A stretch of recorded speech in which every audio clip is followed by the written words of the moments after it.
Hello and welcome back to the Chatty Juror. We're doing a new thing today. I'm really liking the way you can see my background now. Spooky times. Ronnie says hello. I was hoping you'd cover this one. Yes, yes. I'm not familiar with it. I also don't have my glasses today, so if I miss any chats, I'm so sorry. I can't see.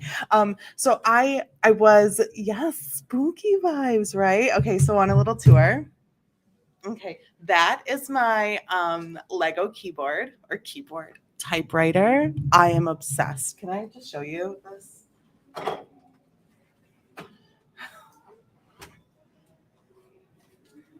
It's a Lego typewriter.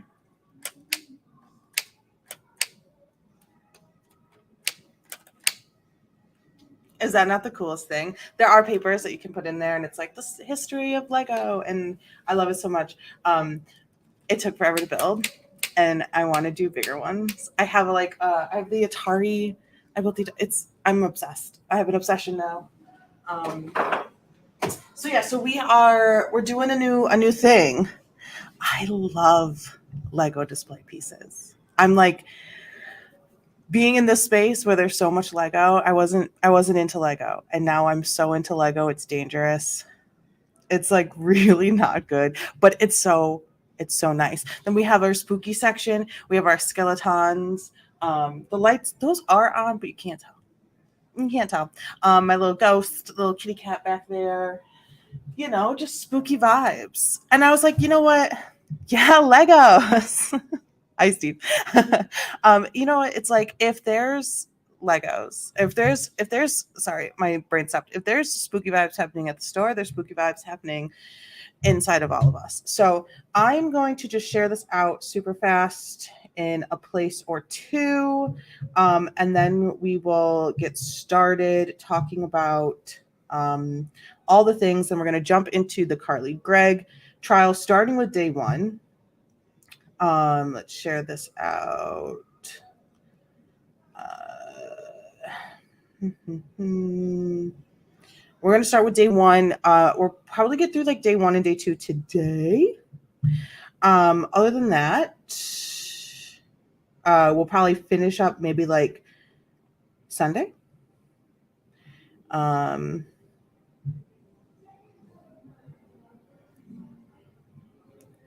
check out the legal wildness.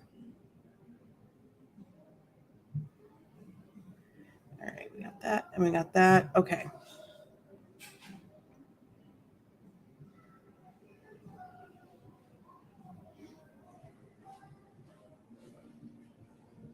Is she insane?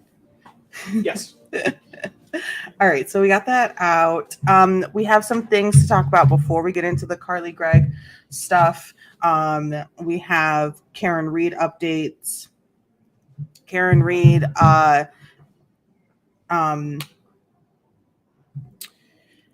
Karen Reed filed a motion to appeal the denial of dropping the charges.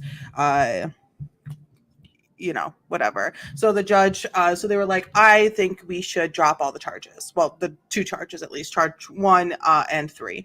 And Karen Reed was like, yes, that's a good idea. So they brought it. They had a little hearing. The judge took a couple of days, and the judge was like, Judge Canoni was like, no, nope. So at that point, once the judge says, no, we're not dropping any of these charges, it goes to the district attorney. And so the district attorney is the only entity that can drop any charges on Karen Reed right now.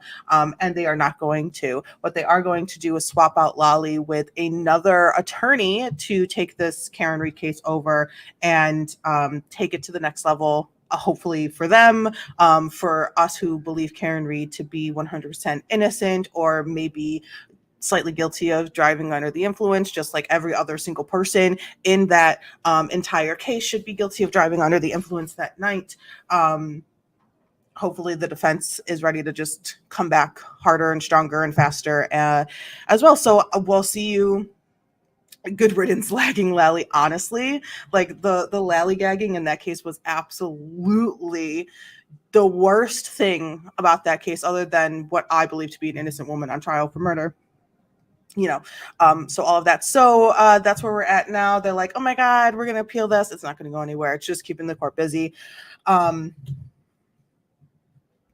Reading the info, she sounds like a murderer. People are texting me about this trial, and I'm like, let's watch. So that is what's happening there. Puff Daddy, Puffy, Diddy, Sean Love Combs is now locked up. It has been a roller coaster of a couple of days getting P. Diddy, Puffy, Puff Zaddy locked up. Has been arrested on federal RICO charges, etc. He made it to New York instead of immediately turning himself in, which I believe he should have if they were going to, if his team was going to say, but he was turning himself in, but he didn't. He checked into a hotel, he settled in, he took a shower, he changed his clothes, and then he got arrested by the FBI because this is a federal case that Puff Daddy is dealing with. If you remember, you might not have remembered. You might not be following Puff Daddy. Puff Daddy. It sounds so weird to say. Diddy was in some civil legal trouble, which very quickly turned into criminal legal trouble. All the way back in 2022, but it was from a video and a civil case that happened in 2016. And so since then, the feds have been keeping an eye on him, and he is in a ton of hot water right now. He is looking at life plus in federal prison. If you want to see more on that, I'm be happy to do it after this case, as things sort of kind of settle in for all of that. He went to he got arraigned. He had his bail hearing 2 days ago, and at his original bail hearing, he was like, I'll give you 50 mil, give me on bail. And the judge was like, no, you are a flight risk. And his attorneys were like, but he sold his plane. What do you mean a flight risk? He can't go anywhere. He doesn't have a plane. So the judge was like, okay, you're a flight risk, so you're going back in. They appealed it, got another bail hearing, and of course the judge denied bail. So he is locked up. There are some really terrible things that he is being accused of. And when I say really terrible, I mean like a continuance of extremely terrible trafficking, R-wording, all of the things. So it is a heavy case this year. Carly Gregg is going to be a heavy case. These are all heavy cases, and it's a lot happening, but I will be happy to cover that if you guys would like. I, of course, will be obsessively following everything. All right, so let's jump into Carly Gregg. And, actually, let's run our intro.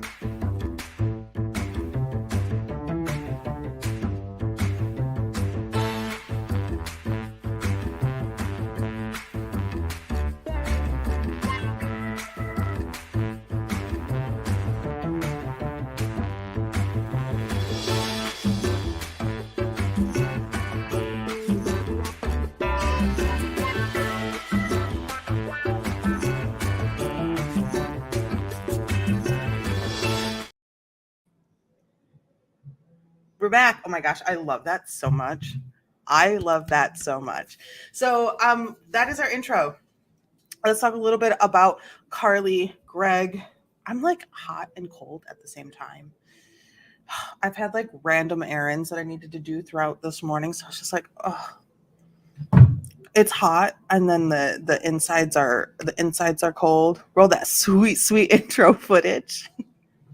I love it so much. I misplaced my hard drive, so my all my editing software is like MIA right now. I don't know where it is. I think it like fell behind my desk because my cat pushed everything off of my desk.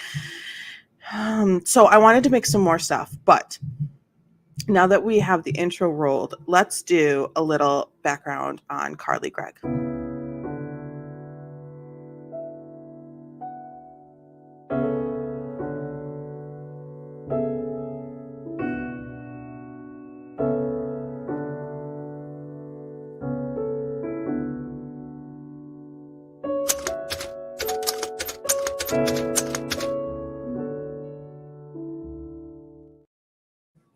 So when it comes to the background on Carly Gregg, I really don't have much because I didn't know anything really about this. I saw it was happening, which is awesome. I saw it was happening. I saw some talk about it. I have not been. I have not been down this road. I have not read anything about it. I do have some little bits of information though. So the why are we here? Carly Gregg is on trial for murdering her mother. Carly Gregg is a young human being. She is she's a child. She's in her teens, 14, 15, 16 area. I'm not exactly sure. The ages that I read might have been when she was doing the crime. She's young. She's a child.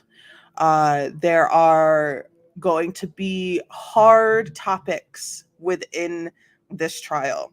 There's going to be minors using guns that have been unattended by their parents, easily accessible guns. There's going to be talk of insanity plea. So there's going to be is she mentally stable enough to accept the criminal consequences of this action? Was she mentally stable or unstable while committing this act? How is that going to affect the jury? How is that going to affect the trial? How is she going to act throughout this trial? Is it going to feel authentic? Is it going to feel forced? We will see emotion from Carly during this trial. We will hear some very awful things, and we are going to see some body cam footage. And it is going to be hard to watch. So I want to prepare everybody for this. We are not walking through a field of daisies. We are starting a new murder trial with a very young human, a child who has had not an easy life. And we're going to hear a lot about her past, her growing up, in the opening statements between the prosecution and the defense. And we are going to hear some interesting accents as well, if you're from the Northeast. It's going to be tough. So buckle up. Also, at the very, very beginning, for about, let's see, 10-ish minutes, there's quite some hard hitting audio issues. And throughout the trial, the audio and video is not fantastic. They're not working on a large AV budget here. So we will suffer through with what we can. And are going to probably kick it up a notch and get through as much as we can today. They are currently on day 4, so this trial did start on Monday. There is the insanity plea. Is she good? Is she not? And it's going to be tough. It's going to be tough, and I think it'll be good. We are going into this completely blind, so we can be chatty little jurors and talk our way through this. Let's see. No, I didn't want that one.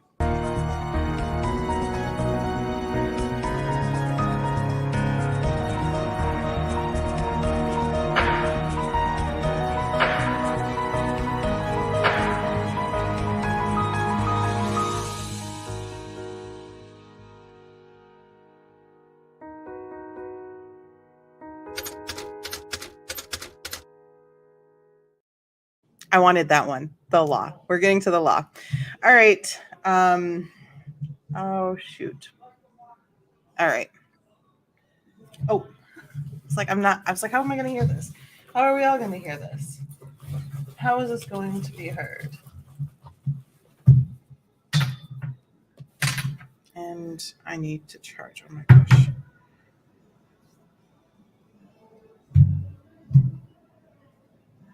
No.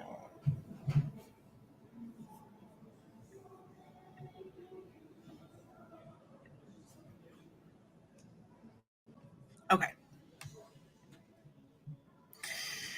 All right, Carly Gregg trial day. Any style with anyone else on any subject connected with trial until you're discharged as jurors. You are not into the proceedings. We're just gonna skip along. It was just some jury instruction. This audio is terrible.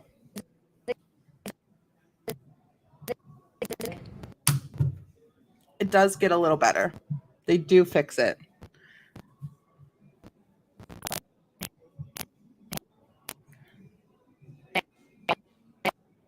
Our friend.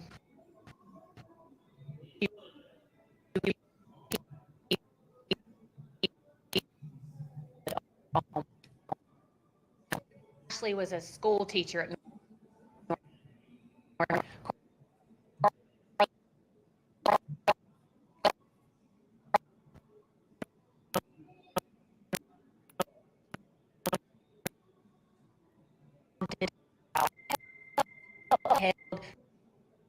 It's awful. To tell Miss Ashley Smiley that day. Ladies and gentlemen, after the incident with Carly that morning, you'll hear that he gets in touch with another friend and he's like, hey, you got to keep her distracted so I can go tell Miss Smiley what's going on. Ladies and gentlemen, this friend cared about Carly. He was like, I gotta intervene. I gotta tell her. I'm afraid of what's happening. You'll hear from him that he did in fact tell Miss Smiley. That after fourth block that day, he goes and he tells Miss Smiley, hey, Carly has got these vapes. She's got this phone.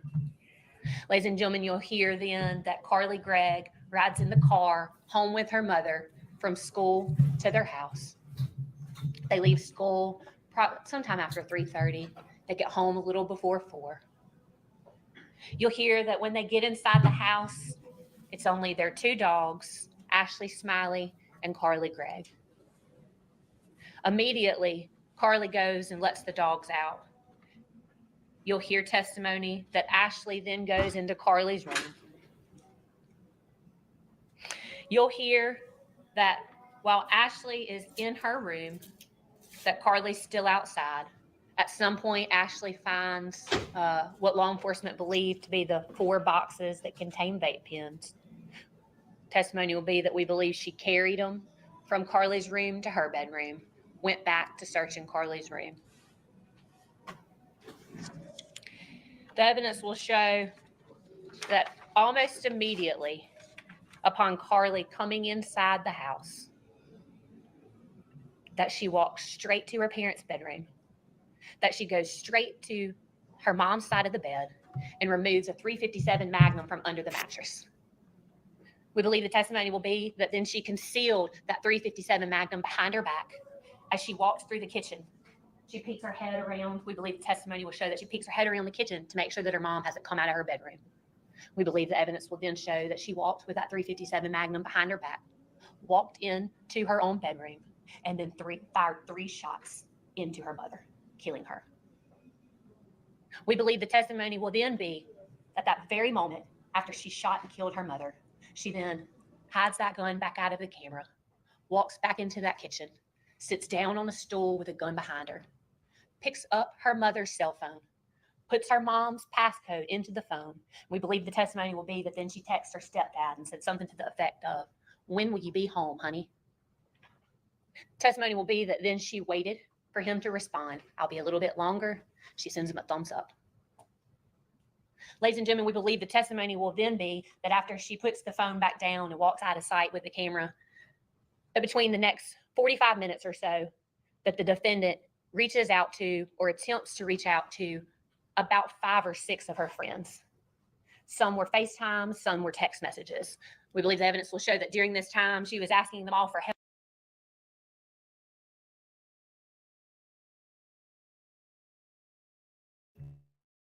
How's the volume? If it's too low, let me know. I can try to boost it a little bit for you. Trying to get them to come over to her house. She wouldn't tell them why. We believe that one of them's going to say he even offered to call 911, and she told him no. The evidence will also be that one of these friends did in fact come over to help Carly that day. She didn't know why. but she knew that her friend needed help, and she went to that home.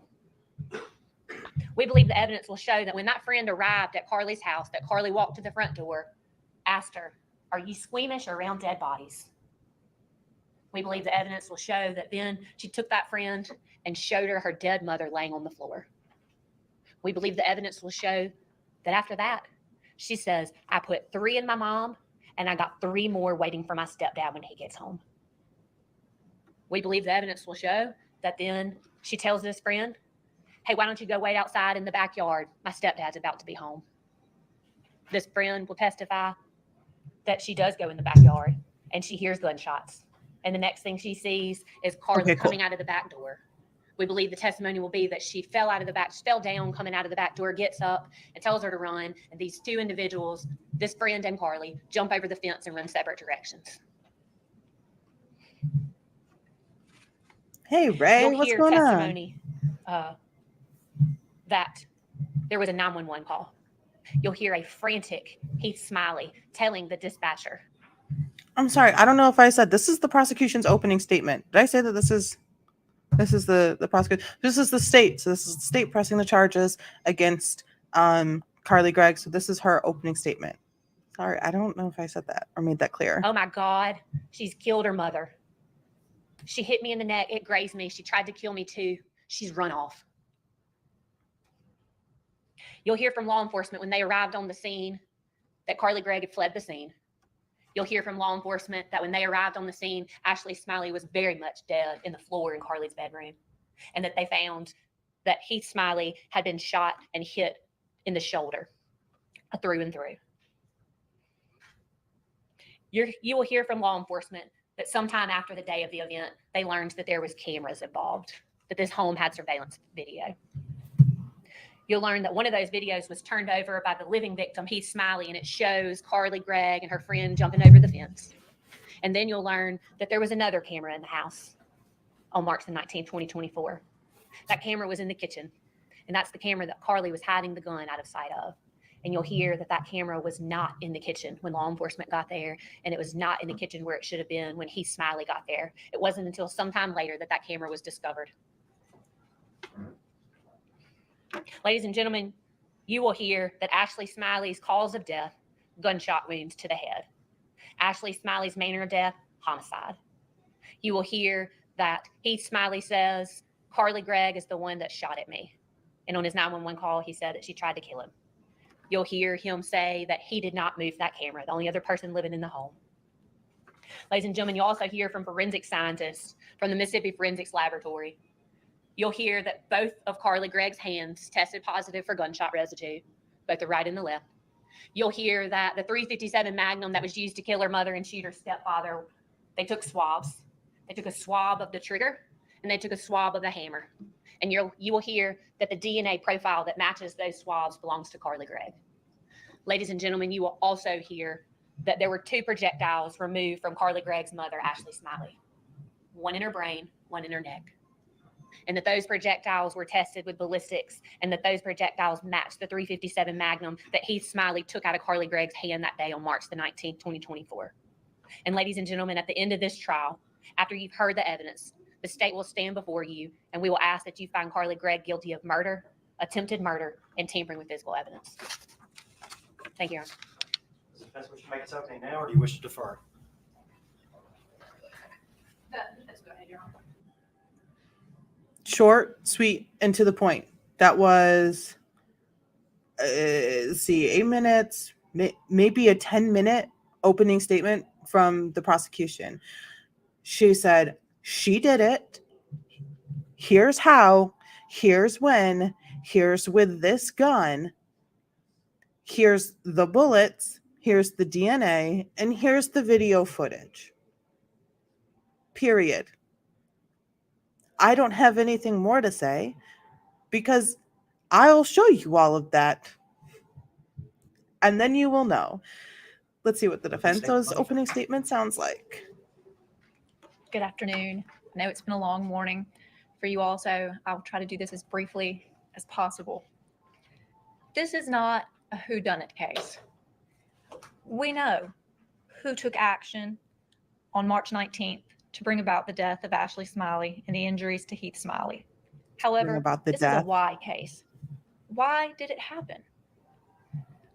Why did this exceptional child with no history of violence, who was loved by her friends, her teachers, her parents, who had a good home life, who loved her mother, why did she shoot her mom? Why did she shoot at her stepfather? The state would like you to believe the answer to those questions don't matter, but we know better than that.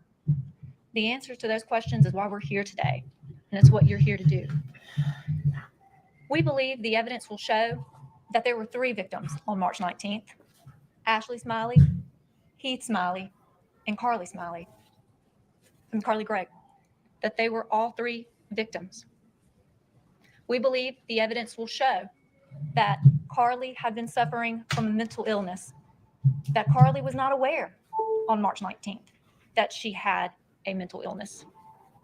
We believe the evidence will show that Carly's parents, who lived with her, were not aware that Carly was suffering from a mental illness. What mental illness? We believe the evidence will show that Carly's close friends, who saw her at school every day, were not aware that Carly was suffering from a mental illness, because it's hard to look at a person and understand that they have a mental illness. It's What mental illness? What's the diagnosis? hard to look at a person and know that they have a mental illness. That's why it's often referred to as the invisible disease. A person can exhibit symptoms of a mental illness without people necessarily knowing that they have one, or other people necessarily knowing that's what another person has. While the events on March 19th were tragic, the events on March 19th were not intentional. Oh, The evidence will show. no. Let me just stop you there. Intent was there. Like, the intent to kill was there. It was intentional. Like, just from the opening statement alone, it was intentional. She picked up a pew pew. I'm sure probably made sure it was loaded, pointed it and pulled the trigger. So there was intent. Like, but was there something in her brain, some mental moment that, I think it's hard to say that the intent wasn't there. It was there. Whatever was happening inside, if say she is going through some extreme mental illness, whatever was happening inside, there was intent. But it maybe there was something happening inside of her brain, inside of her body, inside of her chemistry makeup that she just couldn't control. It was, everything kind of shifted, or split personalities or whatever. We don't know what the mental illness is, but I don't think it's fair to say that there wasn't intent. There was, in my opinion. And the testimony will show. I'm also not a lawyer. Carly Gregg loved her mother. Sure. That Carly Gregg and her mother had a loving, close relationship. Okay. Carly Gregg's mom loved her. In fact, her life revolved around Carly. Okay. As parents' lives often do revolve around their children. Making her an excellent target if Carly is going through a complete mental breakdown. Carly very much wanted to please her mother. It's good to see you. I hope you're Carly well. was an exceptional Thank you for the student. support. Made a 30 on the ACT. Stay cool out there. Stay hydrated. She was the apple of her mother and her stepfather's eye. Okay. And you will understand by the conclusion of this hearing why Carly's stepfather is still supporting her and standing behind her. Because he knows on March 19th, there were 3 victims: Ashley, Heath, and Carly. I need so much more information. I am so ready to get it too. I'm so ready to get it. The state will ask you to take your good judgment, to take your common sense, and to put it in a bucket, to put the lid on the bucket, and to toss the bucket out of this courtroom. We implore you not to do that, to retain your common sense, to retain your good judgment, and to make sure that you are listening to the evidence as it's presented, because it doesn't matter how many witnesses the state puts on, their story is filled with inconsistencies because they're not telling the whole story. It's The so evidence true. will not show that Carly It's so was true. ever deemed dangerous by anyone. The evidence will not show that Carly ever had any desire to hurt her mother. The evidence will not show that Carly ever had any desire to hurt any person. The evidence will not show that Carly invited people over to her house to view her mom's body. What it will show is that on March 19th, a hysterical Carly called her closest friends, begging them for help, begging them to help her. The evidence will show that Carly did not recognize Heath Smiley when he got home that day. You'll hear that from him himself. The evidence will show that Carly was so terrified when Heath Smiley got home on March 19th that even after Carly left the house, Heath walked around the house with the handgun in his hand looking for an intruder because he was convinced by Carly, by how she appeared, by how she acted, by what she did that day. Hold on. Hold on. I'm not laughing because it's funny. I'm laughing because I'm sorry. Are you telling me that he picked up the gun that was used, or was this a different handgun? He picked up that gun? What? Are you walking into a crime scene? God forbid, knock on wood, I would hate to have anybody go through something like this. But if you're coming home and seeing your partner, your loved one, in that state of after bullets, are you then going to pick up the gun or what? Wait. Uh-oh. This By the is child he had known for years that he was seeing on that day, that she was terrified, something horrible had happened, and that there must have been someone else in that house to cause that kind of terror in Carly. What the evidence will not show is that Carly had a drug problem. okay. What the evidence will not show is that Carly and her mother had any argument on March 19th. Okay. What the evidence will not show is that Carly had any desire to hurt her stepfather. What the evidence will not show is that Ashley Smiley was angry when she left school that day, or that Ashley Smiley was upset with Carly when she left school that day, or that after they got home on March 19th, Ashley and Carly engaged in an argument. The evidence will not show that Ashley Smiley found anything in Carly's bedroom that would have caused an argument. The evidence will not show that Carly intended to hurt anyone. The evidence will not show that Carly has not grieved her mother. Okay, what will the evidence show? Yeah, I think I heard he took the pew from her after she used it, which is if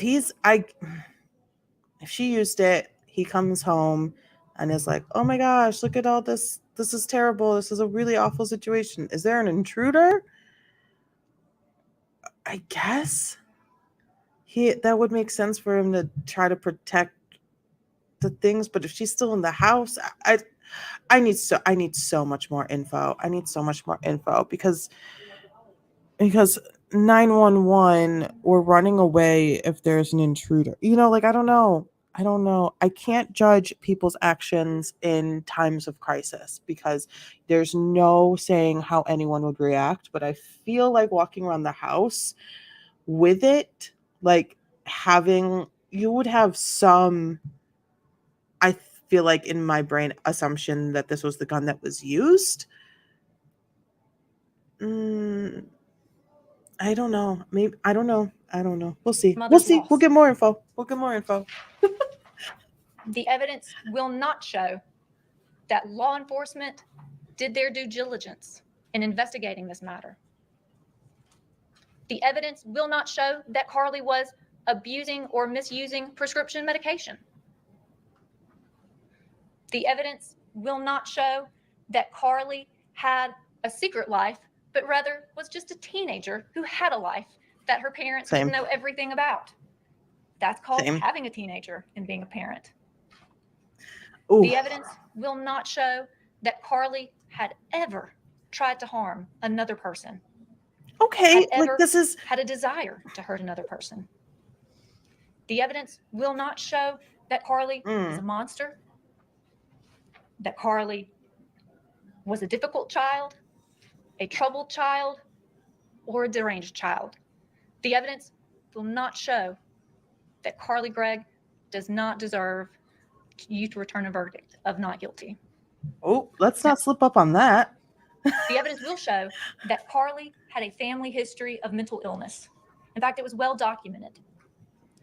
The evidence will show that Carly was concerned that something was wrong with her. She wrote journal entries about it. The evidence will show that Carly was afraid she had the same mental illness that her father had.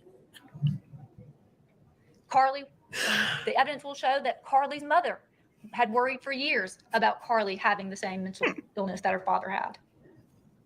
The evidence will show that Carly was very emotionally tied into her mother's emotions and that Carly never wanted her mother to worry about her. What is the mental Evidence will show illness? that Carly was scared of how her mother would react to the knowledge that if Carly had the same mental illness that her father had. What is it? That doesn't sound like a child that doesn't love her mom.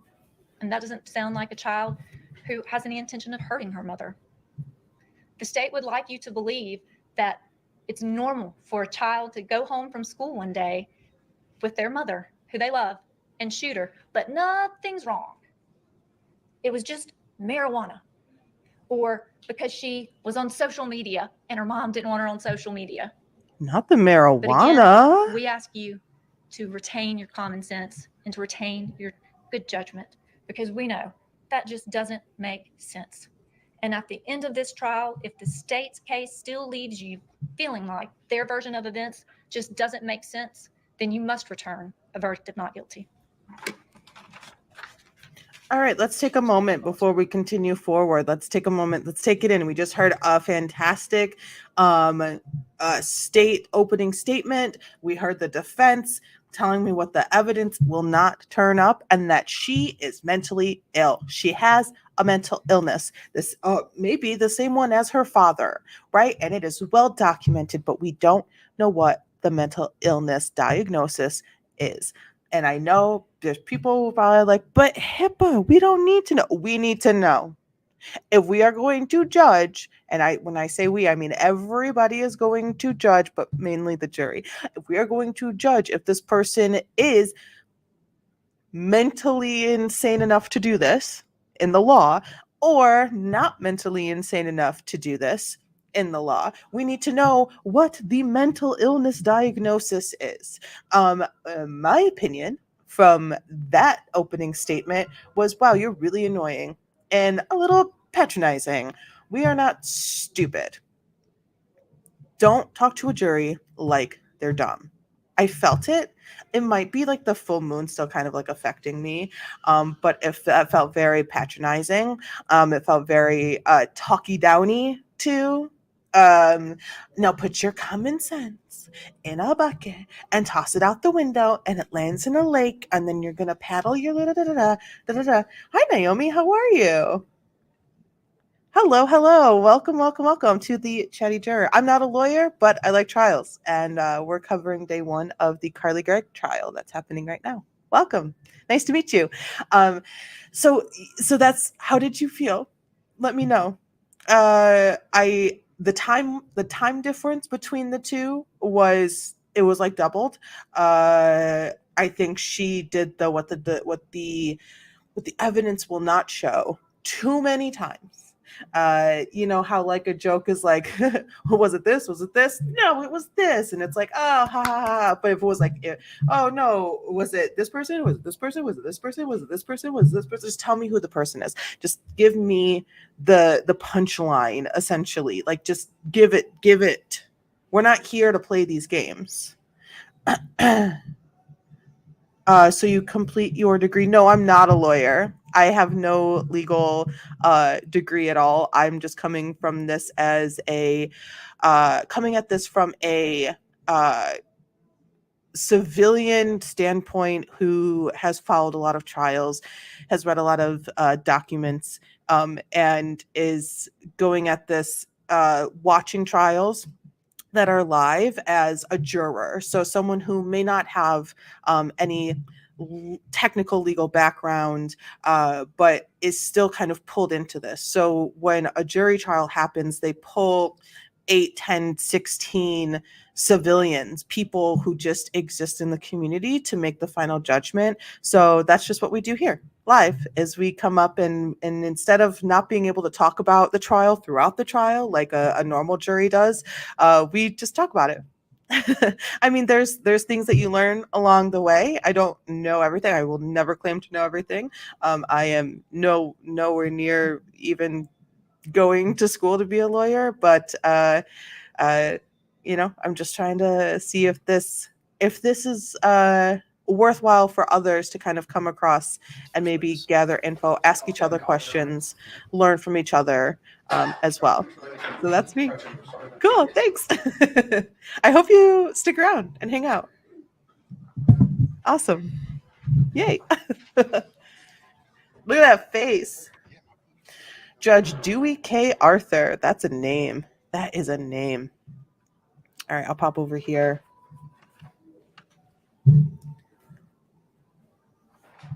That is a name. Let's skedaddle. Let's skedaddle through.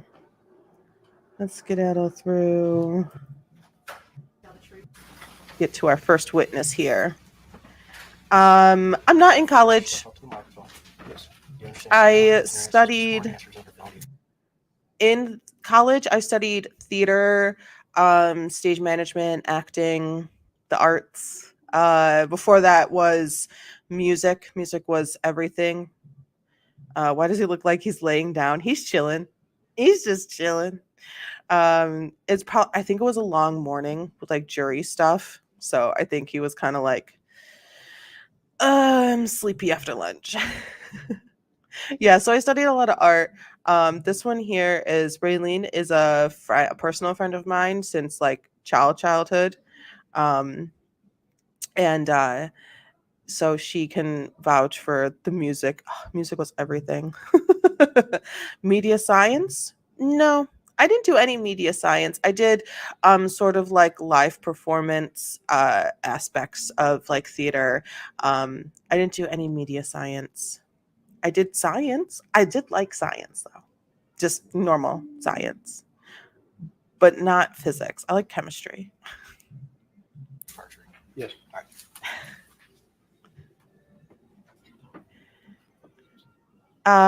No, I wish I could.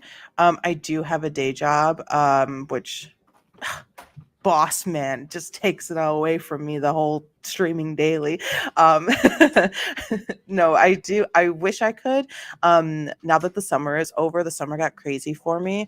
I will probably be doing 2 or 3 streams a week. Hopefully.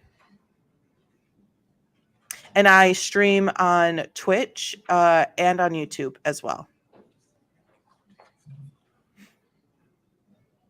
Why are we shaking the camera like that?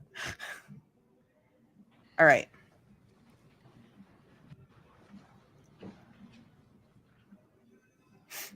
This is Kevin Collins, which is the dispatcher, which will be our first witness. Kevin Collins will be, yes, welcome to our jury. So Kevin Collins will be going through his firsthand experience being called to the court scene. Sir, would you please And introduce yourself to the it can jury? be My name hard is to Kevin hear. Collins. And Mr. Collins, where do you work? I work Rankin County Sheriff's Department dispatch. All right. You say dispatch. Explain to us just a little bit about what dispatch is and what you Excuse me, not called to the scene, but called from the scene. do as part of your job responsibilities. Basically, we take all the incoming calls from the county and the community, even some from the cities for emergency situations, and we dispatch proper personnel, whether it be medical, fire, law enforcement. And how long have you worked for Rankin County Sheriff's Office in that role? I started in Sheriff's Department February 7th, 2022. Okay. And before February of 2022, did you have any experience working in that role in any other for any other departments or agencies? Yes. I boosted the audio a little bit because they both are a little more soft-spoken. And the state has first questioning of the witness. So this is the state's witness. So the state puts on their case They will rest their case once all their witnesses are done, and then the defense will bring out the case. So the state asks questions first. The defense will be able to cross-examine the witnesses. And the style of the questions will be very different. So when it is your witness that you're bringing to the stand, you are not allowed to ask leading questions. So you have to ask open-ended questions. When you are cross-examining a witness, you're allowed to be a little more leading in your forming of your questions. So this is when we get into objections and things can get a little spicy. I'm sure this first witness will not be spicy, but as we go along and get into more crucial, is she, mentally unstable? Is she stable? Things are probably going to get a little heated. Yes, I did. Okay, can you tell the ladies and gentlemen about that? I started with Hinds County Sheriff's Department in June of 2007. I worked 2 years at the city of Flowood, and then I worked Yazoo County E911, a couple years at Mendenhall Police Department, and then the last 6 years before I came to Rankin County, I was a supervisor at the city of Florence. And you talked about some of your job duties and responsibilities. As part of your responsibilities and duties, do you dispatch fire services? Yes, we did fire services. Do you dispatch police? Yes, EMTs? that is done through Pafford. Okay. Who contacts Pafford in the event that EMTs are needed? We transfer the caller. In the perfect situation, we transfer the caller to Pafford so they can ask the proper questions. And I understand that over the years, maybe some of the training requirements have changed, but whenever you became a dispatcher, what were the training requirements in order to become a dispatcher? Within the first year, you had to go through a 40-hour basic certification class plus a 8-hour ride along with each department that you dispatch, whether it be fire, law enforcement, medical. Every continuous year, you have to do 48 hours in 6 different subjects for every 3 years to recertify. So did you do those initial requirements back whenever you started? Yes, I did. Okay. Did you ride along with those different agencies that you dispatched? Yes, I did. All right. And have you kept up your continuing education hours throughout the years? Yes, sir, I have. And who are you certified through? Who keeps up with that? Board of Standards and Training through the state of Mississippi. Okay. I made it. And you said you worked at Rankin County since February of 2022. Is that correct? Yes, sir. Okay. Do you guys work in shifts, or how does your schedule work? We do. My shift is No, 7 you're a.m. not to 7 disturbing p.m. at all. Ask And all we the do a questions. 3-2 split, which is like 1 week we'll work Monday, Tuesday. If I don't get to it super fast, it's just because there isn't a pause in like the trial. But ask all the questions. You are not disturbing at all. We welcome all questions. And then I love it. Friday, Saturday, and Sunday. And then the next week we will work Wednesday and Thursday. And it just alternates the following weeks. Okay. How many dispatchers work at a time for Rankin County? There's 4 of us at a time on duty. And how do you guys handle calls that come in to, say, 911? If it's an emergency situation, then, we've got this thing where we'll snap our fingers and somebody else will pick up on the call. That way one of us can get all the information we can while the other one's dispatching it out. So is it possible that more than one person can be listening to the call at the same time? Yes. Yeah, you can definitely drop a link if you'd like. I want to take you back Sure. to March 19th of this year, March 19th, 2024. Were you employed as a dispatcher with Rankin County at that time? Yes, I was. And that was as a dispatcher? Yes. Okay. Were you working that day? Yes, I was. Do you recall receiving a call from an individual by the name of Mr. Heath Smiley that day? Yes, I do. And what was the reason for Mr. Smiley calling 911? He called because he had been shot. At first, he said he had grazed the neck. Once during the middle of the call, he then stated that his wife was also shot dead on the floor, and continued to talk to him until deputies arrived on scene. And do you recall the address that Mr. Smiley was calling from? Yes, it was 214 Ashton's Way. Okay. Is that address located in Rankin County? Yes, it is. Okay. Mr. Collins, how would you describe Mr. Smiley's demeanor whenever you first picked up the phone that day? He was very distraught. At first, I thought I was speaking with a female. It wasn't until I found out his name that I knew it was a male. And then I just continued to get further information from him, what I could. He couldn't even, when I asked him the address the first time, he couldn't even tell me the address. I went off of the 911, which gave us, I believe, 215 Ashton Way. And then later on during the call, I verified with him what his address was. Okay. And you mentioned that Mr. Smiley stated that he was grazed and that his wife was dead. Did he tell you anything else? He also advised that his stepdaughter had shot him and that he had taken the gun from her and she ran out the back door wearing, I believe, a gray shirt and jeans and went over the back fence. I got a description from him that we could pass along to our officers, and that's about most of it, except he did also advise that she had been going through some things and was on medication trying to deal with some stuff. Okay. Okay, first mention of medication. Raylene, stop it. So naughty. Okay, I'll definitely check that out. Once I'm done on the stream, pop into Discord. Cool beans. Thank you so much. When someone calls 911, are those calls I'm not recorded? good at Yes, digital sir. art. And do you know whether or not those calls are kept in the normal course of business by the Rankin County Sheriff's Office? Yes, they are. Do you know whether your call with Mr. Smiley on March 19, 2024 was recorded? Yes, it was. And do you know whether or not that call was kept in the normal course and scope of business by the Rankin County Sheriff's Office? Yes, sir. Okay. Have you listened to that call before? Yes, I have. May I approach, Your Honor?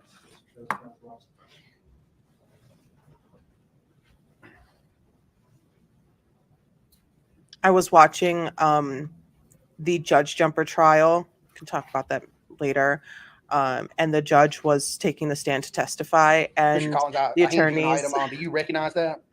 Yes, sir.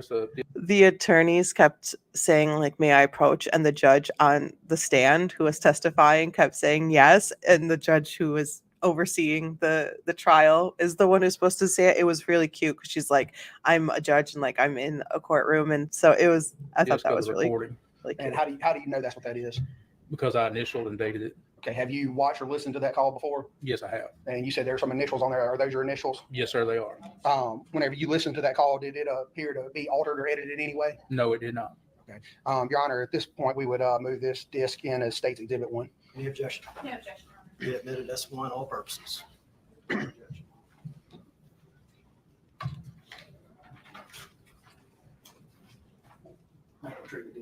Yes. I was like, why are you handing me this? And Mr. Collins, you mentioned that you listened to this. Is this a complete call recording of the call with Mr. Smiley that day? Yes, it is from beginning to end. Okay. Your Honor, may I publish this for the jury, please? Yes, sir. The things dispatchers must hear and go through, the unsung heroes of policing and emergency services.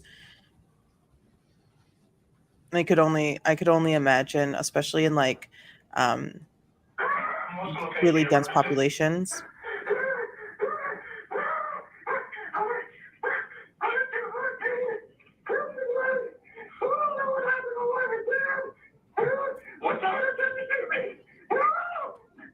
Your daughter tried to shoot you.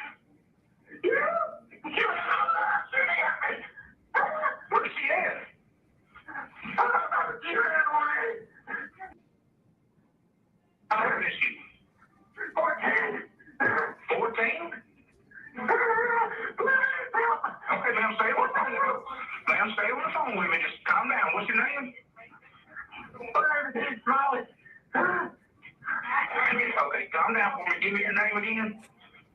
Heath Smiley. Heath Smiley?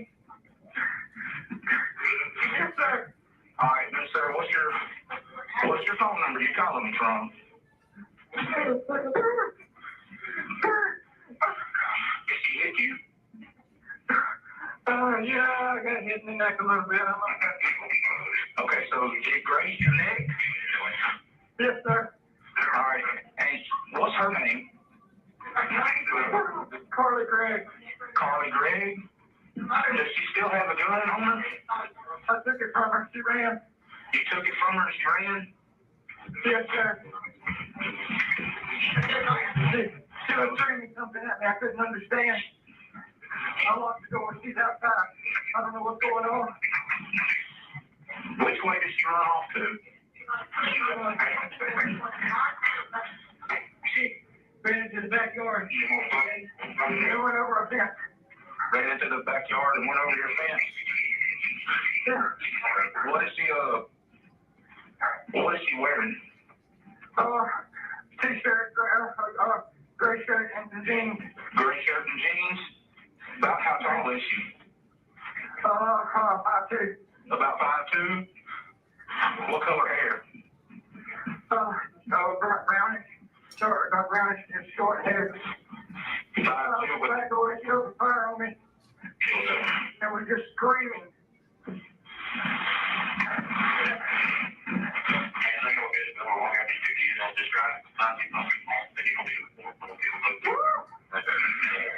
Okay, just calm down for me. We got everybody in. She what? She killed her mom. She killed her mom? Okay, I'm just gonna pause it there. This is a message from Twitch. Don't fall for those graphics. Soliciting, these people are scammers. Best to ban them. Sharky404, welcome. I'm not a Twitch streamer, so I am unfamiliar with those tactics. So thank you. And if okay, I appreciate the heads up, and also welcome. Where's the mom? Appreciate it. Thank you. I really do.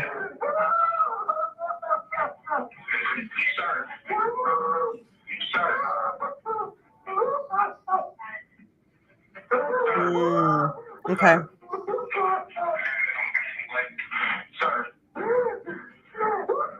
I'm a YouTube native for my other channels. Twitch is new for me.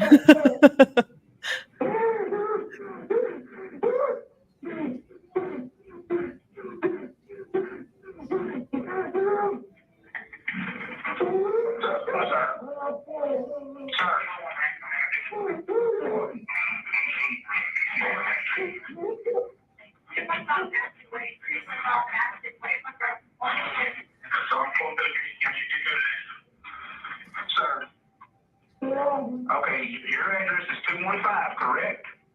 214. 214. His address is 214. Okay, sir. Where's your wife? She's dead on the floor of my stepdaughter's room. She's on the floor in your stepdaughter's room?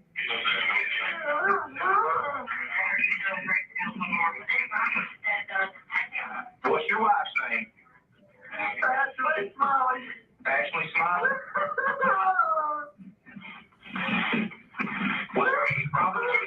Sir, I need you to speak with me, okay? Can you go outside the house and speak to me? Okay.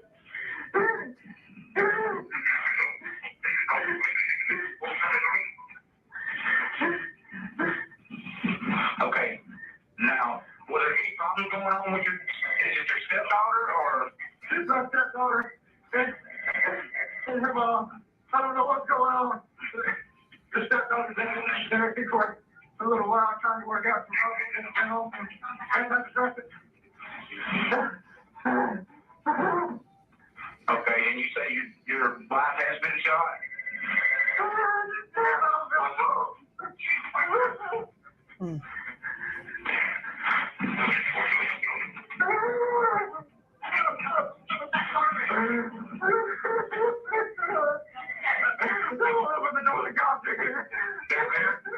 Okay, sir, I'm gonna let you speak with him, okay? Speak with him, okay? No further questions, Your Honor. The defense wants to use the projector for cross-examination. All right. You may. Yes, I do watch court cases. That was extremely difficult to hear. You're listening to a man in shock. He was shot. He found his wife dead from multiple gunshot wounds. I'm sure the scene itself was extremely gruesome. He is coming to terms with his stepdaughter being the one with the gun. That man is in pure shock, and you could hear just the level of his voice. I mean, that major props for this dispatcher to be able to make out what he was saying. That in itself is a skill. I know it was hard for us to physically hear that right now, just because core audio like that, especially the 911 calls, are always absolute trash. But yeah, that was extremely difficult. And you could see it in his face as he was re-listening to this again and again. Oof, Step down. I could never be a dispatcher. You're going to use that with your next witnesses. I could never be a dispatcher. Before we go to the next Just witness, that any jurors need a restroom break. All right, state may call its next witness. State College Deputy Hunter Lewis, Your Honor. the incredible like calmness, professionalism that the majority, I'm not going to say all of them because we've come across some really bad ones, but the majority of dispatchers have while taking these phone calls that happen in sometimes the worst moment of someone's life is just, whew. I mean, just. Tell the truth, the whole truth, and nothing but the truth, so help God. Have a seat. Just yourself up to the microphone. Do you understand that you're now under oath and your answers will be sworn answers of the penalty of perjury? Yes, I do. All right, you may proceed. Good afternoon, sir. Would you please introduce yourself to the ladies and gentlemen of the jury? Hunter Lewis, All right, Hunter, and where do you work? Rankin County Sheriff's Office, All right, and what role do you work at the sheriff's office? patrol. Yeah. And as a patrol deputy at Rankin County, what do you do on a daily basis? I answer 911 calls and assist the public when they call for assistance. Okay. It's crazy. How long have you been in law enforcement? It's wild. 9 years. Okay. Have you worked anywhere other than Rankin County, or have you been at Rankin County all 9 years? Yes, I worked other places. Okay. Where else have you worked? I worked at Hines County, Flowood. And where did you start? Did you start at Hines County? Yes. Okay. What kind of training did you go through in order to become a certified police officer? Went to Mississippi Law Enforcement Officer Training Academy. Okay. And approximately how long was that training? 12 weeks. As a patrol deputy now at Rankin County, do you complete any kind of ongoing training or continuing education? I do. And tell us just a little bit about what kind of training you go through. We have to do annual training yearly throughout the year. Okay. And what kind of topics does that annual training cover? Just different aspects of the job. Okay. Is it related to patrol or is it investigations? Tell us just a little bit about it. Does anyone think that 12 weeks is not long enough for like a police training course? No hate to this deputy right here. Like him, this is not addressed directly at him. 12 weeks doesn't seem quite enough. Yes, there's continuous training and etc. But I feel like I don't know. Patrol. I don't know anything. Okay. Now, I want to take you back to March of this year, specifically March 19th, 2024. Were you employed as a patrol deputy at Rankin County on March 19th, 2024? Yes, sir, I was. All right. Do you recall receiving a call for service at 214 Ashton Way? Yes, sir, I do. Really? Okay. Is that in a subdivision or where is that? It is. What subdivision is that? It's in Farmington Station. Off of Okay. Is that in Rankin County? Greatly. Yes, sir, it is. All right. Did you respond to 214 Ashton Way? Yes, sir, I did. Whenever you arrived Massachusetts at State 214 Ashton Way on Police. March 19, 2024, were there any other law enforcement personnel there whenever you arrived? No, sir. So were you the What first one there? country? Yes, sir, Sharky? that's correct. Whenever you arrived on scene that day on March 19th at 214 Ashton Way, just tell the ladies and gentlemen of the jury what you observed whenever you got there. When I arrived, the door was locked, but I could hear somebody screaming and highly upset on the inside of the house. Okay. Did you later find out who was inside the house? Yes, sir, I did. Who was that? He's smiling. At any point, did Mr. Smiley come outside or tell us what happened next? Yes, I knocked on the door several times and announced who it was, and then he opened the door. Can you describe Mr. Smiley's demeanor that you personally observed? He was hysterical, highly upset, crying. Okay. Whenever he came out, tell us what happened next. He fell to the ground on the porch just outside the front door. And then I asked him where his wife was. He said that she was inside on the floor. What what information, I'm sorry to interrupt you, Deputy Lewis, what information, if any, had you been provided by dispatch? Just advised that been 2 people shot inside the residence. Okay, so you stated that Mr. Smiley came outside, then and you spoke to him briefly. Then what happened next? After I spoke to him, I went inside to check on the other party, and she was deceased inside the bedroom. Okay, and then once did you do anything to Miss Smiley whenever you encountered her inside? I did. I initially checked for a pulse, and I couldn't feel the pulse, so I lifted the towel to see what kind of see what had happened, and that's when I noticed she had been shot in the face. Okay, you mentioned a towel. Tell us.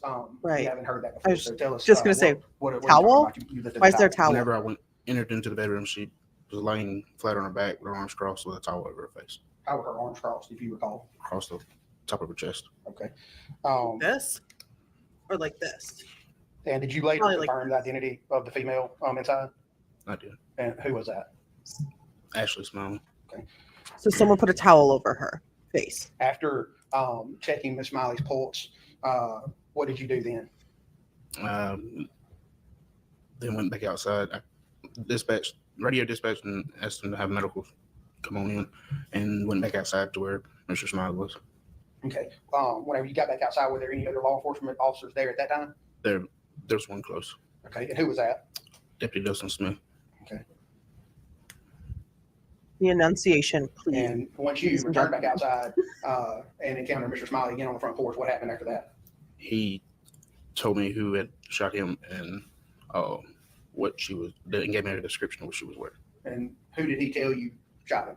His stepdaughter, And what Come type on, of, both. did he identify her name? Carly Gregg. And what did he tell you she was wearing? She was wearing, I can't recall exactly what he has told me. And then after that, what did you do next with that information? Radioed to the units that Make were sure you subscribe. responding. Did Mr. Smiley ever say anything about a gun or anything like that? He did. Okay. Tell us about that. He advised that the gun that was used was laying on the counter and there was one live round in the cylinder. Did he say what type of gun it was? Like round in the cylinder. 357. And then what'd you do after that, if anything? I let the other officers know about the weapon, and then had the crime scene taped up Okay. And so how long did you stay out? Thank you. until the coroner's office took possession of Miss Molly. And after, at some point, did investigators get there? What happened with that? My goal is to be the biggest legal channel that's run by not a lawyer, because I'm not a lawyer. We come at this from a civilian point of view, just like a juror. So that's my goal. We got a long ways to go, but hey. When they arrived on scene, they started taking photographs and processing the scene. Okay. Now, Deputy Lewis, as a patrol deputy with Rankin County, do you wear a body worn camera? Yes, sir, I do. And tell us, when do you activate your camera? Anytime dealing with the public. Okay. On March 19th, 2024, whenever you responded to 214 Action Way, were you wearing body worn camera that day? Yes, sir, I was. And Wholeheartedly did agree. your body worn camera, in fact, did it record what happened whenever you arrived there on the scene? Yes, sir, it did. Do you know whether that body worn camera footage is kept by the Rankin County Sheriff's Office? Yes, sir, it is. Since March 19th, 2024, have you reviewed that footage? Yes, sir, I have. Okay. Have pressure on. When you sign up to be a police officer, you sign up under the knowledge that you're going to see things that are going to be terrible. But you never truly know how it's going to affect you until you actually Deputy see Lewis, those I handed you terrible an things. audit. Do you recognize that? Yes, sir, I do. And what is that? It's a copy of my body cam footage How do you know that's what that is? because I initialed it after I watched it. Okay, so you watched that and initial it. Yes, sir, I did. All right.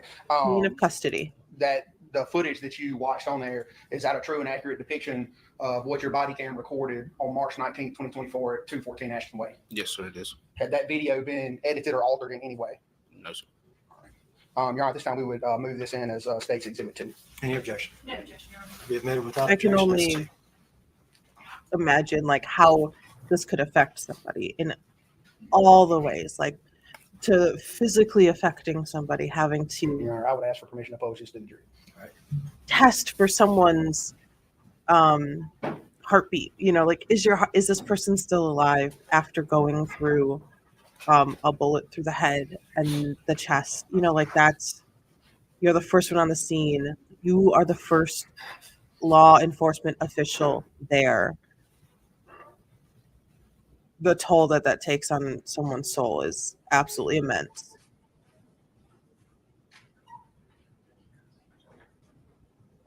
But also, I would love for people to speak up and just in general.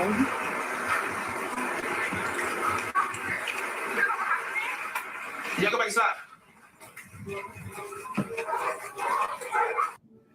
inside. Before I continue with this, we might see some of this.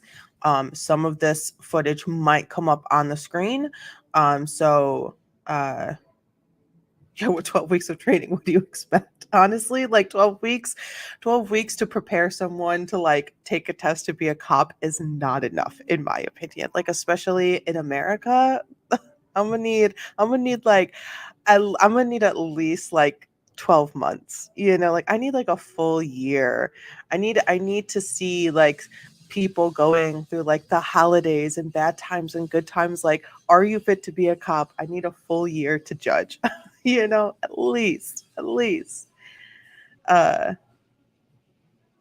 Oops.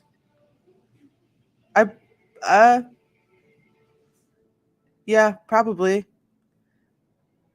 I mean, also, like, what's the violence stats in Belgium? I'm sure they're like, it's minuscule. It's like the tiny percentage of like the police violence that happens in America, which I am not, that I am fully aware of the police violence here, and I have my very strong opinions on police officers that I try not to overshare. I try not to have them be overbearing, especially during a trial.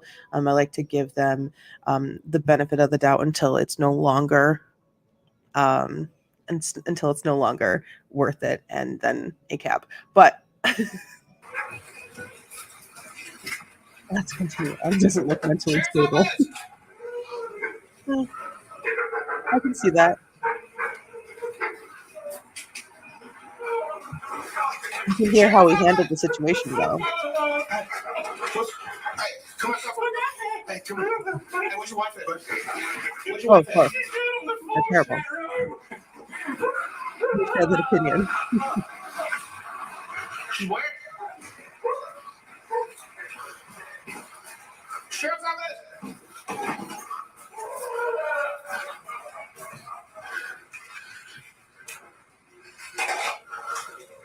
Hello?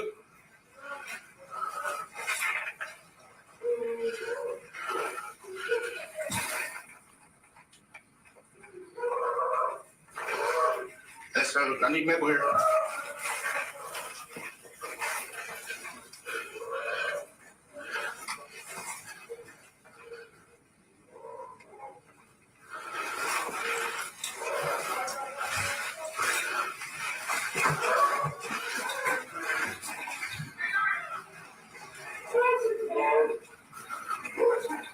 Well, I need you to get. Hey, where's your son wearing? Hey, can you tell me what your son's wearing? Hey, I need you to talk to me. What is your son wearing? She was in jeans and a grayish t-shirt. She's got short brownish hair. So, jeans, a gray t-shirt, short brown hair. She ran into the backyard. I tried to follow her. She jumped the fence and ran. She shot me in the neck. But It's okay. does she still have the gun? It's on the kitchen counter. I think there's one live round left in it. I was under. I went in the back door. She tried to shoot me. Hey, I need some gloves.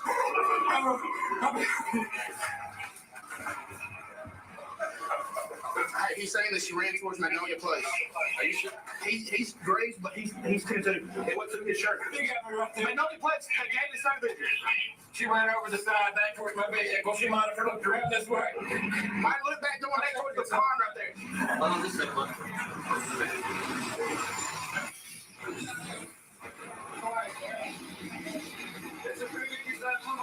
She does not have the phone. The arm is here at the house. He's been raised, but he's 2-2. She's laying in the floor with the towel.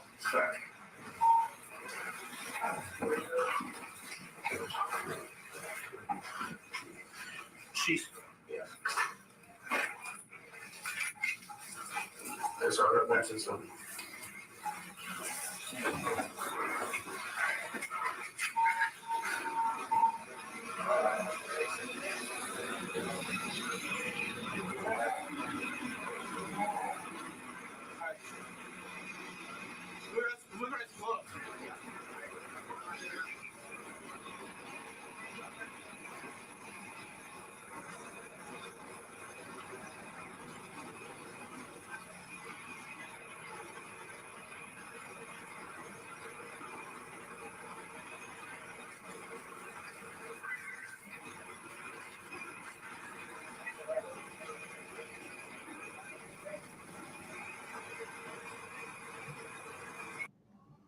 They are watching this in court.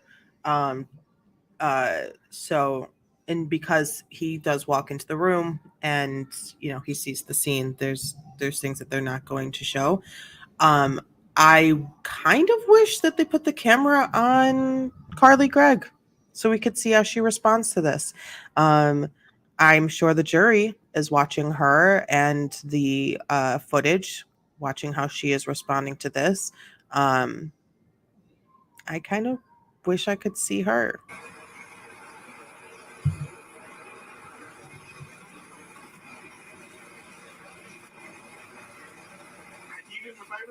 Will you take that tape right there and just go to the tree, from my car to those trees? Actually, go for the mailbox.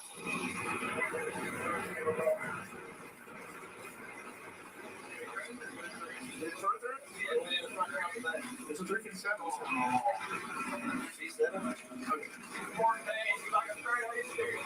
Does she have any kind of, what's her name? What? Carly Gregg. Carly Gregg? How old is she? 14. She'll be 15 next month.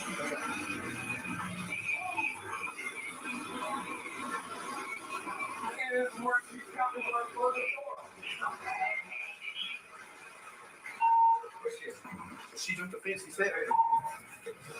So Carly Gregg is the one who's on trial. She's the daughter who killed the mother and shot her stepfather. Her stepfather was grazed in the neck. Her mother was shot in the head and in the chest by her. There's no debating who killed her, who killed the mom. Carly definitely did it.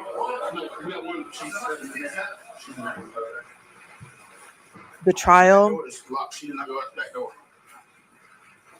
is to see if she was mentally unstable or insane while she was committing this act. That's what he's claiming. I hope you could hear me over that.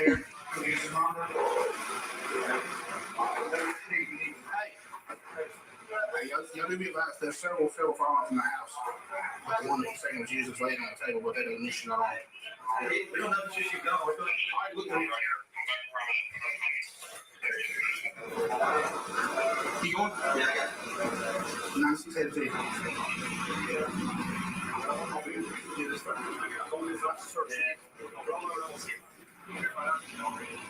No, she's still alive. She's like 15 or 16. She's in court right now.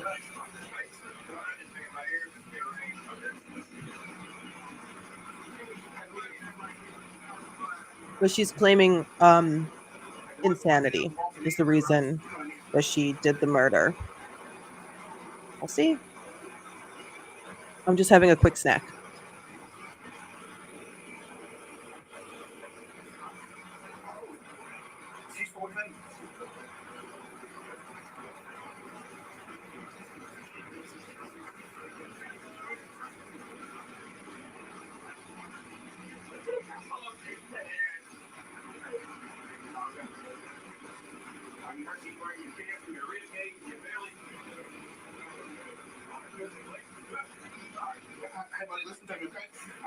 information from you. What is her name again? Carly, C-A-R-L-Y. C-A-R-L-Y. Carly Madison Gregg, G-R-E-G-G. G-R-E-G-G. She's my stepdaughter.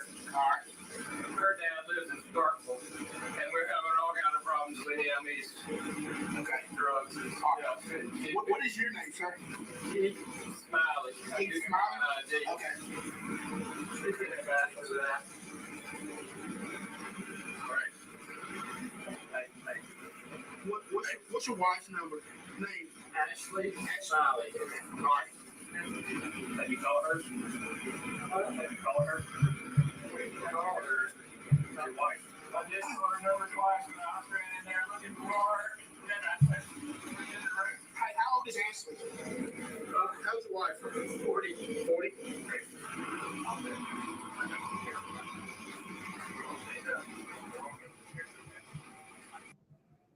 So at this point, what I'm hearing is, have you called her, referring to his wife? Are they not connecting that the woman who has passed away in the other room is his wife? But he said that on the phone. I'm a little confused if anyone else is also.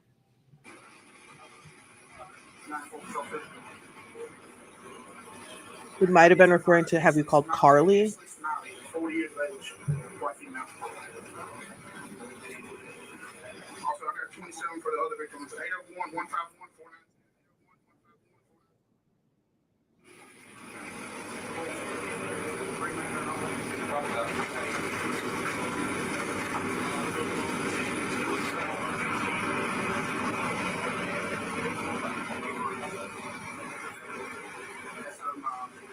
suspect is going to be Carly, C-A-R-L-Y, Madison Gregg. Carly Madison Gregg, G-R-E-G-G.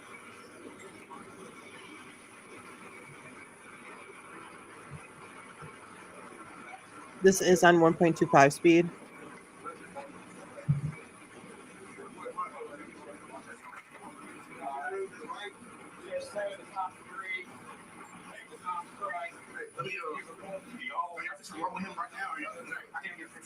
what I was going to say is if you need to get anything with him, you do it. And, We'll go ask back in the hospital.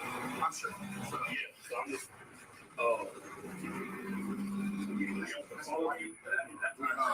Chris's wife is in there. It is one. That's her name. That's why he kept asking her mom. I was your wife. And he kept asking if she called his wife. And I was trying to. okay, all right. This is their stepdaughter that did this. Yes. Go ahead and do what you got to do. So he said, I'm getting information good. It's a thorough 30 for the shoulder. That's right now. This is him. So yeah, definitely a not a typical day scene for them to walk into. I think there was probably, this is my best guess, that there was some hesitation to not necessarily put Heath, the stepfather, in cuffs immediately. He told them where the gun was. He himself was grazed in the neck, so he's probably bleeding and dealing with that. And he was there. He was waiting for them. He was the one who called 911. So they were probably informed of like what's going on. Like, we have one injured, one dead on the scene. So I don't think that they were going to cuff him immediately due to his current injuries. He wasn't going anywhere. And Carly took off. She ran. So before the cops showed up, she wasn't on site anymore. But we're going to be able to see throughout the trial how they know she's the one who did it because of cameras that the homeowners had inside the house. So they're able to kind of track her movement throughout the house. So definitely a strange scene. I definitely can see why there would be like the urgency to get him fixed up, get him to the hospital and make sure he doesn't go anywhere. But I think since he was the one who called 911 and told them the story of what was happening and no one else was there, Carly was already gone. They immediately started looking for her. They're taking all the details down, took phone numbers and stuff like that. So they were looking for her to get her arrested because the one person who was injured is saying that she did this. Ashley Smile, she's 4 years old. And then the one we're looking for is Carly Nancy Gregg. She's 14. They've been having issues 14. with her. And so this is the step up. But if it's, if we need anything else from him, if it's wrong with him, I said we'll probably send somebody up there with him. Yeah. You want to use it on the back? Wait, let's go. I'm clean. Good. Pick me up.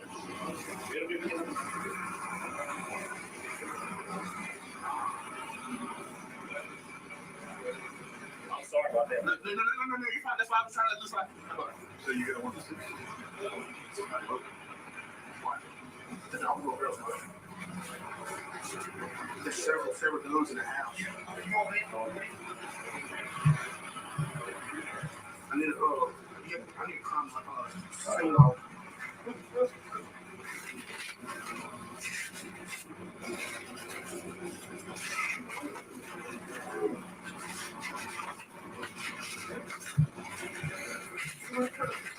They have before. That is fair. If I live, it's gonna take care of my dogs. So we'll take care of that, okay? Even better than the Those dogs. They have 2 dogs. Okay.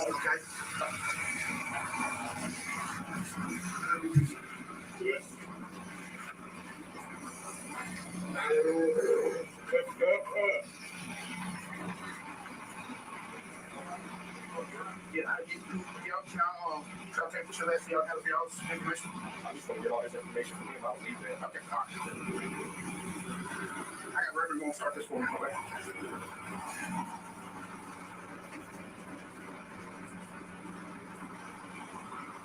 I have a feeling that Heath, the stepfather, was the one who put the towel on her.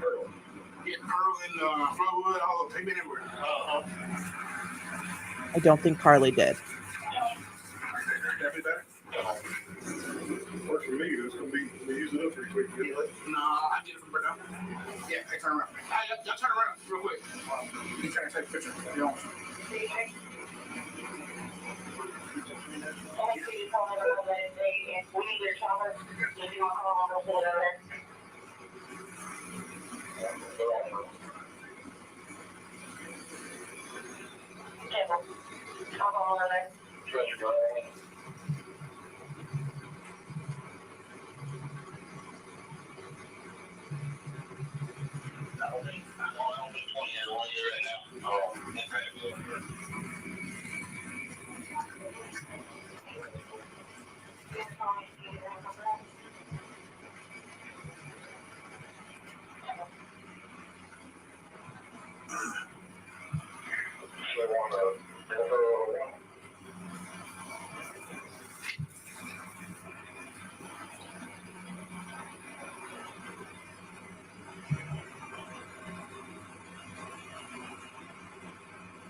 I have no idea. He said they've been having issues. I couldn't really get nothing out of it.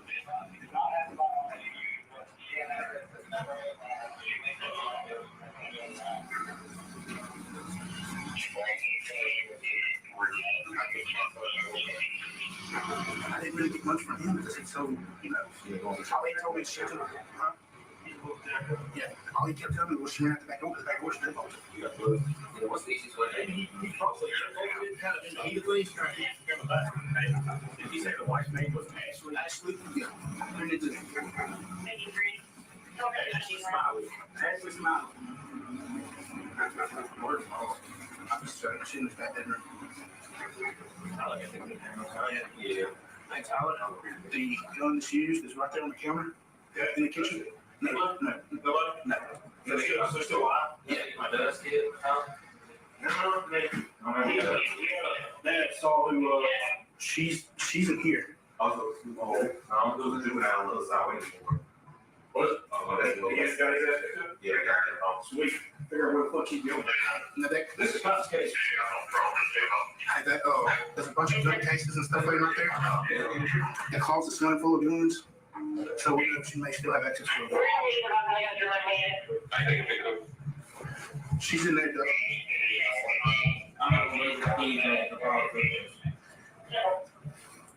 I mean, I couldn't get into the front door. It's through and through.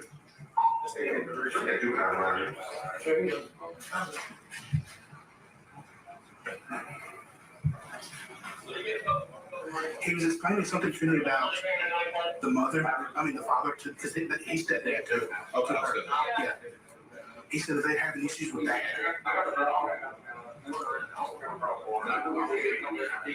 I was looking up the county where this took place.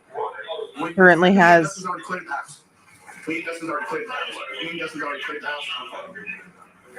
about 160,000 people as a population.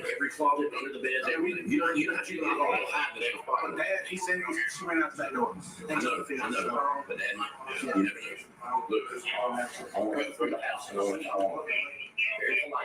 Look under beds, I'm gonna look in closets, behind closets. Let's make sure she's not in this house before we exhaust the whole lot out. You're not juvenile court. Me and Dustin walked through and cleared the house, but I mean, Did you look under beds? we didn't get that far. We looked in closets and stuff like that. Yeah, I quickly cleared it, but I didn't. Yeah, let's.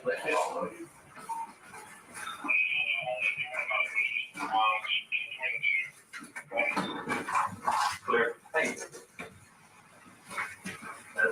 That's mom. Yeah. No, mom and dad both got it. Mom and dad both what? Got hit. Okay, and dad's? Dad's got it through in the shoulder. He's already in the ambulance. Was it the 14-year-old? Yeah, the 14-year-old. No. Yeah. It's 40 years old. Did y'all not get raised? Yeah,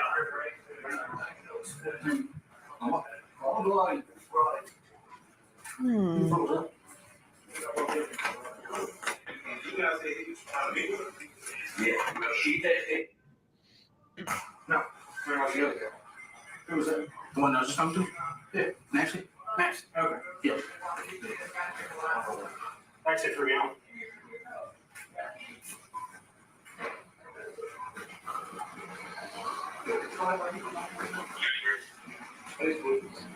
I'm really disappointed that we can't see Carly's face right now and how she's reacting to police and her stepfather in the situation.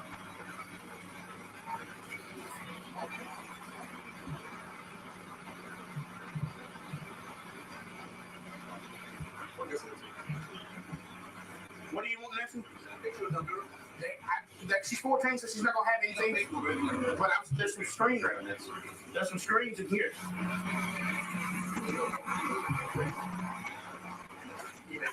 You see, this thing right here is doing some pictures. But he said her hair is short now.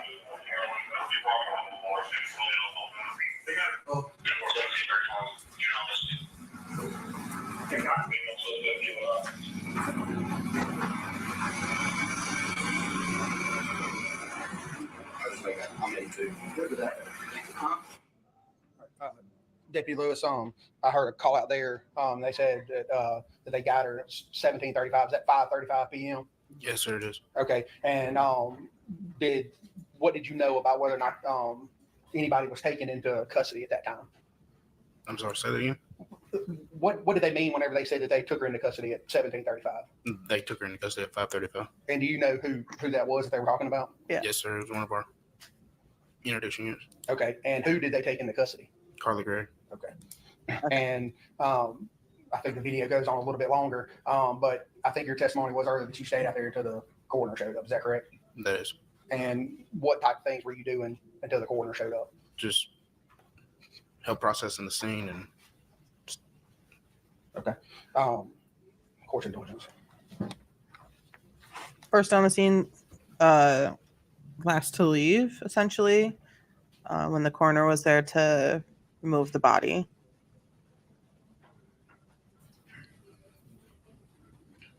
Two more brief questions, Deputy Lewis. I heard you use two, I guess in the police world, what they call 10 codes on there. And I think you said one was 10-2, and one was 10-7. Can you explain to the ladies and gentlemen of the jury what that means? 10-2 means okay, and 10-7 means deceased. And who were you referring to as 10-2 in the video? He's Smiley, And who was 10-7? the mother, Ashley Smiley. No further. 10-2, okay. 10-7, deceased. So Heath is 10-2. He's okay. He's got a wound. He's okay. He'll be okay. 10-7, deceased. Carly's mother, Ashley. Question, John. Cross-examination. Thank you, Your Honor. Do you intend to use the video? No, Your Honor. All right, if you, Mr. Livingston, if you would, he's not going to use that. Would you move that out of the way, please? Sir. Okay, so now we get our first Okay, Mr. Early. cross-examination of the trial. The defense is going to ask questions of this witness. One moment, Mr. King. Let's see what they could say.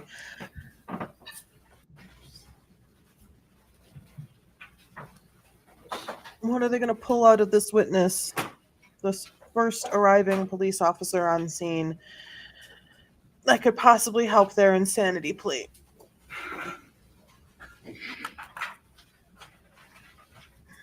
She did all normal things that criminals do. Did a crime and run away. Oh, big TV. All right, come on, guys. Is that correct? Yes, sir, that is. Oh, sorry. Thank you, Your Honor. Now, Hunter, you were the first person on the scene. Is that correct? Yes, sir, that is.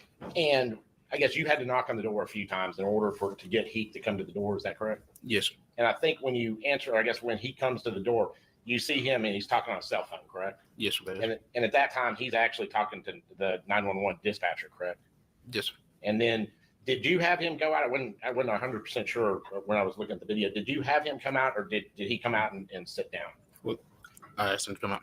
Okay. And so when he comes out, you notice he's been injured at that point. Or did you, I think you asked him if he was injured, or you were able to ascertain Yes, sir. that he was injured, right? Yes, sir. And then you had him sit down. Is that correct? Correct. And you did that because you're looking out for his safety. And if somebody's been injured, you don't want them walking around and possibly fainting and doing things like that. Is that correct? Yes, sir. So you were having him get on the Dropping floor, more blood. sit down, try to calm down. Because at this point, you're trying to get some information from him about what happened, correct? Yes, sir.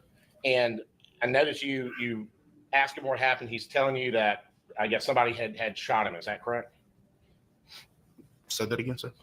You were asking what happened, and he said somebody had shot him. Is that correct? I don't recall that, sir. Okay. He didn't tell you somebody had shot him? Then you ask him what happened, and he said that his stepdaughter had shot him. Yes, sir. Okay. And I think it took you a couple times because you had asked, what does your son look like? And it took you a couple, you had to think to realize that it's actually a stepdaughter, not a stepson. Would that be correct? Yes, sir. And this is all on, this is all on video, correct? We just saw the video. This is all on video. Yes, sir. That's what we would call a body cam, right? Correct. Okay. And you have certain policy and procedures with the body cam, correct? Yes, sir. And I think you had said when you first got up on the stand, you were asked about why you wear a body cam or what it is. And you said any time that you have interaction with the public. Yes, sir. And it's for your Just safety, grazed, also for though. the safety of the, I guess, the public, correct? Yes, sir. And you have certain policies that say, as long as you're out there, you can't turn that body cam off, correct? Yes, sir. And that's a Rankin County Sheriff Department policy, right? Yes, sir. And that's I guess if you're wearing a body cam, you are, I guess, and you're with the Sheriff Department, everybody follows the same procedures. Yes, sir. May I beg the court's indulgence? Okay, so let me just stop because we're almost done with day one, actually. They started late, day one. So yes, so there I've seen reports of a neck, shoulder, so anywhere between like shoulder and neck, he was grazed. So the bullet didn't make like a full like through and through impact, hit an artery type of situation. It just nicked him a little. So doesn't the cops helps do first aid? I think he did. So what happened was when he went in, he saw that he probably had like something, either his hand or something, or maybe some fabric, cloth, paper towels or something kind of on the wound. And the father, Heath, was probably very much like, my wife, like, go see my wife, who's, my wife. This is a thing she's doing. And we heard early on in the body cam footage that he was still in that sort of screaming, shock phase. So with the first responder on scene, yes, he's going to, or someone is going to eventually do some sort of first aid on who's ever sort of tend to, like, okay, but sort of injured. They're going to assess the scene. Right now, there's like a criminal act literally happening. Someone just put these 2 bullets into Ashley. Someone is on the run. Like, where's the daughter? What's going on? So they're trying to assess the scene and sort of get as much information as possible, seeing as he wasn't like on his way out or anything. Oh yeah, no, I am happy to answer all the questions to the best of my ability, just from what I've seen throughout like my time watching all of these trials. They're going to try to assess as much as possible before they kind of turn their back. There could still be somebody in the house. You heard him. He was screaming, like, police, police, police, like, open the door, open the door. He's going to go from room to room, clear the house. He's also, reaching up onto his radio, informing the incoming backup at what's happening as well, what's on scene.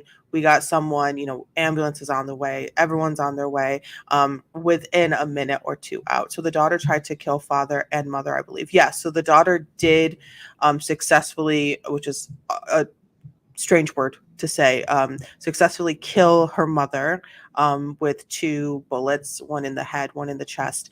And she shot at the father, who got grazed. And then she dropped the gun and took off.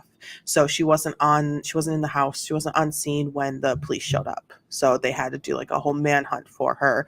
So as police were arriving, they were gathering more info. I'm sure someone was helping him with the active wound that he has on him, the father had on him, getting as much detail, confirming that Ashley was no longer alive, confirming that, he doesn't have a gun on him, that the gun that was allegedly used in this crime is on the table.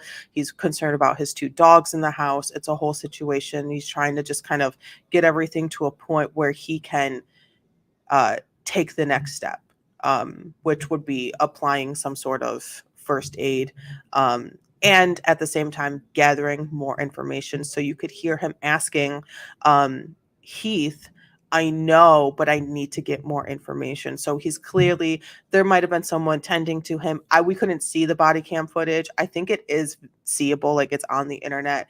It's not something that anyone should willingly seek out. If you don't want to, you don't have to. There's never any pressure to see stuff that you do not want to see, or need to see, or can emotionally handle to see. So I'm sure there probably was eventually, as time, a minute goes on, another minute goes on, the backup is speeding up to this murder scene, which does not happen very often in small towns. The area, the county that this happened in, I was just looking it up. It has like tripled in size since 1970. So there's a lot of people, a little more money is being injected in this town. More businesses are starting. The median household for the town was going up and up and up. So that type of stuff. So let's finish up with this witness. I'm ex-military, anti-terrorism. I can handle it.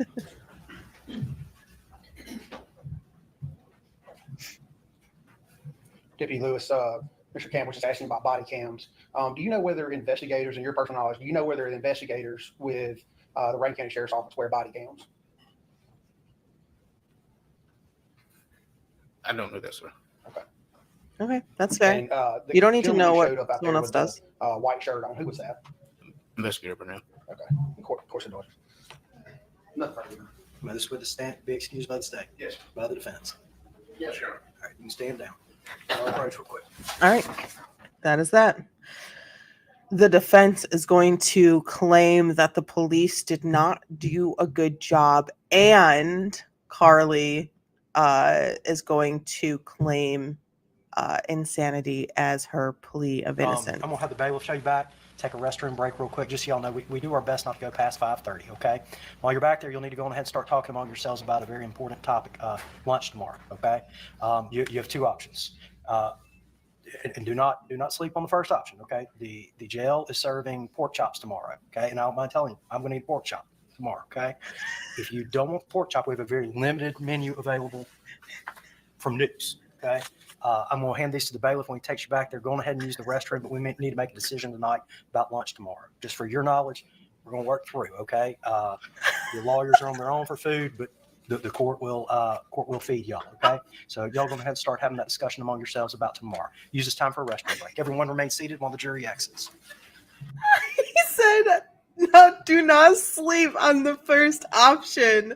The jail is making pork chops." Look, a good pork chop is a good pork chop. Do not get me wrong. So we've seen, if you've been with me for a while, if not, maybe you've seen other court cases. And if you're not from America, when it comes to a jury case, so there's two different kinds of trials. There's a jury trial, and there's is the cook the judge on duty? There's a jury trial, and there is a bench trial. So a jury trial is a trial in front of a jury of your peers, people throughout the town and city where the trial is being held, and they make the ultimate decision: guilty, not guilty, partial not guilty, or a full mistrial. A bench trial is where the judge makes the full decision. They are judge and jury at a bench trial. This is a jury trial. So the judge in jury trials, it is of the utmost importance to be so aware that these are human beings removed, I want to say forcefully, like forcefully by the law, removed from their life, from their day to day, to sit in this room and listen to these people make these claims, show this evidence, see these awful things, and then make a decision on someone's future. So there is this utmost importance of being completely aware, completely kind and gentle, and a judge. The most that a judge I have seen essentially get like really pissed off. Like the judges that I've seen get so pissed off about things, besides like the random exclusions when it comes to like, there was that one like school shooter that had this trial and the lawyers were absolutely ridiculous. But judges will get mad when lawyers from either side waste the jury's time. The jury is to be respected in the highest regards. In a jury case, the judge is not the decision maker. The judge can sustain or overrule objections. They can make sure the case is being handled properly. They can remove people from the gallery. They do all these things, but the final destination of this trial gets handed off to these strangers. So they are to be respected and held in the highest regards. And so when you see a judge interact with a jury, it's always a completely different manner than the way they interact with the lawyers, or even like the bailiff or their own like staff that they have. They look at these jurors and they go, "Oh my God, I love you so much. You guys are so sweet. Besties, lunch tomorrow. Let's figure this out. And I love you guys. Goodbye. See you tomorrow." And then he can turn around and be like, "Why are you messing up? You're dumb. This is annoying." Like there's this like fantastic moment, like you can see like shift in these judges, and like you see it in all these judges. It's so, even like Judge Canoni during the Karen Reed trial, she'd turn and look at the jury and say, "Oh," she'd stand up, she'd lean into it. It's like it's so interesting to me. So yeah, so when he says that the pork chops are good, the pork chops are probably fire. I mean, this is happening in Mississippi. The pork chops and gravy are probably fire right? So I'd be like, yeah, let's get that pork chop. let's get that pork chop. And jurors are paid pennies to the dollar. So they're missing work.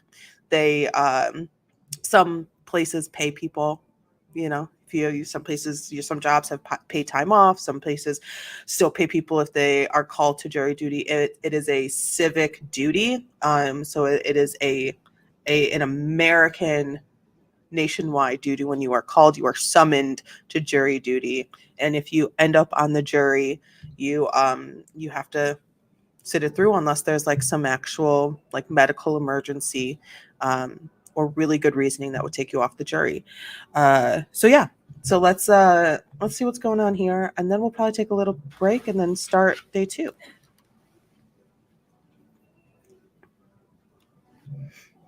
Okay, so they are on, I don't think he says anything. We'll be in, it's 4:20, we'll be in recess till 4:30. Okay, so they go on a little 10-minute break, and then the stream just goes through. This is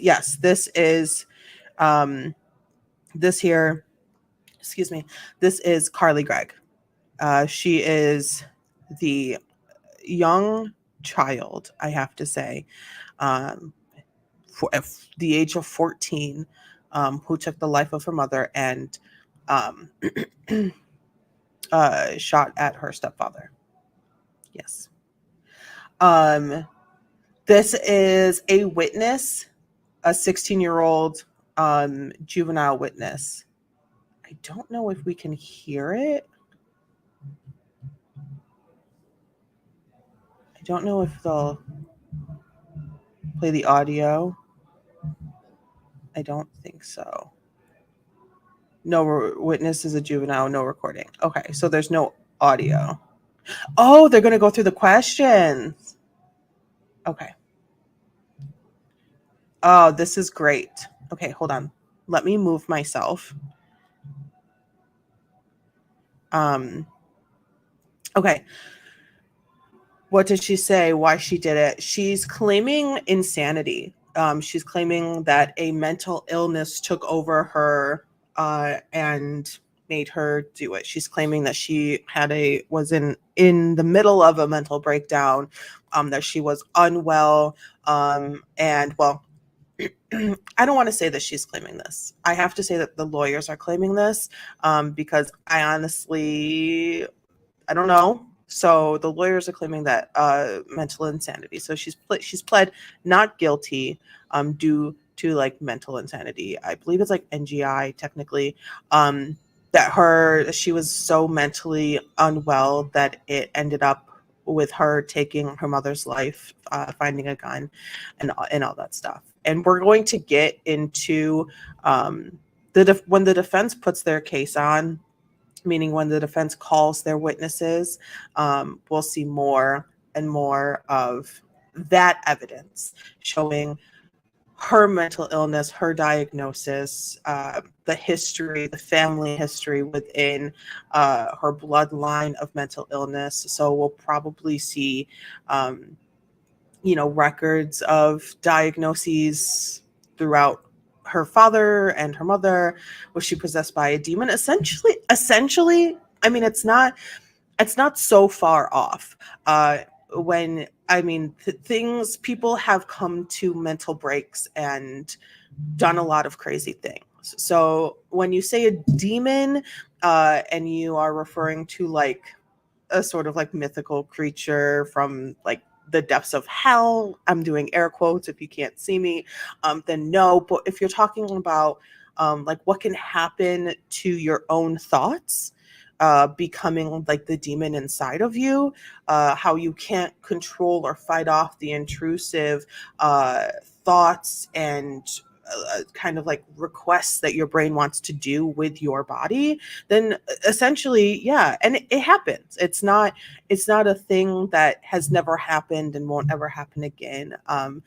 There are plenty of people with mental illness diagnosis that their brain takes over and their soul has like no control. So your brain is making these decisions, and like yourself, who you actually are, cannot fight it. It's hard. It's hard to explain. It's hard to explain if you're experiencing it, and it's hard to understand.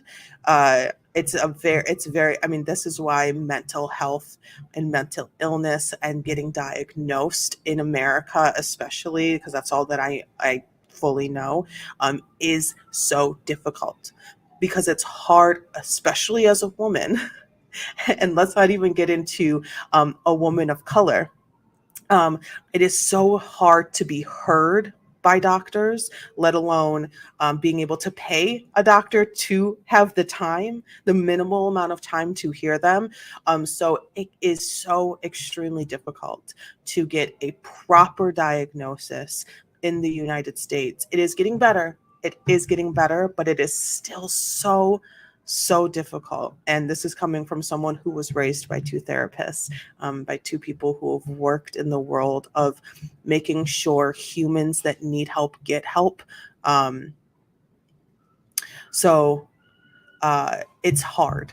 It's hard to understand. It's hard to explain, and it's hard to look at it from our angle, especially. So when this claim is made in the law in a trial, I try to keep my mind as open as possible, and I like to really take it like a day at a time. So when I hear something, I may have an immediate reaction. That's why we're here. Here is a reaction video to a murder trial.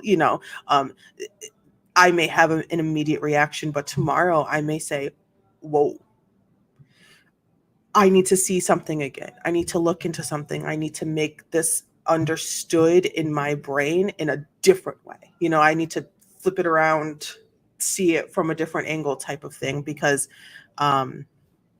you know, it's insane.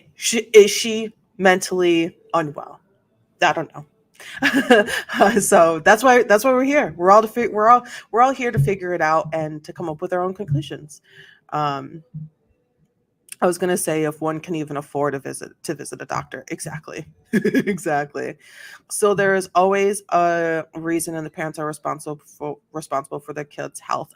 Yes, at 14, your parents are completely responsible for your health. And it is sad to see. We saw this in a school shooter situation about a year ago, where the parents was this like set a precedent. The parents themselves of the child who brought a gun to the school and shot the school up, they were charged for manslaughter, and they are both going to jail. The mother and the father are going to jail because they were held responsible for not paying attention to their child, for not listening to their child's call, pleas for help, when they were saying, I don't feel well. I feel bad. I'm writing these notes. I'm telling them I need to see a therapist. I need to see a doctor. They knew that something was not good. They were called into the principal or into the school social worker's office, and they were shown drawings that this child was doing, and they said whatever, and they turned their back on that child, and they were found guilty in the deaths and the injuries that their child caused in a school. Yes. Where did she get the gun? I don't have an answer for that yet. I haven't heard of where she got the gun.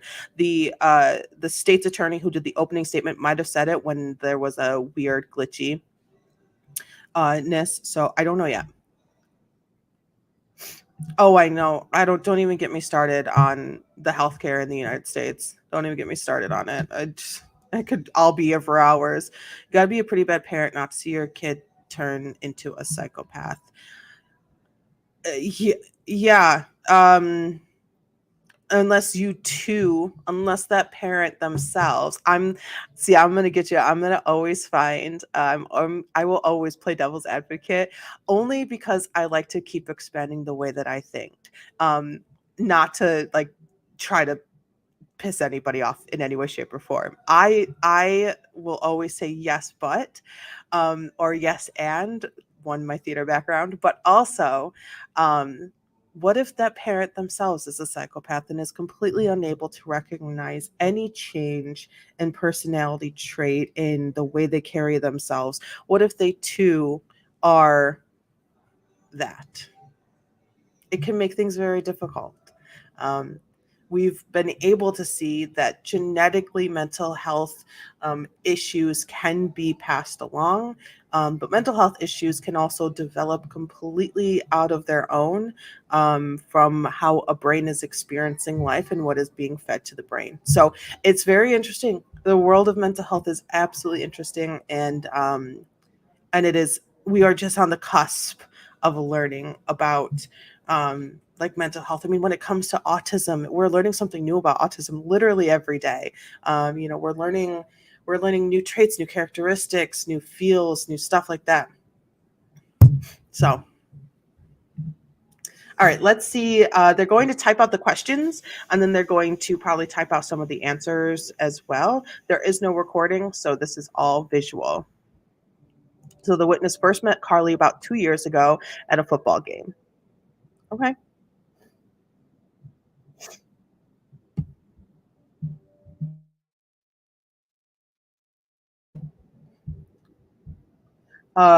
Is your mom also a teacher at the school? Yes. So their mom is also a teacher at the school. And I'm going to kind of skedaddle through until I see the next question pop up. So, like I said, there's a juvenile witness on the stand. So they are a child. There is no audio recording. There is no video recording. But what Court TV or whoever is representing Court TV inside the courtroom is typing out what the question is being asked by the state. And then it'll be the defense if they do a cross-examination. And then the juvenile witness, their response, or like a summation of their response. She's 16, right? Yes, she is 16. Carly is 16, and the juvenile witness is probably 15 or 16, around there. So, but since Carly is on trial, she is being tried as an adult. So she is being tried as if she was 18 and up, due to the level of violence that her crime was.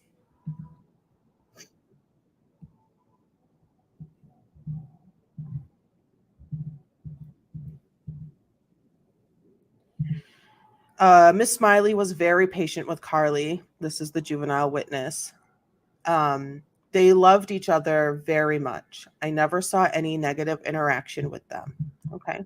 This pic of her, probably way too innocent. She looks like a nun in this pic. Yeah. And I want to have that conversation after I see more images of her in trial. Did Carly have any trouble at school prior to March 2024 is the question. I never really saw her get in trouble. She's a genius kid and doesn't do much wrong at all. I think I saw her get in trouble once, and it was shocking. The topic of imagery when it comes to these really heinous crimes is constantly on the forefront of my mind, especially when it comes to crimes that involve Black children, crimes against Black children. There was a school shooting just recently down south, and they said so and so. They put a name. This news put a name, and they said, all these things. Da, da, da, da, but the image about the school shooting was an image of a small, young Black child who was murdered, with bold lettering underneath, talking about a school shooting and how many dead and how many injured. But no note, no marking, no footnote, no words indicating that this Black child was one who was murdered or injured, not the one who did the shooting. And I thought it was one of the most disgusting moves I've seen mainstream media make in a very, very long time. To put this little baby's face and not indicate that he is not the shooter which very, very easily could be confused as the shooter because the bold lettering underneath says child shot, blah, blah, blah. Absolutely awful. Absolutely awful. So, imagery when it comes to media and heinous situations like this is always on the forefront of my mind. What was that for? She cheated on her math test. Did her mom find out about that? And the juvenile witness says, "Yes, ma'am." Oh, the ma'ams. Oh my gosh, the southern, like, bless your heart, like the accents, the yes ma'ams, the no ma'ams, the sirs. Oh, it gets me. Her mom was disappointed, of course. Carly was upset, like any child would be. They clickbait more than YouTubers these days. Tell me about it. Yeah. Um, we will keep skedaddling through here.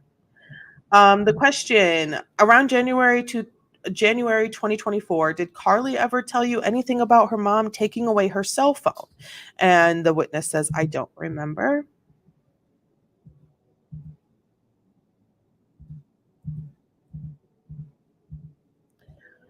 Did you see Carly Gregg on the morning of March 19th, 2024? The juvenile witness says, yes, ma'am. I was really confused. She was sitting alone in the cafeteria and she spilled her drink. I joked around with her and she got mad. How did you know Carly was using drugs? And the witness says, she had told me prior. Could you tell that she was high? And the witness says, you could just tell. Did you ever see her drinking Germ X? No, ma'am. What the fuck is Germ X? Sorry, sometimes I do curse, but I try not to. Hand sanitizer? What the hell's going on here? Oh, they're giving me some tunes. Oh, wait, is that...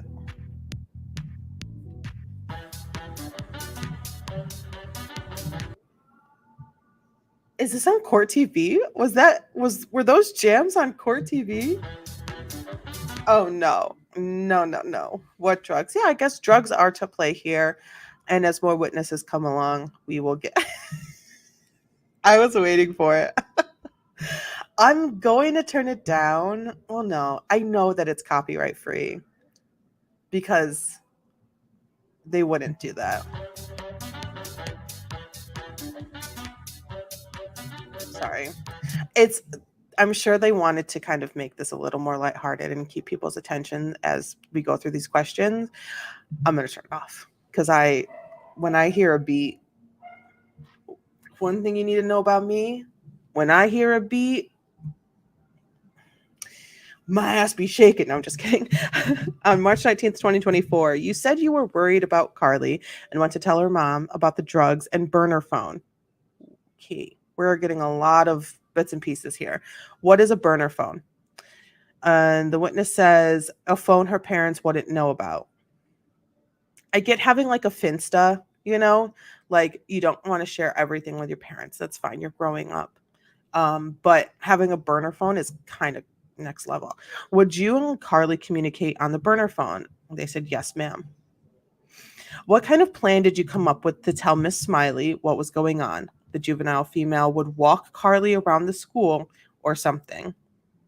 While I told Carly's mom. Okay, so someone else, our other friend, let's say Sylvia, I don't know why that name came into my head, would walk Carly around the school or something while I told Carly's mother. So her friends were gathering the strength to tell her mom, hey, she's drinking Germ-X, which is hand sanitizer, doing drugs, has a burner phone.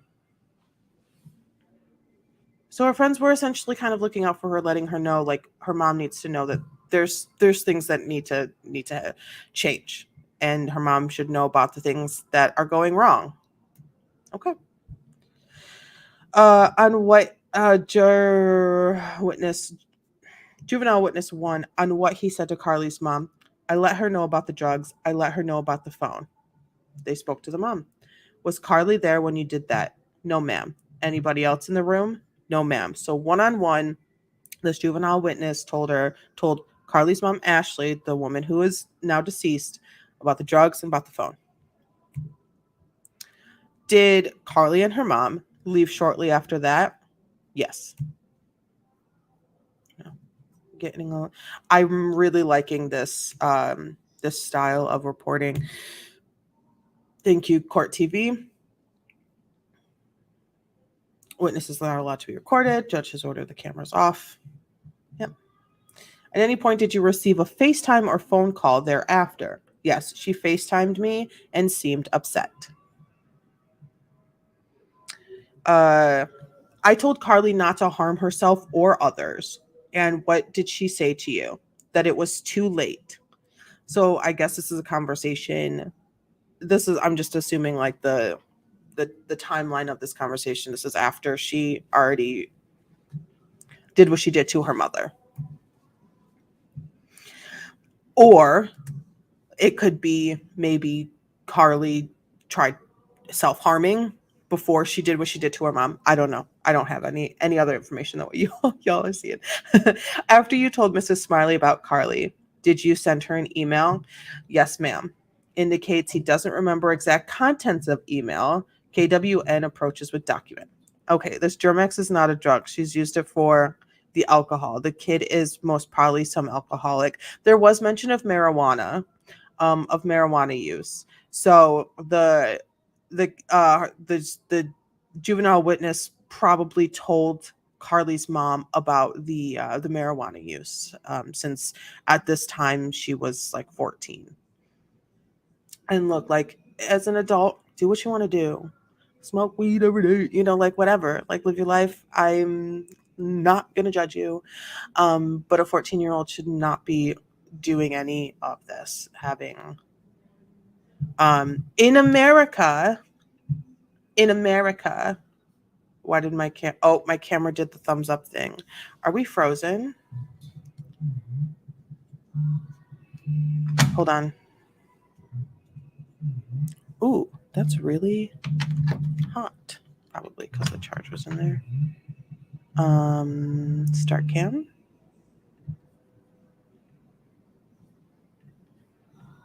What is happening?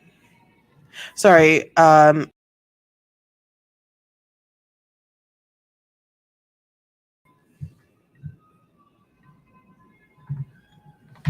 moment.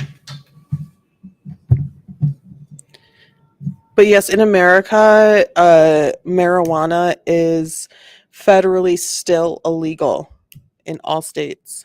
So federally, it's nationwide. There's illegalities. Some states have recreational use. Some states have medical use. Some states have both medical, recreational, and all that. But not all states everywhere make it. What? Uh-oh. Where is my camera?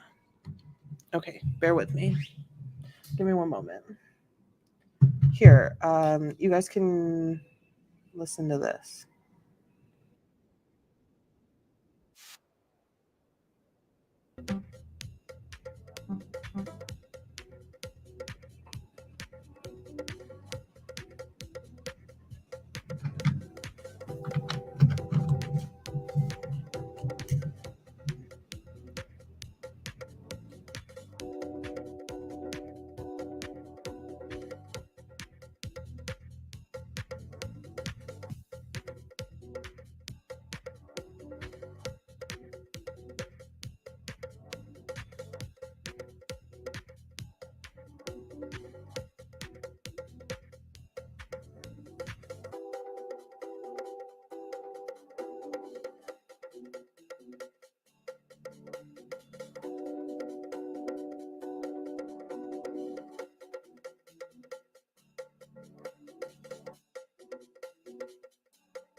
Oh, okay.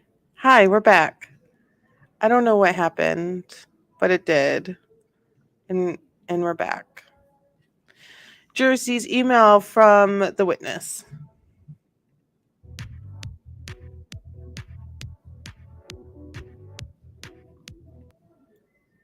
Oops, wrong button. Okay. Technical difficulties. That was so weird. I think my cam link overheated because I was charging things.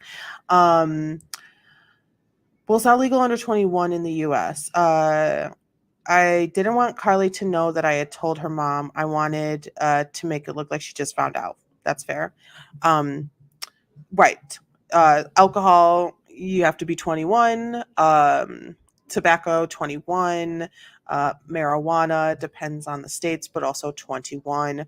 But yes, especially when it comes to the developing brains, yes, it is.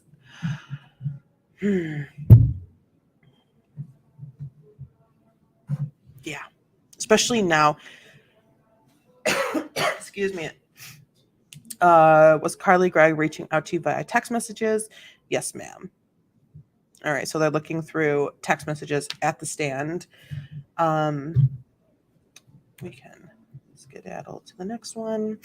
Smash that like button. Carefully, Court TV is not legally responsible for damaged keyboards. That's cute. Smash that like button for me, not Court TV.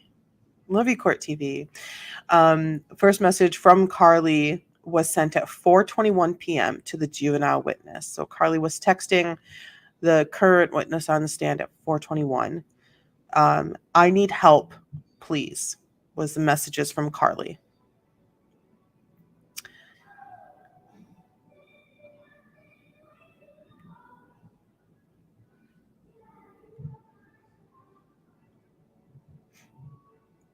Do you guys celebrate Halloween in Belgium? My brain just said, I'm so excited for Halloween. About 10 minutes later, responded to Carly with, I'm riding my bike, send address.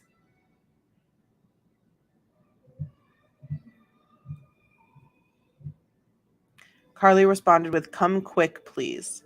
So hurry up, get here. How long did it take you on your bike to get to Carly's house? I don't remember. It's a long bike ride. Did she ever tell you why she needed help? They said no. Oh, for a few years now, it's gone pretty big. Halloween is my Christmas. Christmas is like the biggest holiday here. And Halloween is my Christmas because I'm not really a big Christmas person. I'm not like religious or anything. But Halloween, I love Halloween. What do you see when you get to Carly's neighborhood? The witness says, the first patrol car. I went and hid before later being questioned by law enforcement. So I was hiding, and then I ended up being questioned by law enforcement. So this witness had some like immediate involvement in I wanted to be a good friend and there for her, but at that point you didn't know what Carly had done to her mother. And they said I did not. So they didn't know. It does. Yeah. I don't hide it. If I was trying to hide it, I'd be really bad at it. Did you ever actually see Carly after school on March 19th? No, ma'am. Do you and her still talk? Yes, ma'am. They still have conversations. Has she said anything about shooting and killing her mother? No, ma'am. This is so helpful. I wish they did this in the Karen Reed case. Has she expressed any remorse for what she did to you? I don't think she did anything to me. Ooh, that was a very interesting question. Okay, let me just go back. Has she expressed any remorse for what she did to you? Has she ever said sorry to you? Has she ever said, I feel terrible for what happened to you, what you've gone through, how your life has changed now because of what I did to my mother? Bringing you into it, texting you, having you come to the house knowing damn well that cops are going to be there in literally 13 seconds, bringing you into this. what I also like, what are the other messages, like what else would indicate, what else would trigger this question to this juvenile witness? What has she said previously that would make this a very interesting question to hear the answer for the jury? And they said, I don't think she did anything to me. Did she express any remorse for what she did to Heath and Ashley Smiley? Not that I can remember.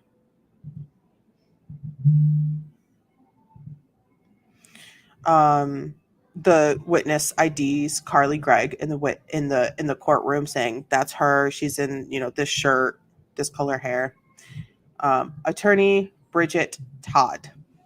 All right, so cross-examination. So the defense is now going to ask this juvenile witness questions. Something going on here. Why did she have a burner phone, or is this normal for kids to have? I wouldn't say having a burner phone is normal, but I would say it's normal for kids who try to, who are wanting to keep as much information about their lives separate from their parents. Maybe they feel like their parents are being overbearing, being too much inside their lives, maybe tracking them, maybe reading their messages, going through emails, checking out their social media, and they feel like it's an invasion of privacy. Burner phones are easily accessible and kind of cheap. So it's weird. Absolutely, it's weird. I wouldn't say it's the weirdest thing. But added on top of drug use, alcohol use, Germex use, stuff like that, I can see how maybe there might be a little paranoia. Yeah, I'd say rare for a kid to have a burner, normal for a criminal though. Yeah. I think nowadays, like, I'm not a kid. I think nowadays we probably come across more and more youth with an extra phone. I wouldn't call it necessarily a burner phone for what they're actually using it for. So for them to keep calling this phone a burner phone, they have knowledge of the information on this phone. It's very much stuff that she wants to keep away from her parents, that her parents do not need to know about. It's the bad things that she's doing type of energy. I would say having an extra phone is pretty normal if you're a content creator, if you're making TikToks, if you're filming stuff and you're making stuff and putting stuff online, or if you have a work phone and a business phone, that stuff. But having a burner phone, I'm also very disconnected from kids these days. I am elderly. I am like bed at 10. I am so far connected to children. In Europe, burner phones are non-existent. I think they're even illegal. You need your credentials and provider. Oh, they don't have like pay-as-you-go type phones where you can just like buy minutes. We still have phones that you can like put minutes on. That's essentially a burner. You can get like the cards. Did you ever see Carly smoke marijuana? Maybe once. You're practically a kid, so far from being a kid. What was going on with Carly that concerned you? I can't remember any specific examples, but I just saw her going down a rabbit hole. That's very interesting. I can't remember any specific examples. I'm going to need you to, but I just saw her going down a rabbit hole. Do you know how frequently Carly smoked marijuana? I don't remember. Do you still consider Carly your friend? Yes, ma'am. Does Carly still consider you a friend to her? You can't ask that question. But do you know where Carly got the marijuana she smoked? I don't know exactly where or from whom. From whom?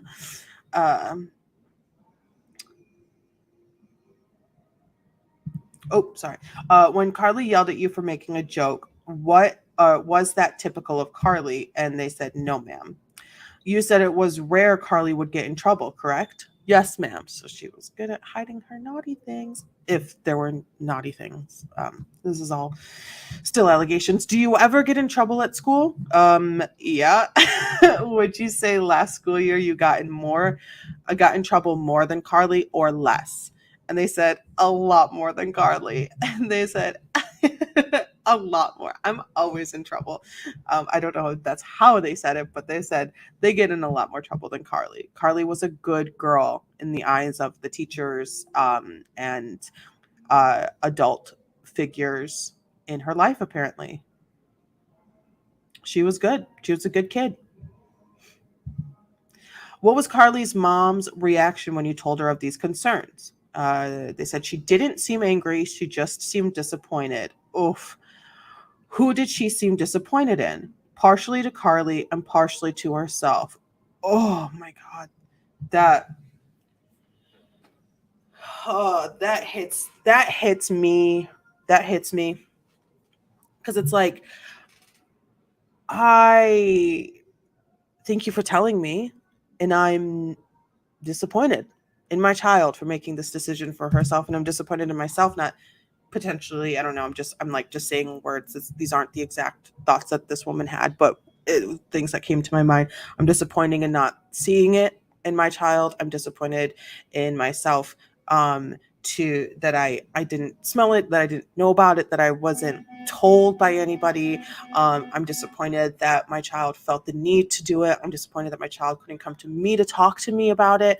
The range of disappointment from a mother in a situation like this is exponential.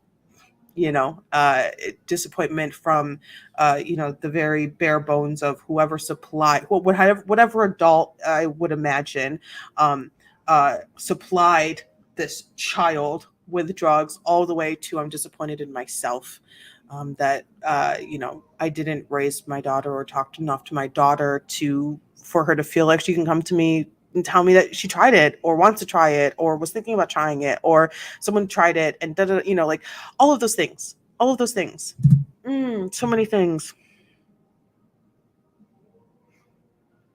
Why were you concerned about how Carly would react to getting into trouble? Whenever she'd get in trouble in the past, she'd engage in self-harm. Okay, we're getting somewhere. Self-harm is terrible. That's really sad. This is really sad. And that's a thought that I had previously as well, early in the day. Fair to say you were more worried about how Carly would hurt herself? Yes, ma'am. That was my first priority. First thing that crossed my mind. Have you ever known Carly to be violent? No, ma'am. But they have known Carly to self-harm. Damn.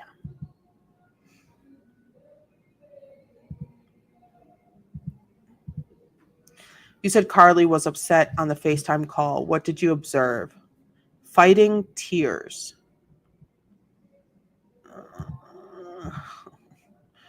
And then this is the suicide and crisis lifeline to call. Very well timed, Court TV. Thank you very much.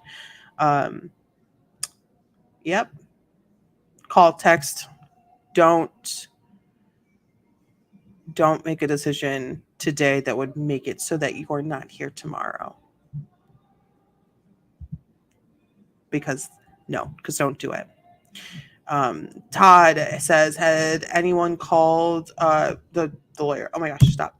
Had anyone called your parents to let them know you were being questioned by law enforcement? Well, one of them was taking me home, and then we had to turn around because someone wanted to ask more questions. And when I called my mom, he let them know. So this minor, this minor was being questioned by the police without their parent or guardian. If that is so, that is a problem. I wonder if the cops looked into her social media behavior. Oh, I'm sure they did.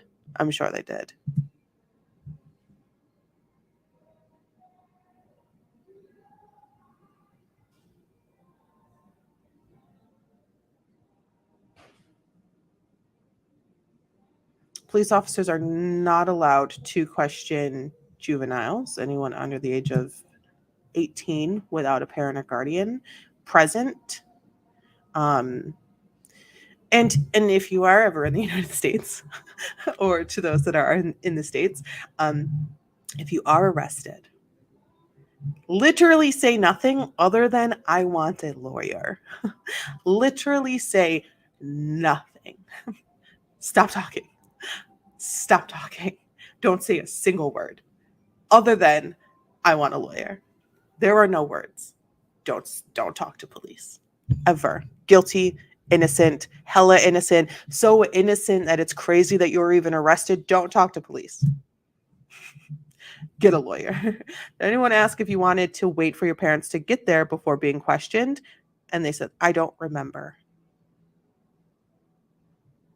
You will never be able to talk your way out of anything with the police, because everything will be used against you. Everything will be spun. Everything will be used. Every single thing. Based on everything you know now, would it be fair to say the concerns you had about Carly had more to do with mental health issues? Objection, speculation, sustained. Okay, so that question will not be answered, but it was a question that was asked by the defense. I think that was our first objection, unless they missed one. But yeah. Based on what you know now, are your concerns about Carly still grounded in drug issues? Yes, ma'am. What drug issues? The weed pens we found out about. Based on what you know now, would you say the weed pen maybe wasn't the biggest problem in Carly's life? Objection, sustained. We don't have the reasoning for the objection, just that it was sustained. This question will not be answered. Sidebar. Who wrote sidebar?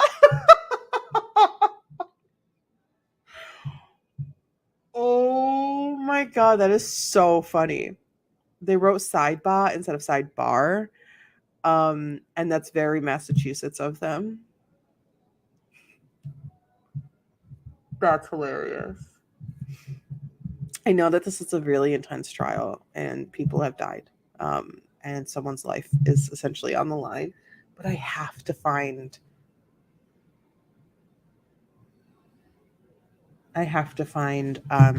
the joy in the little things. I will laugh. I'm a giggler. Have you ever had any interactions with Carly's biological dad? No, ma'am. Carly didn't talk about him much. Okay. So we don't know much about Carly's bio dad.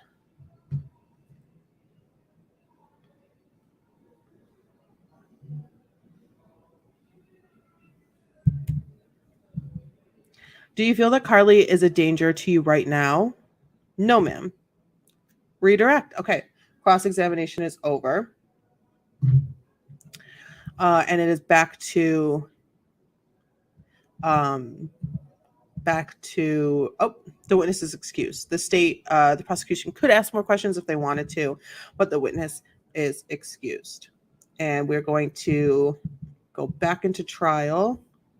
Oh, they are excusing the jury for the evening. And we'll get the volume back up. Please help if I do have some special issue. You can pack lunch. These are the options that I have. Okay. So just before y'all leave tonight, please make that decision. If you want to bring something, we'll provide you a refrigerator. We'll provide you a microwave. But we're going to take care of you every possible way that we can. We're going to ask y'all to be back in the jury room at 8:45 tomorrow, ready to go at 8:45. Everyone remain seated while the jury exits. Mr. Bailey, take charge of the jury.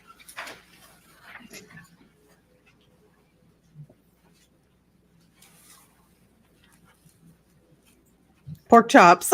I feel like that's gonna be like our every trial. There's like a theme, like a little joke that we can make. You know, to lighten the mood. Like, oh, jury's going back to snack on their pork chops. I think pork chops made a very big impact today. He's clicking through things, and we are done. We're all done with. Thank you, Court TV. I do appreciate you being in these courtrooms. We are going to take a little bit of a break. We've been going at it for a couple of hours now, and we can start tomorrow's. We can start day 2 of court. Day 2 was 8 hours and 41 minutes. We might be able to get through like half of it because I'm here until like 7. So we might be able to finish it. I mean, I'll be here. We might finish it. Because if we watch it at 1.25, skip all the breaks, We might be able to finish it. But first, we will. They're going to start with another juvenile witness. I'm just kind of scrolling through the chapters, and then another juvenile witness, and then state's witness Heath Smiley, the stepfather. It does look like there is a good chunk of break time in there, but they really do fit a lot of court in. And we do see a little bit more. Camera angles seem to have changed, added a camera. Okay, yeah. So let's take a little break. Let me put a thing on screen. They will show her. Yeah.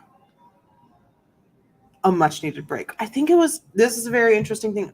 I came into this knowing like 0.0002% about this case, and so far I have so many questions. But I think we will get answers. And I'm just going to do.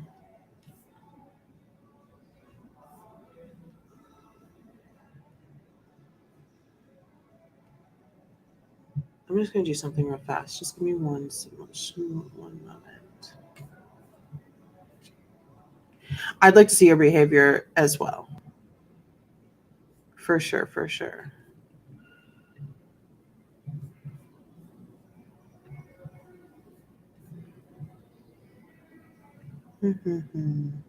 I never made a be right back screen. So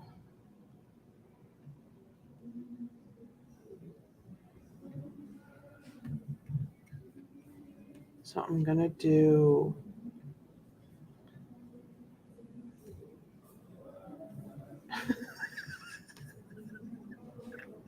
This is so embarrassing.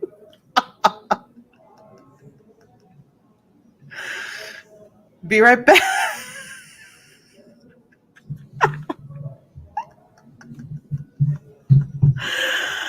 We'll be right back. Let's say so it's 3:47. Let's say 4:05. Be back at 4:05.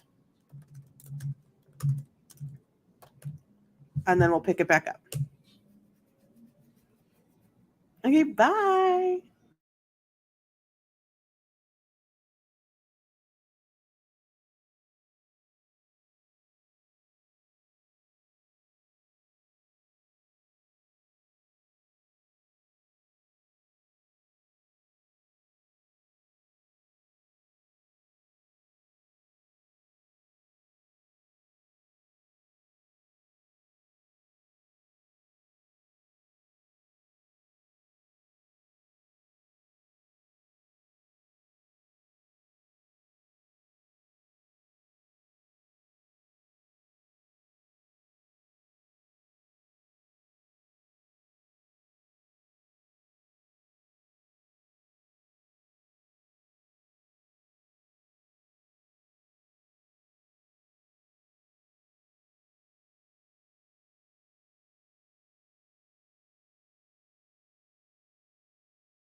I am back. I am back, and we are going to watch day 2. Let me get this pulled on up.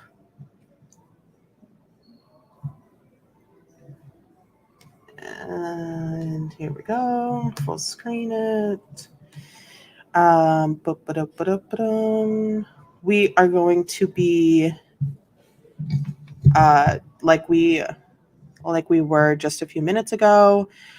Starting day 2 is going to be juvenile witnesses. So we're going to go back into me just kind of reading it off. Sharky. Hi guys, thanks for coming back. I went and grabbed some food because granola bar will not suffice. Survival for eternity. So after the juvenile witnesses, I will probably just sneak off camera, nibble away once we get back to live human being witnesses. All right. But we can skedaddle through these text version of witnesses pretty quickly, which will cut time down immensely.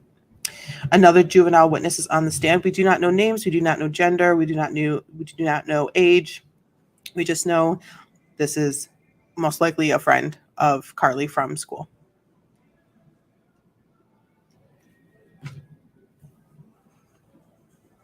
I'm actually just going to turn that off so the buzzing isn't annoying, mainly for me.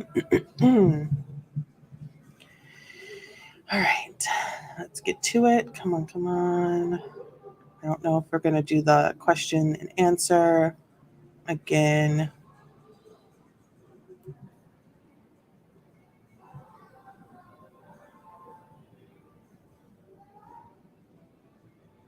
Doesn't look like it.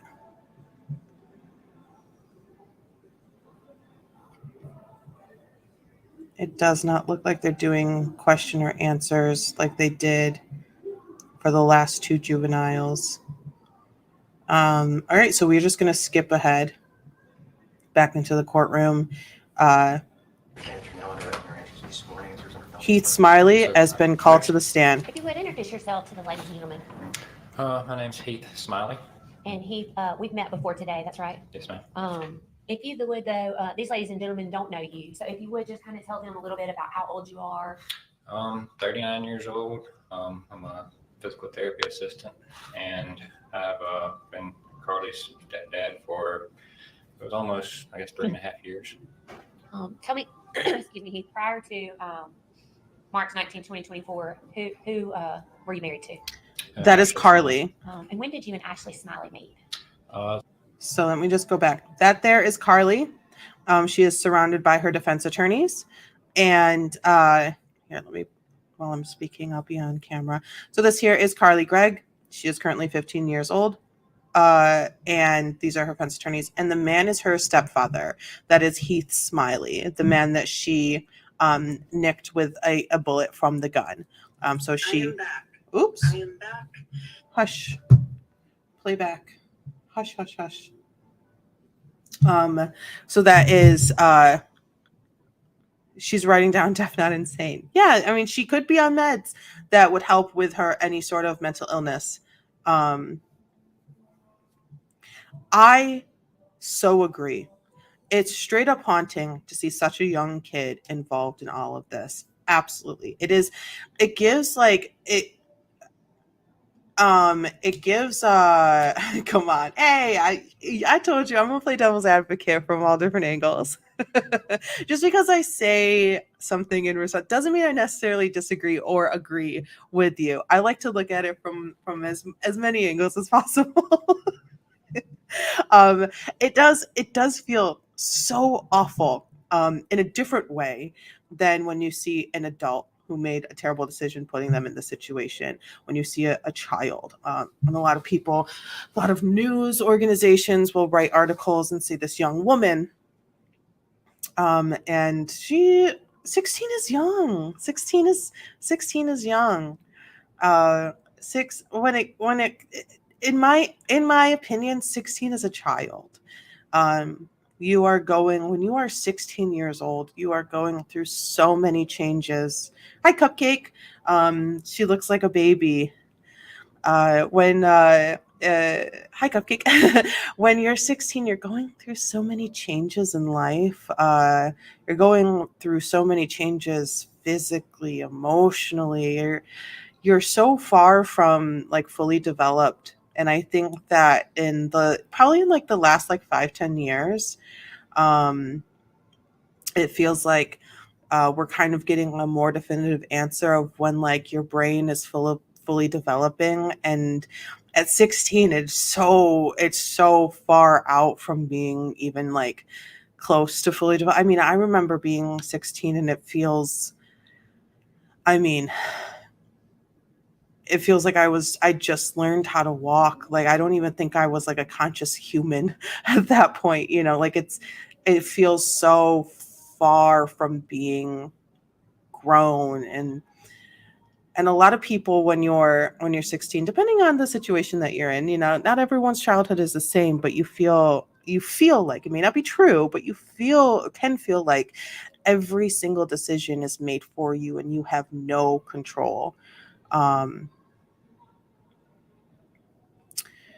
Well, when we're talking about this situation, um, when you're talking about this situation, it does feel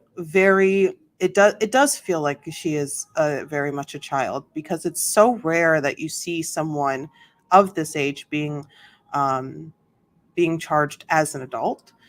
That's why having a 16-year-old in juvenile court is completely different. They're juvenile. But having them in adult court facing real forever adult charges and consequences, to me it feels like she's just a child.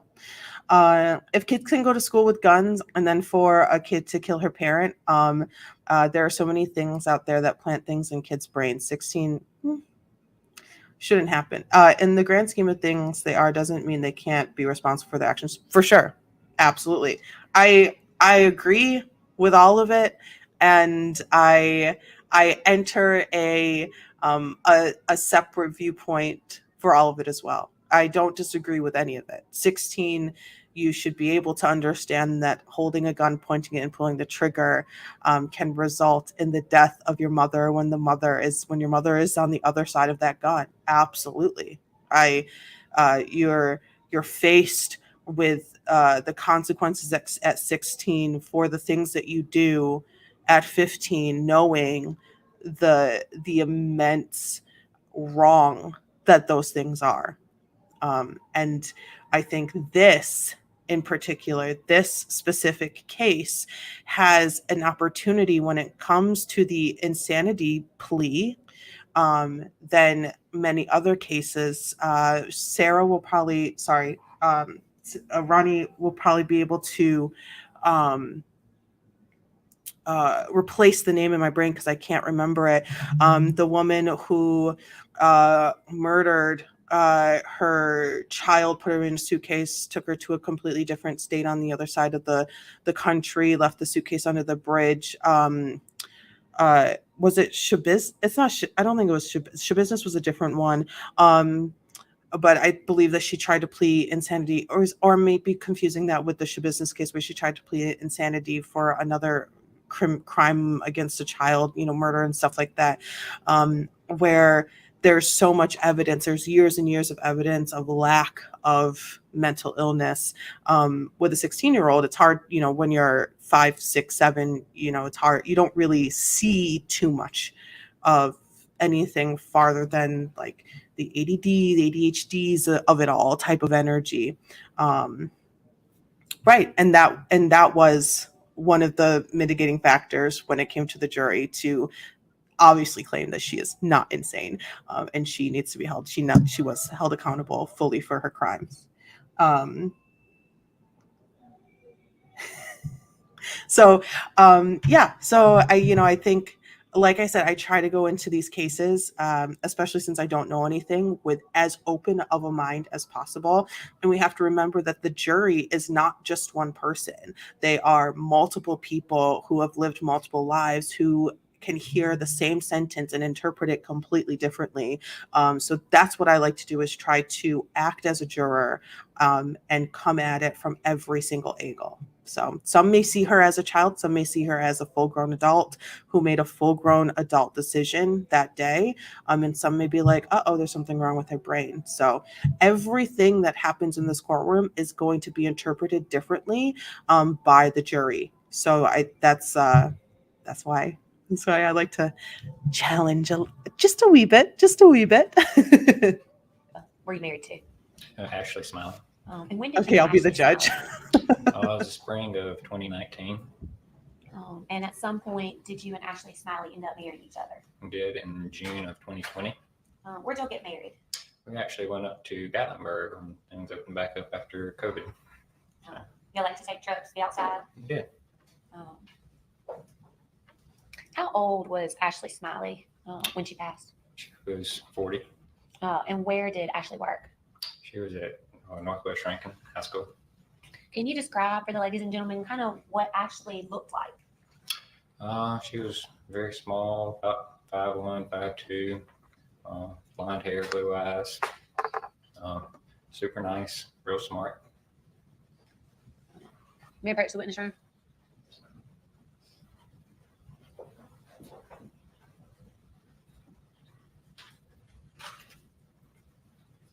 I'd ask you to look at that. Can you tell me what that is? It's a picture that we took. Guess we were up in the Smokies somewhere. I'm not sure which one that one's from. Might have been last fall. I don't know. And it's a photograph? Mhm. And who's in that picture? That's myself and my wife, Ashley. Your Honor, we'd ask that that be marked as the state next exhibit. Any objection? No objection. Admitted as 7 all purposes.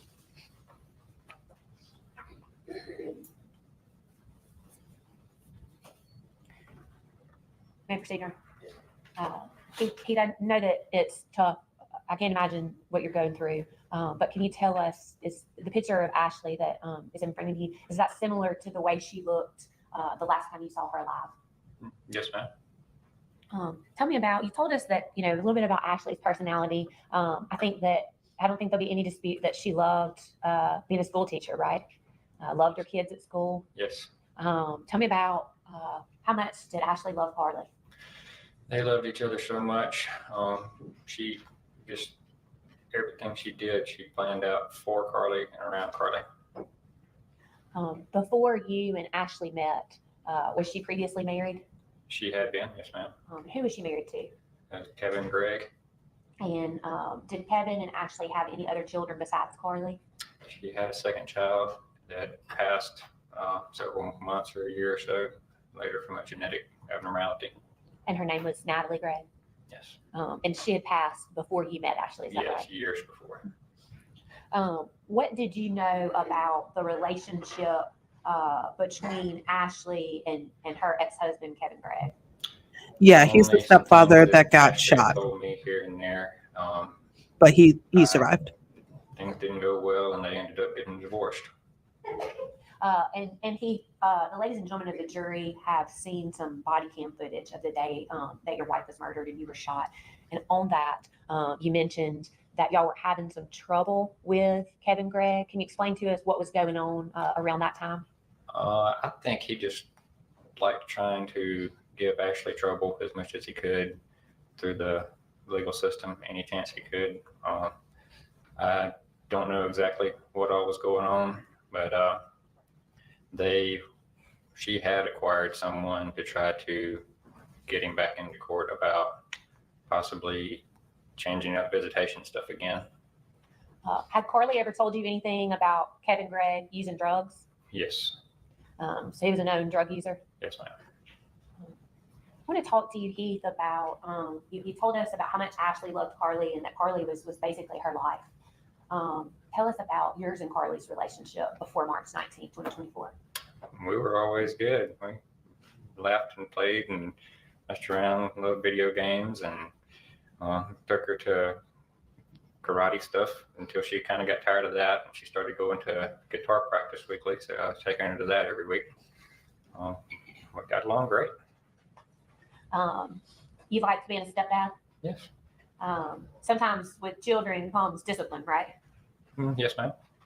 Would you say, or how would you describe the type of parent that Ashley was to Carly? She was, like I said, always thinking about Carly and just Carly's first, no matter what. She would do anything in the world for her and would try to get the best for her every day. Were there times that you and Ashley would have to punish Carly? Of course. Give us some examples of that, Heath. She had troubles growing up with back and forth with the stepdad and everything. So she would always wanting to try to make friends at the house and around home. And Ashley was always trying to, keep an eye on her, make sure she was okay and knew where she was. And Ashley had to fuss at her a time or two about, I know you can't go here, you can't go there, it's too late, that kind of thing. But she never really, day to day, got in trouble, really. I want to ask you, was there a time that a boy named Thad came over to y'all's house? Yes, ma'am. Can you tell the ladies and gentlemen what you recall about that day?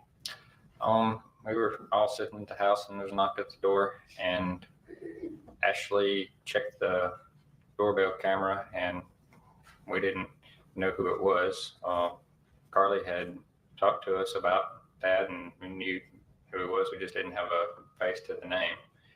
And Carly saw who it was and didn't want to see him. So I went to the door and just said, I'm sorry, I told him he must have the wrong house, and came back in and shut the door.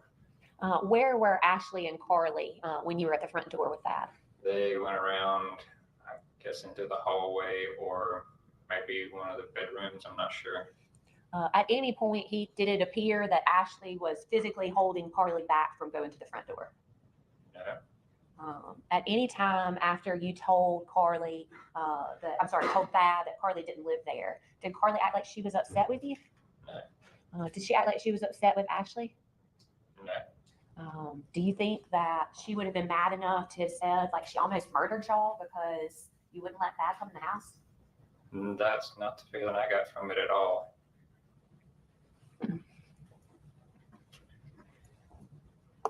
I want to talk to you about back in 2021.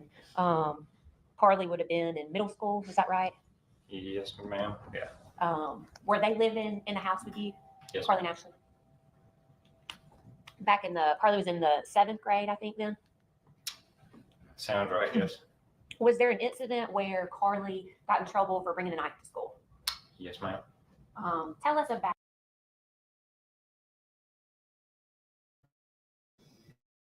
Sorry, I'm trying to get my mic back on. Okay, this question: previous history of bringing a knife to school.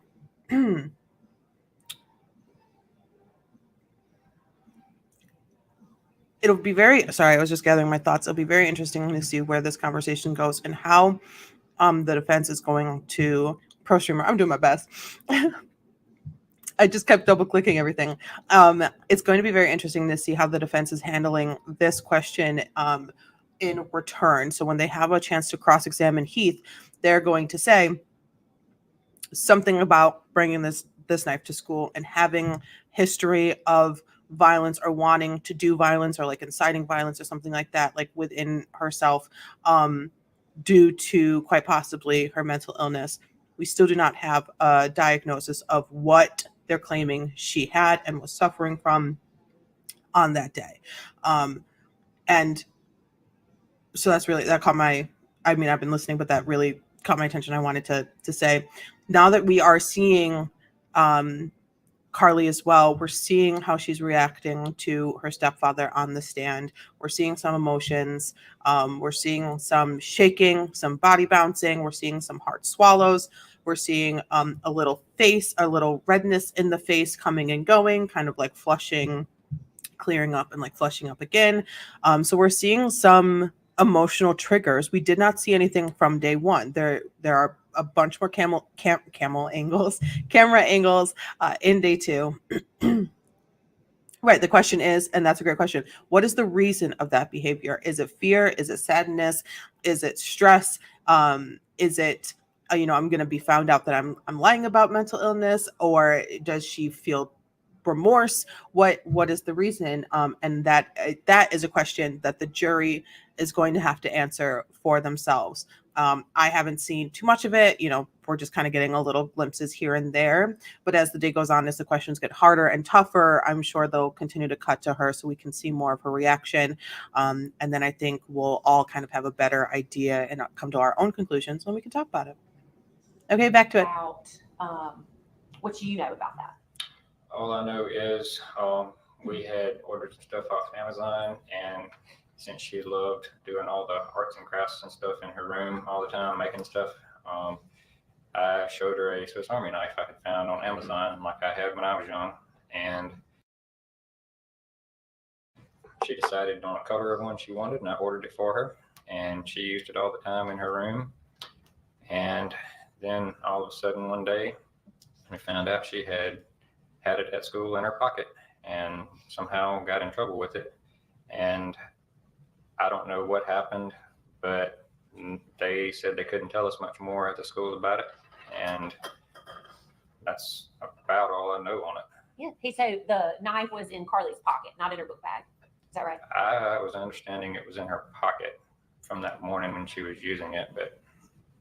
And then you didn't actually go to the school for any type of hearing in regards to that, right? No. That would have been something that Ashley handled. If she went up there for that, I don't remember it. No, she might have. I don't know. What did Carly tell you? Or how many days did Carly tell y'all that she had actually brought the knife to school? I thought it was just that day. What was the result of her bringing the knife to school?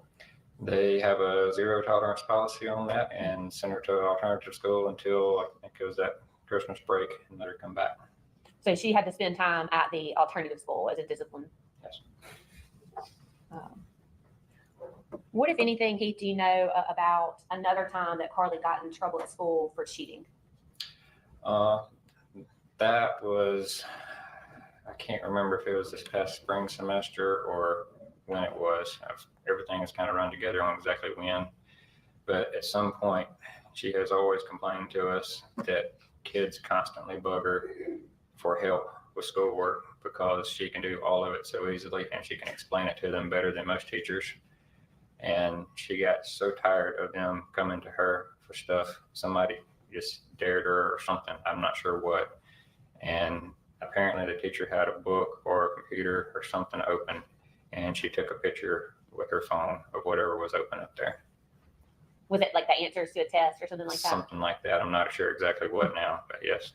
And then she shared those answers with other kids? I assume so, yes, ma'am. Was this is at the same school that Ashley taught at? Yes. How, from your observations, how did Ashley respond when that happened? She was just upset that she had done that, and she, talked to her about, can't be cheating, can't be letting others talk you into things. Just going with the flow of kids is not a good idea usually. So. Heath, were there other, we talked about that. Was there another boy that Carly was in some sort of dating relationship with that y'all knew about? She had been dating Anthony. Honestly, forgot his last name right now. That's okay. But you and Ashley knew about him. Yes, ma'am. Have you been to y'all's house before? Yes, ma'am. Was there any time that you or Ashley told Carly, hey, you need to end this relationship with him? I didn't get into a lot of that. Ashley had talked with Carly about him and, some of the things that was going on, and they had supposedly ended it. I believe you told, do you recall telling law enforcement that there were times that you and Ashley both would go through Carly's phone? Yes, we tried to keep an eye on her. Was there ever a time that you or Ashley took Carly's phone away from her? So Ashley had the parental controls on her phone, and we got to where we weren't going to let her take it into her room when it was bedtime. Had to keep it like on the kitchen counter, or we'd keep it in our bedroom sometimes. but she had her phone most of the time, so she could be able to call or text us if needed.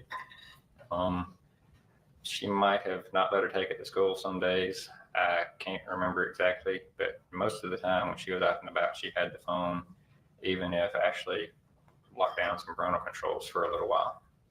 Why was it that y'all didn't want Carly to have the phone in her room at night? She was worried that she would stay on it and messing with it and not sleep. Was there ever a time after y'all thought that Carly had broken up with her boyfriend that y'all learned that in fact she had not broken up with him? So Ashley worked at the school, and she told me she had still seen them, in the hall together, walking up and down the hall and things. And she talked to me about it and was like, she was okay with it and everything, as long as, it was okay and nothing harmful was coming of it for Carly. Heath, do you recall a time that you and Ashley discovered that Carly had an iPod that she was using to communicate with people? Yes, that was another thing that her dad had talked her into doing to get around communication. He was, I think, kind of paranoid about everything, and that Ashley might have been controlling Carly's communication with him, even though she always left those communication channels open, even when she locked down the phone. Did it appear to y'all that she was in fact talking to her dad on the iPod? I don't think so. Who was she communicating with? I'm not sure if she was communicating with kids so much as she was on like TikTok and some of that kind of stuff. And y'all had asked her not to be on those accounts? Yes. Do you remember when that was, Heath, around what time of year? I don't remember that. Was there ever a time that you and Ashley learned that Carly had been cutting her thighs with a knife? Yes, and I was trying to think of a time frame on that, but it was, I don't know when, several months back, maybe a year. And Heath, do you know anything about Carly taking any sleeping pills? Nothing other than. All right, let's just take a pause there. My friend said, no hate, but she looks kind of like a dweeb, and I'm only saying that because she killed someone. Wild, out of pocket, and that person should probably go back to work. Maybe I will. Looking right at me, wild. I am surrounded by some of the most unhinged human beings. That knife is pretty irrelevant, but who buys a knife for a daughter, and who learned her to use a handgun? The learning how to use a handgun, I don't know. I don't have an answer for that question. If it was in the house, they are from the South. They are from the South, where the use of guns on like a more regular basis is common. So maybe her biological father likes to hunt or something like that. I'm sure we'll get to that. But before we get back, I wanted to mention this kind of response style is what we typically see from a witness called by the state during cross-examination from the defense. We're seeing a little pushback. We're seeing very minimal answers. We're seeing thought before responding. This leads me to believe that it is true what the defense said, that Heath Smiley, Carly Gregg's stepfather, is standing behind her. So the state for him is the enemy, not the defense. So we might see him have a completely different demeanor while during cross-examination, which is like completely opposite from what we typically see in the beginning, day 1, day 2, day 3 of a case, because it's still the state's case. They're calling their witnesses. So this is very unusual so early on, is seeing a little bit of tension, a little bit of anxiety, a little bit of shortness in the responses to the state, because to him, they are trying to put his daughter, stepdaughter, however he thinks of her, which in my life, stepdad and dad are just kind of the same, like, terms that can be used interchangeably. They do not change the actual like fathering capabilities of my stepfather. So it's very interesting to see like the tension for the state so early on in the case. Okay, all right, back to it. And she used to sleep like a rock, and Ashley always had sleeping trouble, and she would take a melatonin at night, and it was a week or so she had a bad cold. She was taking some NyQuil. I think she said that helped out some too. So Around the time that y'all found the iPod and Carly was cutting her thighs, is that about the same time that Ashley took her for therapy for anxiety and stress? Within, I don't know, I think that was maybe a couple months maybe before, seems like. Is that your understanding though? That's what you told law enforcement of why Carly was in therapy, was anxiety and stress? Yes, ma'am, or something like that. I think she was kind of depressed some days. And I think you told them that there were times that you would go maybe to the therapist's office with her, but you weren't actually sitting in any of those appointments, were you? No, ma'am. I went up there with them a couple of times, but it was kind of a little waiting room outside. And you don't have any personal knowledge about any medication that was prescribed, do you? Not until after this. I knew she'd been on one and they changed her up to something else. You don't have any knowledge on whether or not Carly was actually taking that medicine, do you?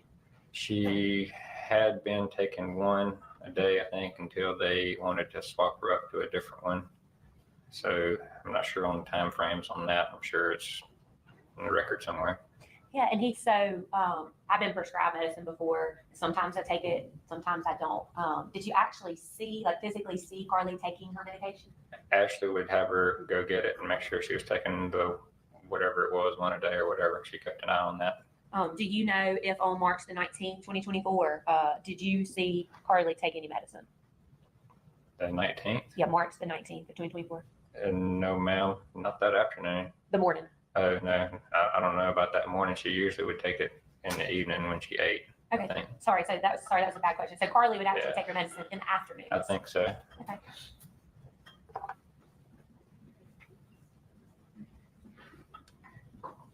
When's the last time that you saw your wife alive? That was the morning of the 19th. Can you tell the ladies and gentlemen kind of how that morning went? Everything seemed just as normal as ever. She got up and went to work just like always. She would fix tea or something in the morning and get in the car and take off. Nothing seemed unusual at all. Did you also see Carly that morning? Yes. Can you describe for us what, if anything, you noticed about Carly that morning? I didn't notice anything different. How would Ashley get to work every morning? She'd drive her and Carly down to the school. And then. All right, I just want to take a moment there because, wow, he is fighting. He is fighting every semblance of emotion inside of his body right now. And I can feel it. Excuse me. It's palpable. He's talking to the floor. Yeah, he's not looking at her because to him, standing behind Carly and supporting her innocence, the state who's pressing all these charges is essentially the enemy. So you don't look the enemy in the eye, right? You don't give them everything. You don't let them get you emotional. When she asked him, walk me through the morning, what was the morning of the 19th like? Mind you, this just happened in March. What was the morning of the 19th like? Was it normal? Walk me through. That was the last time he was with his wife, the woman that he loved and married, helped raise her daughter. That was the last time he was with her. That was the last time he saw her. That was the last time he spoke to her. That was the last time he touched her. That was the last time he smelt her. That was the last time they were together on this earth. And he gave us nothing. Just a normal day. He gave us nothing. Is that weird? Do you feel weird by that? Does that feel odd?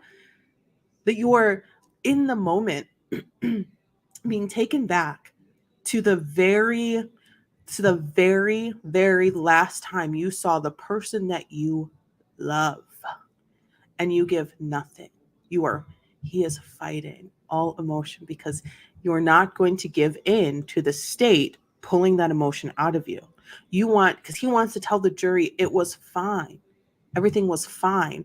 And then all of a sudden she snapped because she was in a complete mental breakdown. She was in complete mental decline. She had absolutely no control. She had no, if he's standing behind her innocence by the fact that a mental illness, an undiagnosed mental illness shut her brain down, he wants to make sure the jury knows that and not give in to the, it was a beautiful, I mean, it was it's my final memory of her, and become emotional. I don't know many humans that wouldn't get emotional in the retelling of the very last time that you have seen your wife, especially it only being what, March, April, May, June, July, August, 5 months ago, almost to the day. It's only been 5 months since March of 2024. He had no emotion. That is wild. Yeah, his face is telling us a story. How does he have an answer for everything? We just got to keep watching. We just got to keep ingesting. How would they both ride back together from school to the house? Yes. Did they usually leave, or on March 19th, did they leave before you or after you that morning? Usually a couple minutes before. What about not on the 19th, but on a regular day? Would they get home before or after you got home from work? They were always home before me unless something happened at my work and I was able to get out a minute early, which is very rare. What time would they usually get home from school? Sure on that. Because to that, Raylene, I am interested to see how much he turns it on for the defense when they're questioning him. Just like when Jen McCabe turned it on, she turned it on. She flipped that switch inside of her own self. This was from a different trial that we watched a few months ago. Jen McCabe turned it on. Is this gentleman going to turn it on as well, but for a different reason? So interesting. I don't know. I guess school was out maybe 3:15. I don't know. And it's whatever traffic allows, 15 minutes or something up the road, maybe. Typically, what time do you get home from work? It varies. Usually I get out of work about 4:30, and sometimes I hit that evening traffic. Good question. What I mean by turn it on is he is forcing himself right now to be emotionless. So he has basically turned like kind of like, imagine like a switch in your brain where it's like you're allowed to feel emotion and like react emotionally and feel from the top of your head to your toes, sadness, joy, fear, anxiety, but he's turned it off. He's shut it down. And so he's giving nothing. He's giving monotone. He's giving scrunched eyebrows. I don't want to be here. This is really annoying that you're talking to me.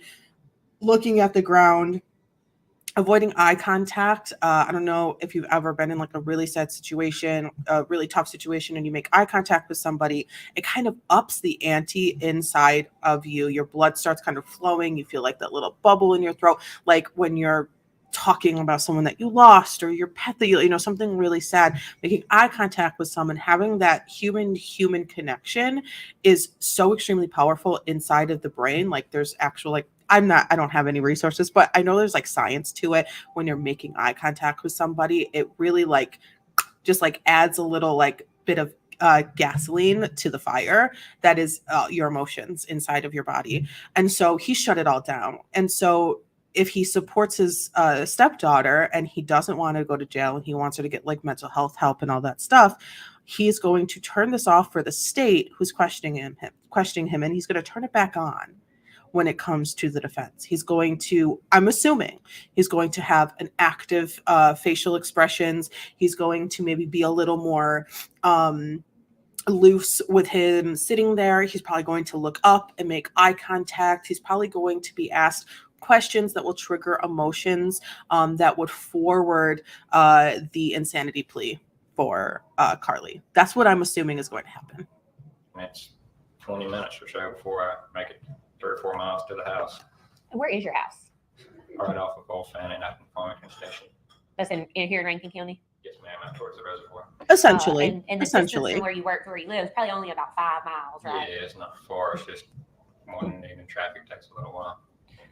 Do you know if Ashley and Carly were at school all day on March the 19th? As far as I know. I want to ask you, Heath, were there times that you and Ashley would text each other on your cell phone? Yes. Do you recall talking to Ashley on March the 19th? I don't recall, other than that evening I got a text saying she was going to go to the grocery store. Was she shaking? Permission to break the turn.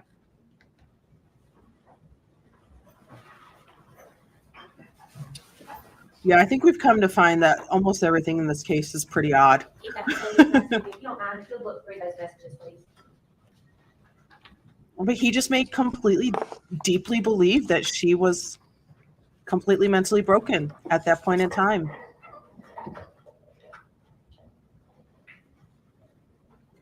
So this is a really odd case. If Sharky, if this is like your first American trial, which it's kind of hard to like not be, like you've probably seen some things, this is a very strange one to start with. Okay. This is very, very odd. Admittedly, these are not all of the messages between you and Ashley Smiley forever, are they? Right. Does this appear to be a true and accurate copy of the messages starting at 4:30 that day when she's talking to you about going to Kroger? Seems to be. And are we to ask that these messages be marked as the state's next exhibit? Any objection? No objection. Be admitted as it starts at, I think it says 3:20. Sweet. Okay, good. So you've seen some things that aren't as weird as this. This is strange. This all of like there's so many circumstances in here that are very, very abnormal. It's just so weird. And thank you, he corrected me. Yeah, I apologize, Heath, you're right. The first message I was looking at was actually from the day before. I'm sorry, on 3/18. So on the bottom of that page, your page 2 of that exhibit, what does Ashley say to you? She says, I need to go to Kroger, thinking about going on the way home. Do you want anything? Yes. Did that appear to be a normal message that you and Ashley would have with each other? Yes. I think then you go on to tell her a couple things that you want. If you'll read for ladies and gentlemen, kind of just a grocery list, right? Yeah, just Mountain Dew, some soft serve ice cream, a couple of kinds of bread that I eat, and some random chips, just some junk food stuff. And again, typical message is between you and Ashley. Yes. Sounds like And something then a at some man's point, want from the does she grocery store. respond back to you? Yes, she replied back later. Says, And that is making assumptions about all men. Because if I ask my boyfriend, what do you want from the grocery store? It's going to be bread, ice cream, and chips. Same. Like it's going to be, I want a snack. We need some bread. And maybe some ice cream, a little sweet treat. gonna go later. Still sounds like something Ashley would text to you. Yes. Tell us about what that next message Yes. was that you got from Ashley's phone. Said you almost home, honey. Does that sound like something Ashley would typically say to you?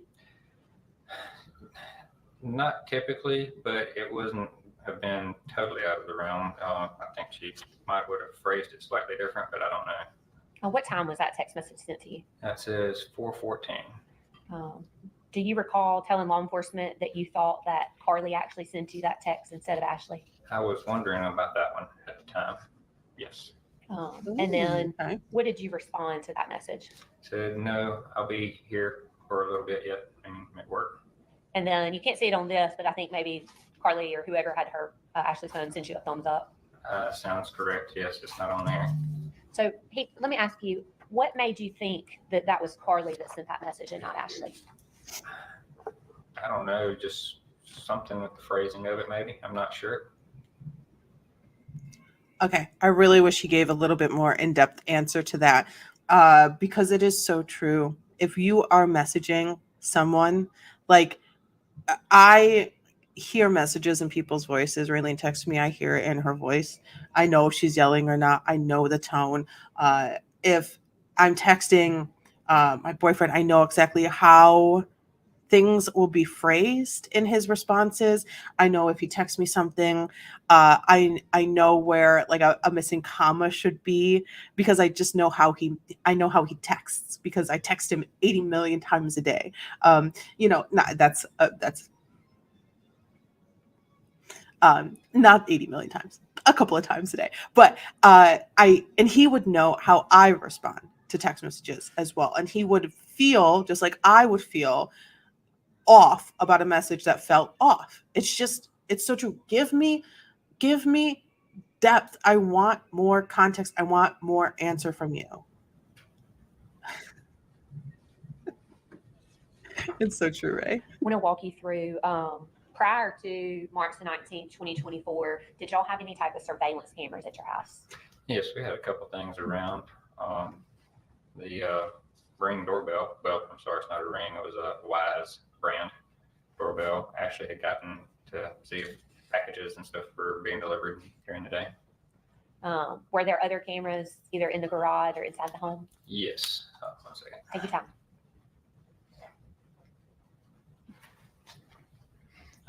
We had one camera in the kitchen that I had actually gotten years before. I was going to actually put it at my mom's house so she could see what her dog was doing when she went outside. But the internet out there in the country is so slow it wouldn't run. So I had set it up at my house, I guess, well before I had even met Ashley. And it had just been sitting around. And that was a Wise brand camera also? Yes, ma'am. Do you know if that camera had any kind of like a SD card in it? Ashley had put an SD card in it at some point, yes. And I'm not super techie, but an SD card is just kind of something like you put in a regular camera to hold pictures or hold videos. Is that Yes. right? Was there any way to tell what time a video popped up from that camera? That camera was older and had some issues working with the newer software. I'm not sure on that. Ashley had been trying to work with it some, but. I know I have a security system at my house, and there are times that mine's motion activated and that it'll ding on my phone and I can watch kind of who's outside my house. Did you have that ability? No. What about on the inside camera? Well, the doorbell camera would ding if somebody walked up, like UPS dropping a package off or something, but the inside camera, she never could make it do anything like that. If it had that capability, it wasn't on or working. So you weren't able to actually watch the inside from an app or anything like that? I think you could pull up like a live stream on it, but it wasn't like dinging your phone every time the dogs moved in the house or anything like that. Which is probably a good thing, right? Right. So I want to ask Keith, have you ever viewed the footage from the inside cameras from March the 19th of 2024 at your house? No. You said that there was also a camera in the garage area? Yes. Ashley had set that one up maybe a week or something before. Could you tell the ladies and gentlemen kind of how that camera was activated? So she actually got that not to use as a camera. She wanted to be able to remotely open and close the garage door and make sure she had remembered to put it down when she left and that kind of thing. And Wise had a camera that you set in your garage that would watch the door. And if you need, to open or close it when you wanted to, and you had a camera as well. So she mounted it on the garage door opener itself. And that camera, did it also record video and audio? Yes. The way that those clips work, how long is each clip on one of those videos? I would have to go back and look at the time on that. I'm not certain. Do you have any reason to disagree with the fact that it's like a minute clip at a time? Perhaps. Is there any way, other than deleting videos on those computer systems, are you aware of any way that somebody could go in and physically like edit a video from that? Not that I know of. And Heath, at some point, and I want to talk a little bit about it later, but at some point, did you actually watch some video from the garage camera from March the 19th? Yes, the Rankin County officers had been all out in the garage looking through stuff, and I just assumed that they had gotten the other in the guard and everything. And a couple days after, I guess it was the 21st, somewhere in there, I realized that the card was still in, the SD card was still in the camera in the garage. And I was kind of looking at some of the footage that it might have caught. Can you tell me, I believe there were like 4 videos that may be relevant to March of 19th. That sounds right. Yes, ma'am. 2 videos of Ashley and Carly coming home. Is that right? I think so. And then the video camera captures you pulling into the driveway and walking into the home. Yes. And then you've seen the last video, and you can't see the shooting, but you can actually hear when you walk into the house, the first gunshot. Yes, the newer cameras had the ability to start recording when they heard a noise, or I think I've even read where some of them are smart enough to hear the sound of like if somebody breaks through a window or something like that. They'll start Yeah, he's talking about cameras that he has inside and outside the house. recording for home security reasons. So you've actually listened back and watched that particular video. Yes, ma'am. I want to talk to you about, tell the ladies and gentlemen, and I know it's probably difficult, you take as much time as you need. Tell the ladies and gentlemen exactly what you remember about when you came home on March the 19th, 2024. All right, let me just before he gets into it, she said, take your time. I think she said, I know it can be emotional.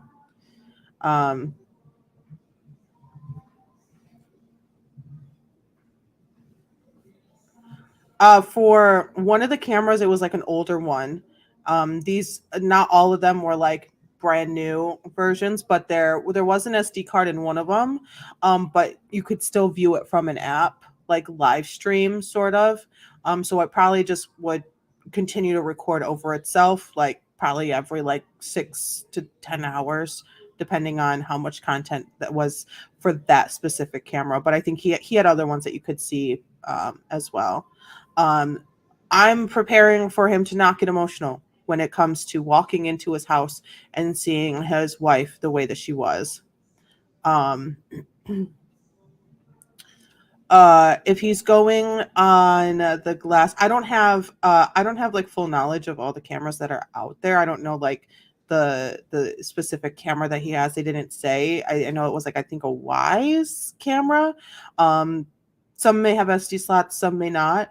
She didn't fight him on that. She even brought it up. So I'm sure that if he was lying, she would have impeached him on it being a lie that he's saying. So I don't know much about the cameras and like the style of cameras that he had.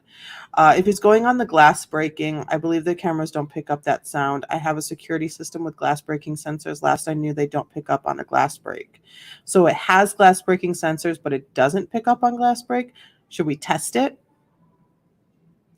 Raylene, I'm gonna need you to go get a pane of glass. Then get a pane of glass, put it in a couple of trash bags, go outside away from the camera and break the glass and see if your footage picks it up. If your cameras pick up the glass breaking, come break through the sliding glass door. Stop it. It's weird to ask about all the cameras. They have to lay the foundation for all the camera footage that they're going to be playing in court. So they have to lay a foundation of where these cameras were located, how long have you had them, are you knowledgeable on how they work, and stuff like that, to bring it up into court, to play the footage from them, because they will be playing footage captured from these cameras in court as evidence. Pretty normal, and came on in and all right, let me just go back a little bit. I want to listen to her question for this. break through a window or something like that, they'll start recording for home security reasons. So you've actually listened back and watched that particular video. Yes, ma'am. I want to talk to you about, tell the ladies and gentlemen, and I know it's probably difficult, you take as much time as you need. Tell the ladies and gentlemen exactly what you remember about when you came home on March the 19th, 2024. Everything seemed pretty normal, and came on in, and when I opened the door to the kitchen there, gun went off in my face before the door was, I don't know, 3 or 4 inches wide open, and everything kind of went pretty fast from there. It was a blur. So. I want to take you back just a step. Yesterday, She wants more than that, sir. She wants more than that. How about when you walked through the house and found your wife dead? Like, what are we doing here? What's happening? You cannot fight having to walk through this moment. You have to tell us everything you saw, everything you did. Who did you talk to? What is happening? Like you're going, oh my gosh. I'm frustrated. Ladies and gentlemen, saw a bit of a video from inside your house, but just so we're clear, when you say you were coming into the kitchen, I believe you pull into the garage and there's a door that leads from the garage into the home. Yes. And then there's a little laundry room area. Yes. And then there's another door kind of beside your refrigerator that leads from the laundry room into the kitchen area. Yes. Were you coming in the first door or the second door when the gun went off? The second door from the laundry room to the kitchen. And do you remember, is there anything you do every day when you come in the house? She is working hard. Yeah. So Carly killed her mom. Her dad came home, walked through the door, got shot. She pulled the trigger on him as he was coming right through the door. And then she booked it out of the house. Carly booked it out, and her mom had already been dead. So it was just Carly and the mom in the house. Gun. Mom dies. The dad is coming home like within minutes of all of this happening. He gets shot real fast. Carly leaves because her brain told her to run. That's why Carly wasn't on scene when the police showed up, because she took off. Usually stop, take my shoes off there, and come on in and change clothes.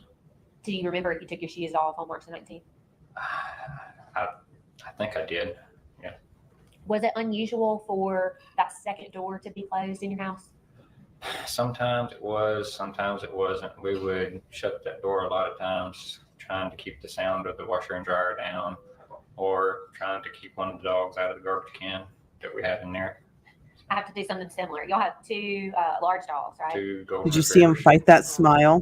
And so on that day, the second door was what was closed. Yes. I believe you said that you didn't get it open probably 3 or 5 inches before it went off. What did you remember seeing, Heath? Just gun flash in my face, and it went off 2 more times, but my hand was on the gun after the first shot, and I twisted it from her. Who was pointing that gun at you? It was Carly. Who pulled the trigger when you opened the door? The first one I know was Carly. After that, my hand was on the gun too, and I know I had a scratch on my thumb and all. I very well could have hit it. I know that third time. How close, Heath, was that gun to your face when that went off? Maybe a foot.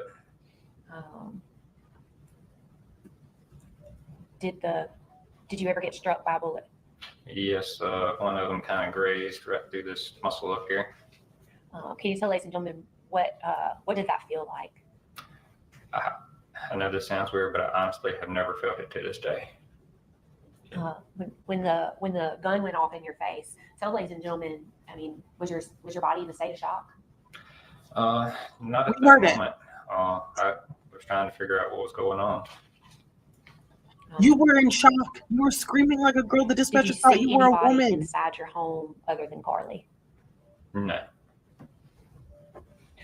Walk us through. You said that you were able to at some point get the gun from her. Tell us. No, screaming like a girl is a bad thing. It's just you were screaming like a girl screams. She was screaming out of her mind, scared.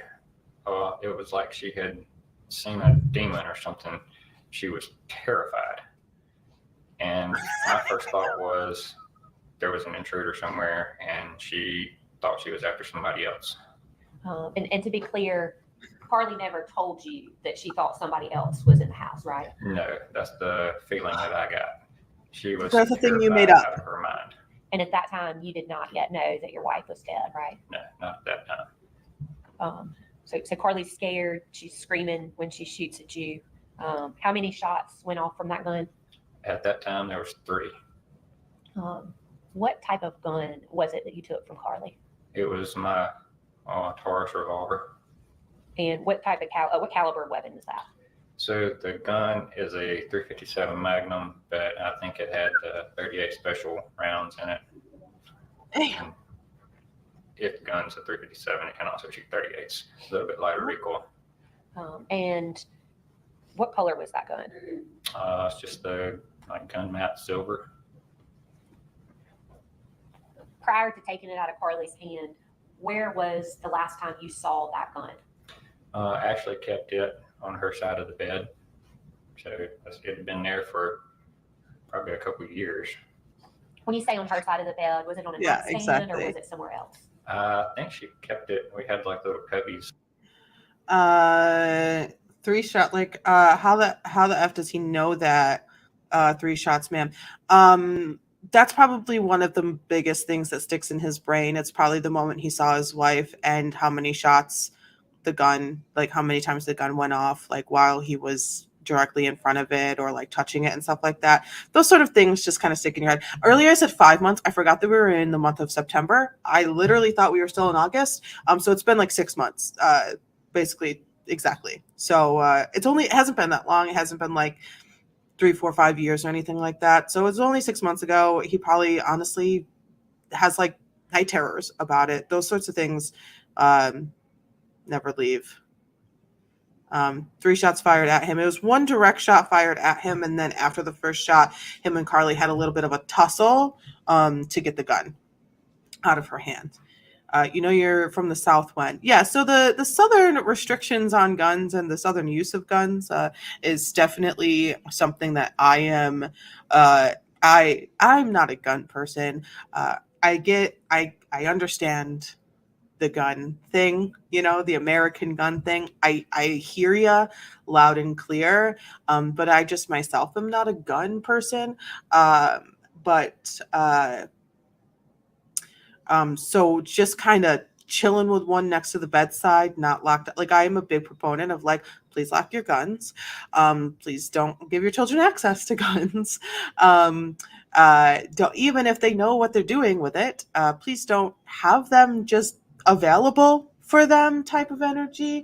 So that's the gun conversation in the United States of America is like difficult, but a 16-year-old should not have unfettered access to one gun, let alone quite possibly more guns, if this man keeps talking about how there's guns next to the bedside. Underneath the edge of the bed, the mattress is sitting up on. I think it was sitting up under there. I do want to say, when you say you guys, it's not all of us. I am a big proponent of not doing it. The majority of us don't want this to happen. We vote and we fight and we march and we try to get rules and regulations changed. A lot of us try really hard for this to stop happening. But unfortunately, it is really difficult to there's so much that happens. Like when you're here, it's like when you live it, it is like we're in sorrow after sorrow. We're in sorrow after sorrow. We are in a constant state of grieving in the United States when it comes to our children in schools. And it is not located to any city, any state whatsoever. And right now it is actually really, really bad. And we don't want it.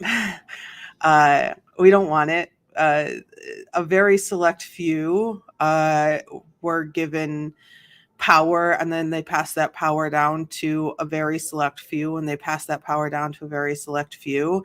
And those people think that there is nothing wrong, and hopes and prayers are just as useful as actual change. So we are, I want change. I don't want it to happen. I don't want to see kids continue to die. And I hate having, I hate seeing it. Like we don't want to see it. We don't want it to happen. And so when it comes to this specific case that we're watching, this is where the mental illness factor plays a massive role. Due to it does a mentally ill person become destigmatized easier than, or becomes what is the word I'm looking for? Not destigmatized. I'm looking for a specific word and my brain's not able to find it right now. Become more comfortable with using a gun against somebody um, unnecessarily than someone who doesn't have a specific or many or all mental illnesses.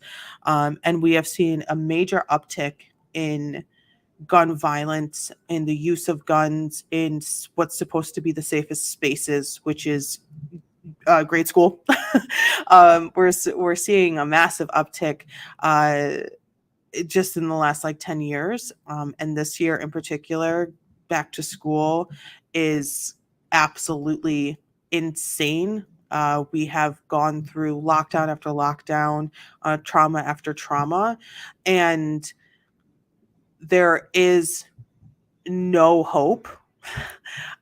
We want hope. We fight for hope. We want change. We want this to stop happening. We want people to stop threatening students and their peers with guns. We want this. But the fight for an amendment, for a right, is vocalized by some. I'm not going to say all that vocalize it. Some that vocalize it in a way that it's not coming from people that have the most respect in the United States. Like the saying, the vocalization for continuing to have the right for all of the pew-pews in every shape and color are the group of people that have the most ears, the most respect, the most people listening, the most people caring. The other group of people that don't want, unfettered access to AR-15s, assault rifles, and all that stuff, is coming from the people that within the last 100 years just got the right to vote.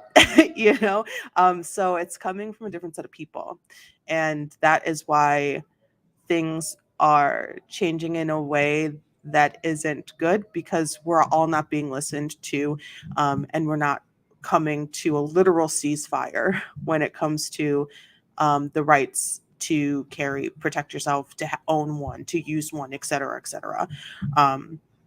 So I know that I don't want to get stuck on this because I could talk about it for decades. It's written in your constitution. Yes, I'm well aware. But they can ban. They can and they can't. You can try. It's unfortunate. Right. I was just going to say, unfortunately, it has turned political. The right to Uvalde a school again, has turned political, and it is not a conversation that we should continue having, because I don't want to continue having it, and it's my stream. All right, so let's get back In the cubbies. to Well, I think she just had it in a cubby under there. Was the gun just loose, or was it in some sort of holster the last time you saw it?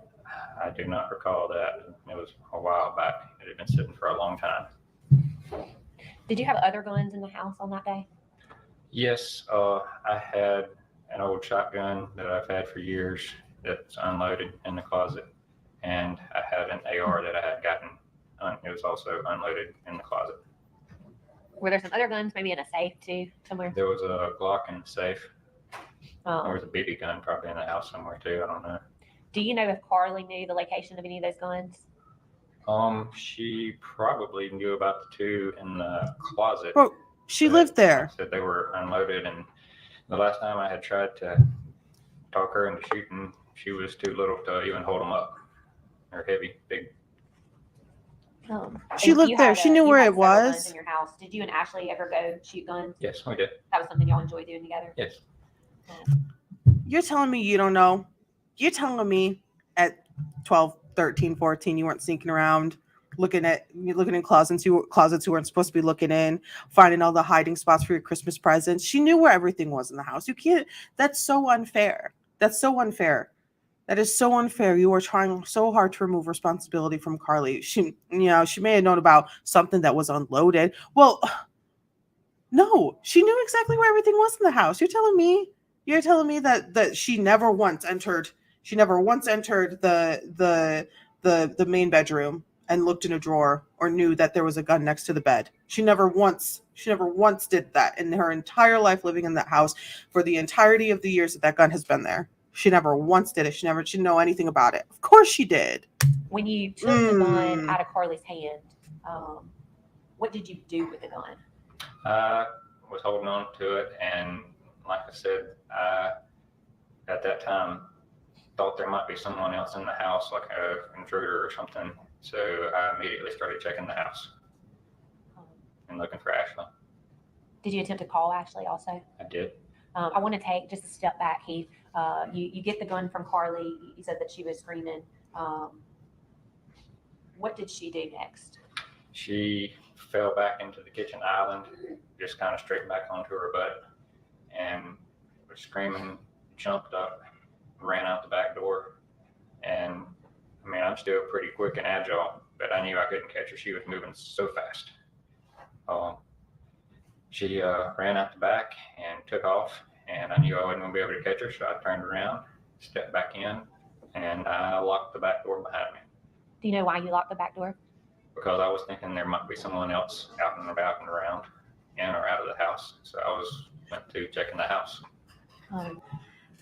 At this point, he's already had a literal gunfight, like a fight with a gun with Carly.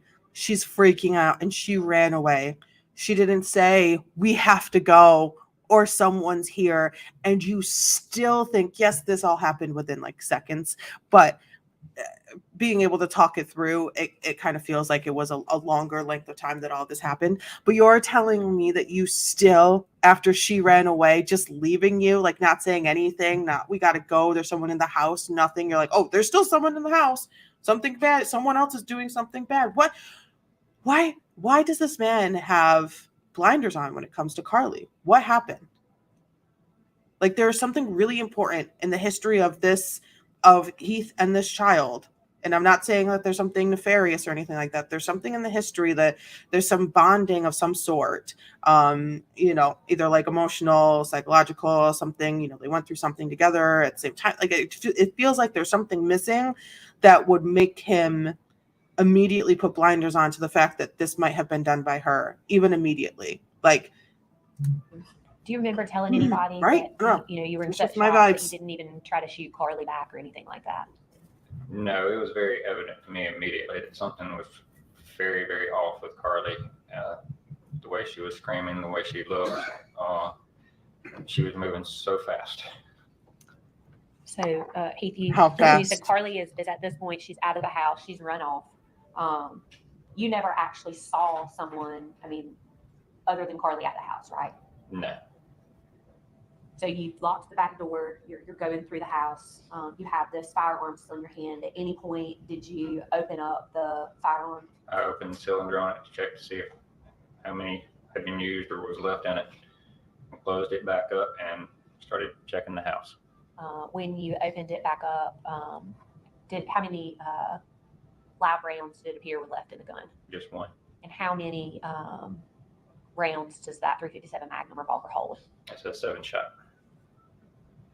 So you knew that she'd fired, at that point, you knew she'd fired 3 at or in your direction. Yes. You did not know what the other 3 had been used for. Correct. The last time you saw that gun, were all 7 rounds live? As far as I know, I guess the last time it had been used was a couple years before or sometime when Ashley had shot at some, and I assume she had reloaded it. So you're walking through the house. You remember a few years ago that this gun was used, probably shooting practice. Maybe they have a couple of acres of land or something. They shoot on the land or something. And he remembers that she reloaded it.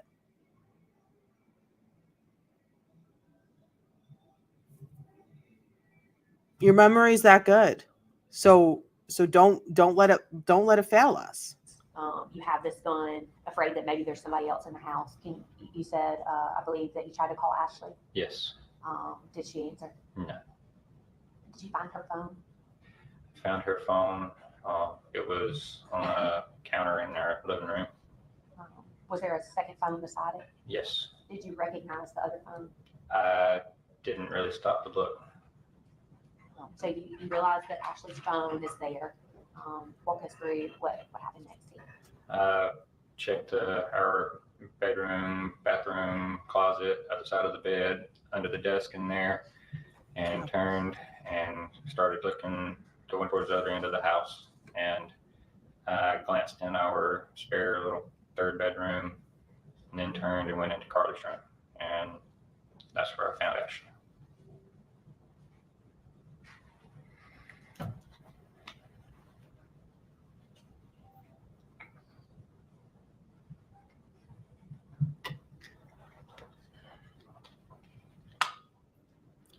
When you found Ashley, can you tell the ladies and gentlemen what you saw?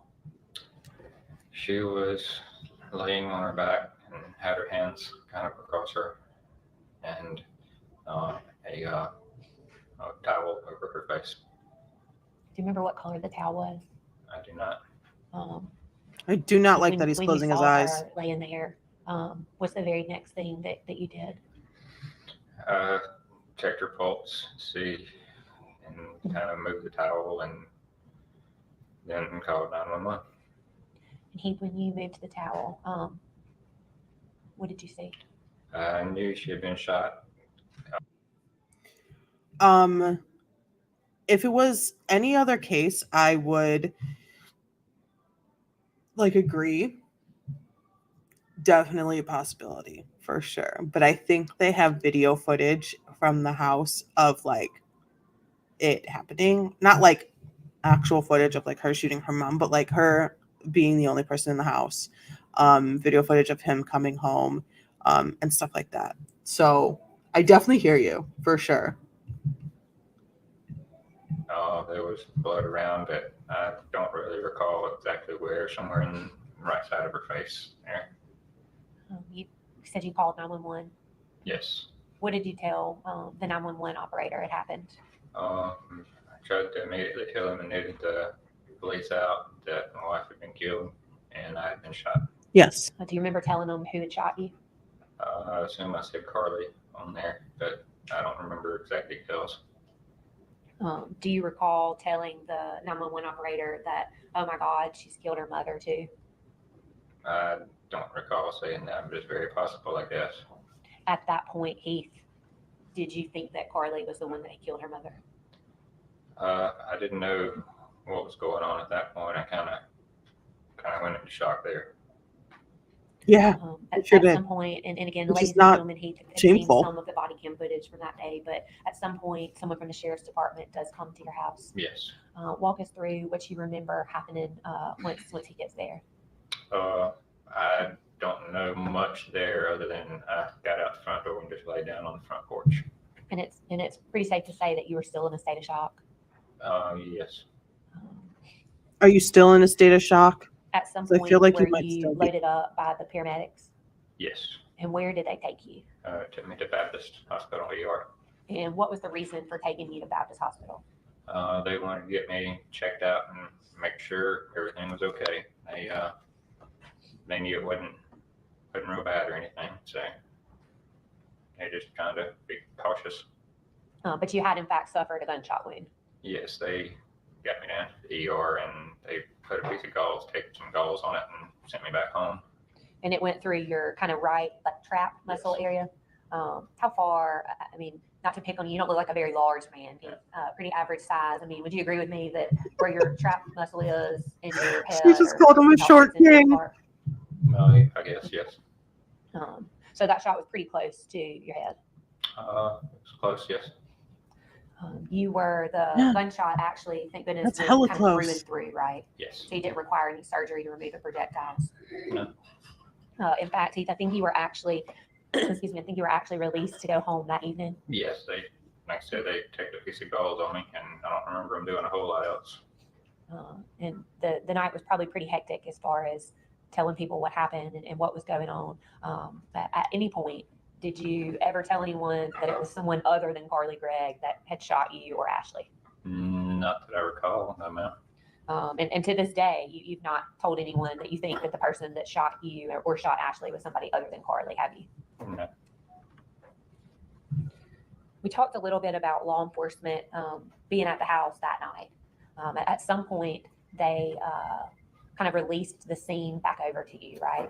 Yes, I think when I turned back from the ER, they had finished up, cleared out, and there was a guy had me sign a paper and went on back in. Kind of saying the things that they taken from the home that night. Yes, ma'am. Heath, I mean, you go back home and they've taken some things out, but of course there's still, I mean, clear evidence that a murder had happened there, right? This is one of the least talked about moments in like a murder, an event like this. Something happens in your home, something happens at like your place of work or something like this. Cleanup isn't done by police officers or EMTs.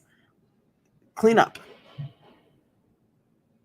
They take the body, but they leave the mess. And there are services out there that will come help. You have to pay for that. They're not free services. You have to pay for it. If you rip up the carpet, say, and there's stains on the hardwood underneath, you have to pay for everything that you do. Not just financially, but emotionally with something like this. You are left with your emotions, with your sorrow, with your grief, with your fear, and then removing like markings of their final moments from where they were left. Like it's the most heart-wrenching moment. The sun goes down. You're back in your house.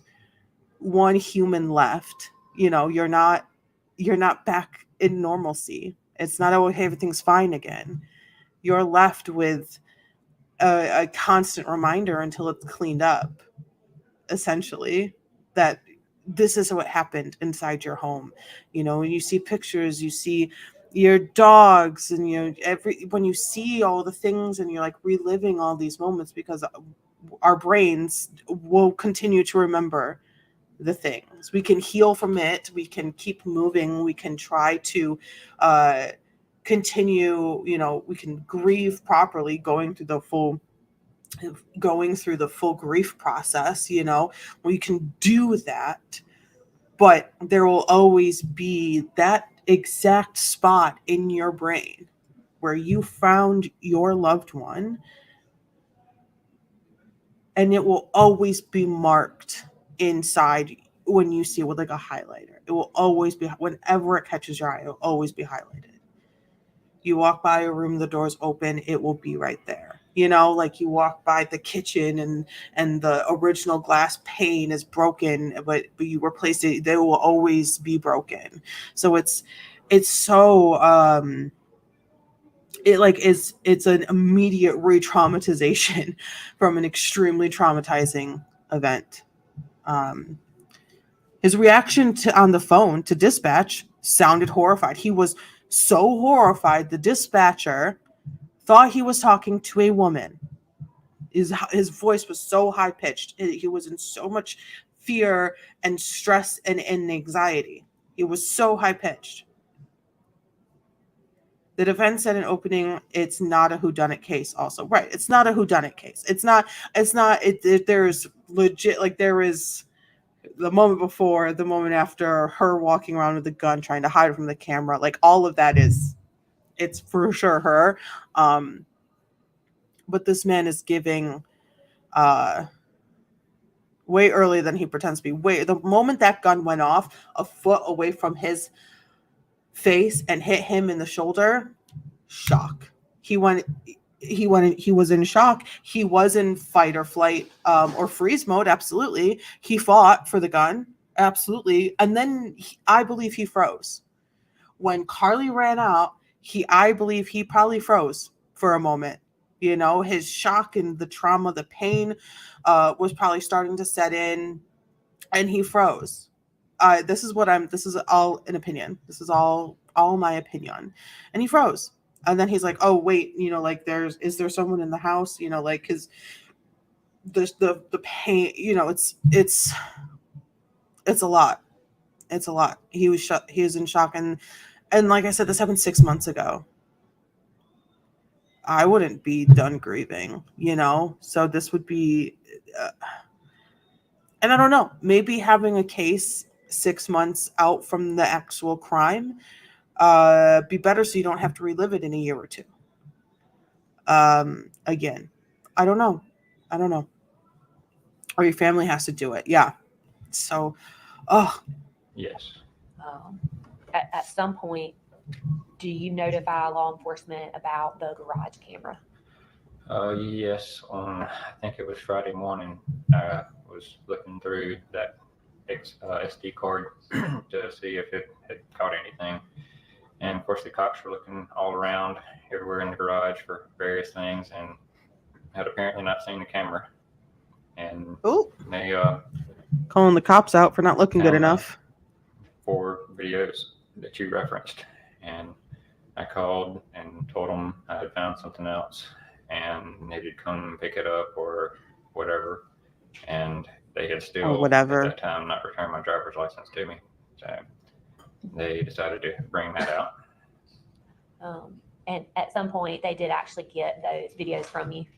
Yes. And to be clear, there was some confusion about an Apple computer and copying versus cutting. I had moved those 4 videos over to my computer. I was just going to let them have the card with everything on it. And when I moved them over, it pulled them off the card onto the computer rather than like a copy and paste and making a copy onto mine.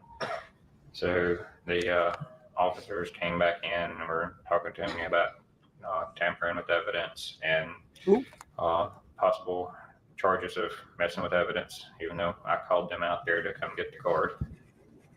And to be clear, I don't think they ever. Okay, hold on. You're grown. If you saw the videos already, just hand the damn card over. Why are you trying to why are you trying to copy and paste? That's tampering. Why are you trying to copy and paste it onto your computer?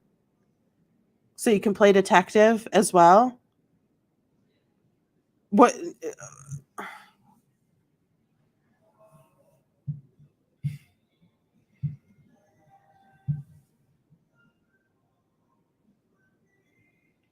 He tried to copy and paste. I'm like, this man is frustrating me. He tried to copy and paste the videos off the SD card onto his computer so that he could have a copy of the video, but also give the SD card to the cops so they could have the videos as well. And then it pulled it off of the SD card.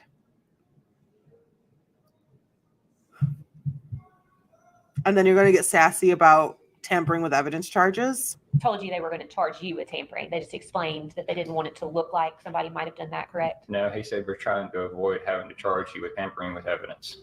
Okay. He's got a good memory for very specific things. At that point, you're still pretty much in a state of shock, right? Yes, there was 4 or 5 of them in my bedroom. And in fact, if that was said to you, that would certainly not be indicative of what you would want to, how you would want to be treated, right? I didn't know. I was just trying to be helpful at that point and figure out what had happened or why.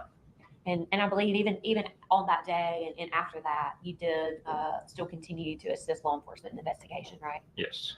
At some point, you decided that you no longer wanted to communicate with the state or law enforcement, right? Yes. After a few things that had happened, I went and got a lawyer.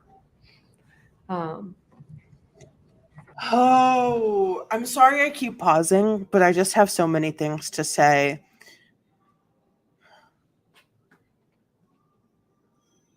You need to lawyer up, and like it sounds bad, like, ooh, lawyer up. Ooh, lawyer up. Oh, they lawyered up. Oh, they're trying to get lawyer up. Lawyer up. Because do you want to know who's going to be able to talk to the police better than you? A lawyer. A lawyer. Get a damn lawyer. Your stepdaughter killed your wife. Get a lawyer, bro. Like, you are in it. Get a lawyer. Oh, get a lawyer. Ooh. You talked about you told us about the garage camera and the incident. And to be clear, this was just an honest mistake. And I think that was relayed even by the officer and you, that this was, instead of copying and pasting something, you accidentally cut and pasted something. Yeah, I mean, that's a new laptop that was sitting there. I was got it rather than a Windows computer this time to try out. And when I realized that mistake, I said, you can take the whole computer for just whatever, and I had it sitting there open. So he just moved it over, got on the computer and moved it over himself, one of them. At that time, no one had been able to find the camera from the kitchen. Is that right? Correct. Where all, if you would tell ladies and gentlemen, I mean, we knew the camera was missing. Where all did you look for that camera?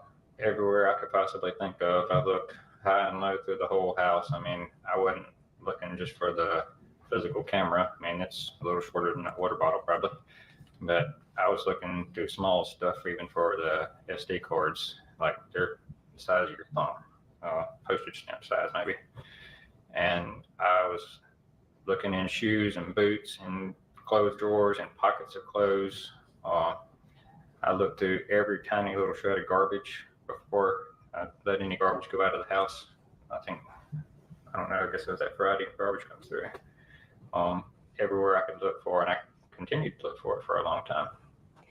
And law enforcement had been at your house and also had searched kind of high and low in the home looking for that too, right?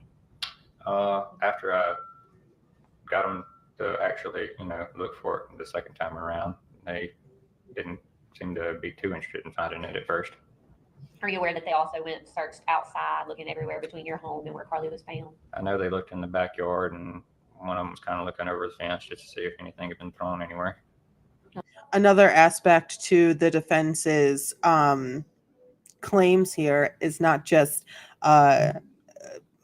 Carly pleading innocent due to insanity, but also that the police did a bad job, that the police handled this incorrectly, that they did not do things to protocol, that they didn't look hard enough, they didn't do a good enough investigation. And we here know how bad police can investigate a case after going through the Karen Reed trial. Very poorly handled case out from Massachusetts. So far, we've only had one officer take the stand. So far, from what we've heard, what we've seen on body cams and stuff like that, heard from body cams. I can't say if they did a bad job or not. We don't have enough evidence for me to say yes or no, but we do know what it looks like and what can happen when the cops do a bad job. At some point, was that camera found? Yes, I later found it. As a lot of y'all know, when something happens, everybody always brings tons of food over, and the refrigerator had gotten just packed full of stuff, and we were slowly trying to clean that stuff out and get rid of it over time. And I found the camera back. It was actually back behind some water bottles, about like that, in the back of the fridge. Was that the same day, Heath, that law enforcement had been looking for the camera in the house? Yes, that's the third time they came out to search the house and the yard and all around.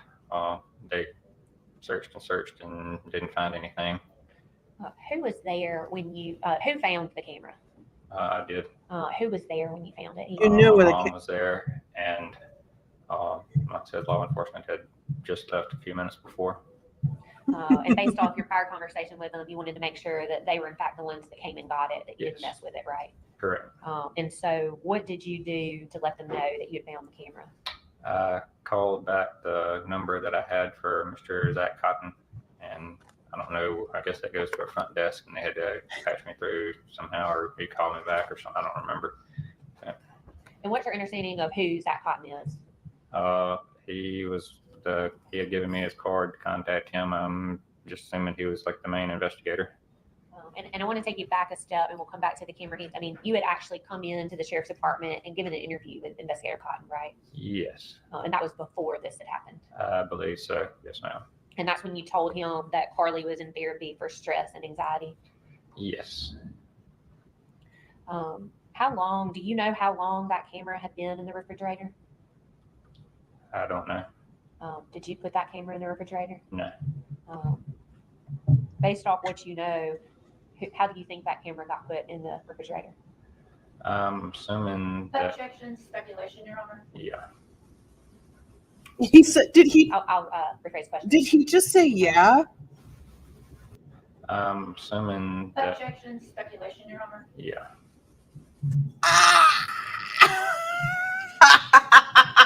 He just said yeah. Objection, speculation is right. You want me to speculate? That's crazy. Object, like, sir. I don't remember what I did yesterday. This dude remembers everything in detail in state of shock. I need to see a doctor. This is what a witness remembers very clearly and what and from a long time ago, and then hey, what happened a few weeks ago, and it's like I don't remember.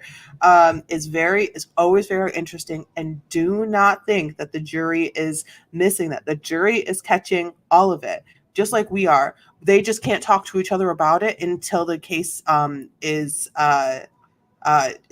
over. We can just talk about it as it happens. Yeah, they're not missing it. They're catching all of it. I'll He said, rephrase the question. Yeah. When's the last time So you saw that camera stupid. plugged in at your house? I guess previous day, I might not have noticed if it had been gone then, but I'm assuming it was there from the previous day. And when you got home on March the 19th, 2024, was that camera still attached in the kitchen? No. And who was the only person besides your deceased wife that had been in your home that afternoon Well, that you knew of? at that time, Carly, but we since found out there was another person in there. And do you, as you sit here today, you have no knowledge that that person moved anything in your house, right? I don't know if anybody knows. I don't know. Fighting it. Had she been over to your house before, the other girl?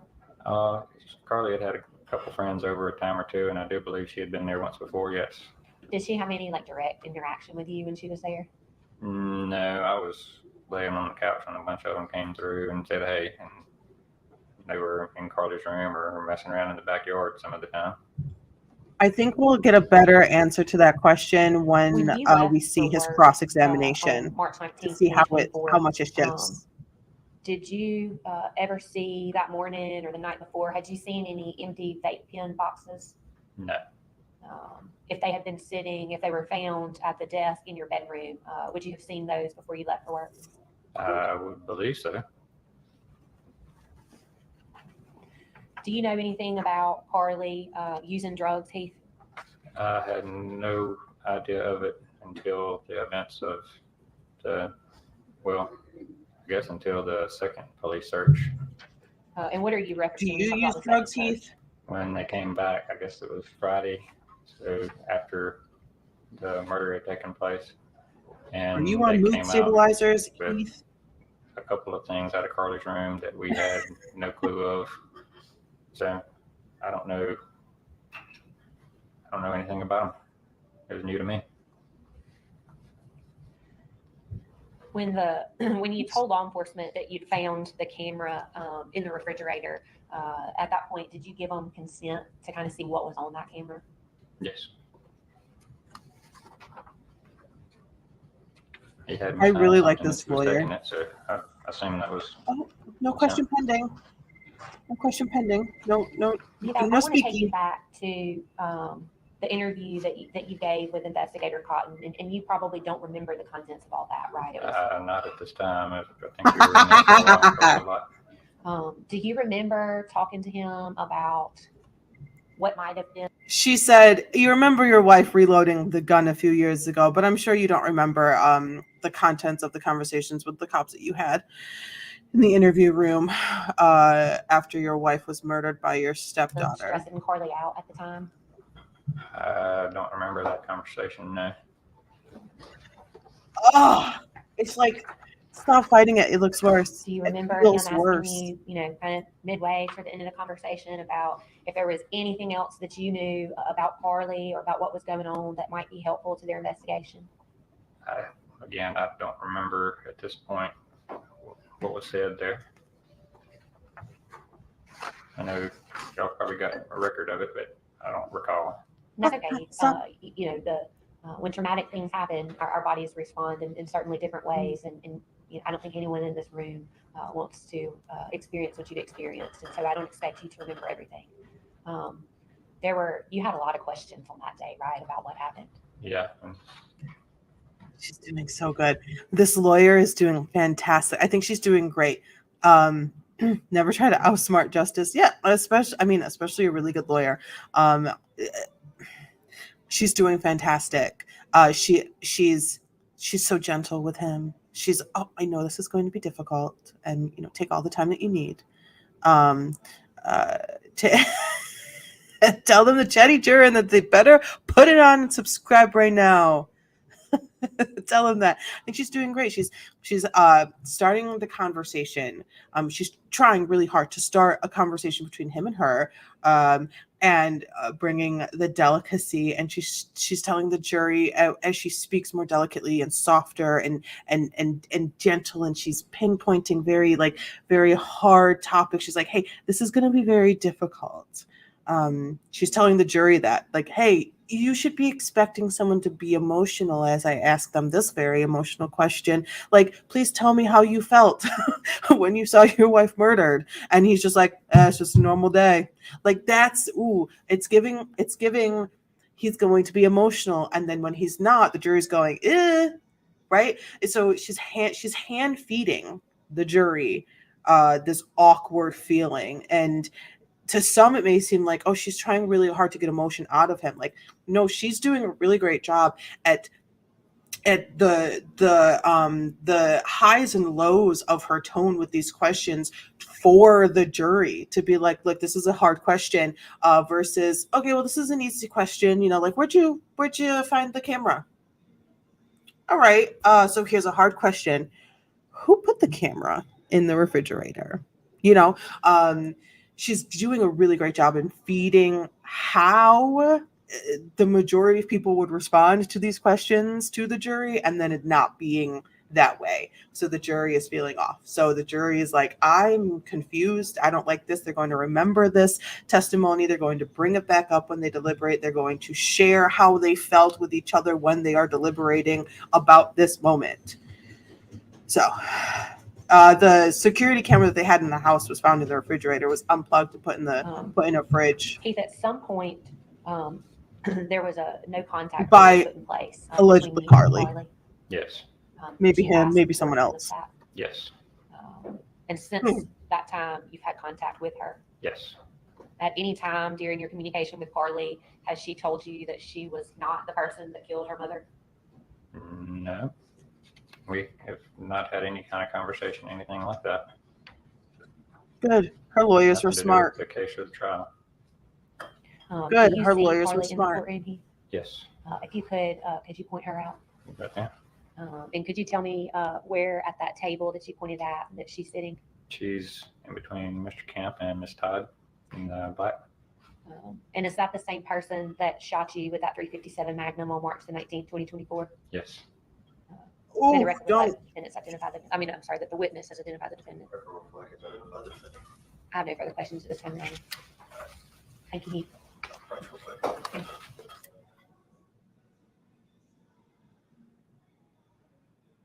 I do not like how he smiled when she asked him that question. Is she the one who shot you with that gun? And he said, "That's my girl." It's 10:30. It's about time for our. We'll take a mid-morning break and a mid-afternoon break. If y'all would go ahead, I'm gonna have you step to the That's my back to the girl. jury room, use the restroom, get any coffee, get any water that you need. Okay. When we get back, we'll go till lunchtime. All right. Everyone remain seated while the jury exits. And then it's pork chop time, baby. Judge Dewey, how are you?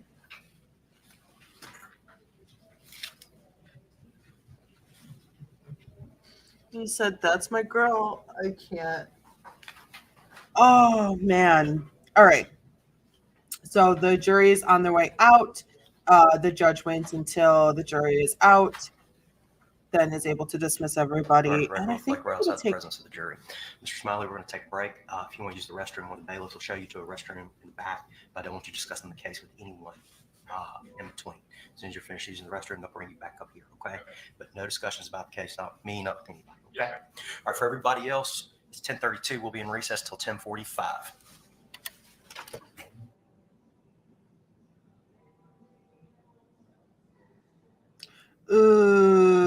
I wouldn't go there just yet. That's a big accusation that we haven't yet to see any evidence point towards. A lot of people are weird. A lot of people give weird, icky vibes. But so I don't know.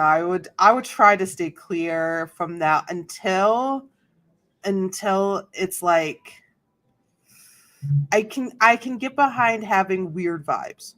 That's definitely what I can get behind. He gave everyone a weird vibe for sure. It was strange. No one like, hey,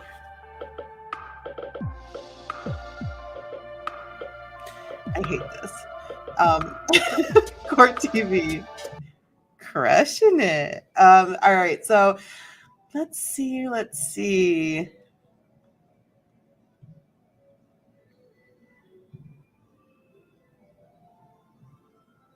All right, it's 6 o'clock. I'm just gonna take a quick peek here. Well, it's almost 6 o'clock. It's not quite 6. Okay, take a quick peek here. This is from 2.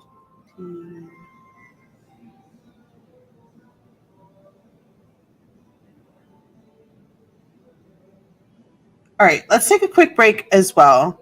Little leg stretch break, and then we'll come back, and then we'll just kind of do. Then we'll do one more witness, and then we'll be, because that'll be, yeah, I think that'll be good. We'll take a quick break, and then we will be back, and we'll do either the follow up cross of this witness or another witness or something like that, and then we'll be done for the day. Let me stop this. Let me get this. And I gotta make a we'll be right back. We'll be right back clip because this is just so embarrassing. All right, let's see. We'll give ourselves until 6:03, 10 minutes.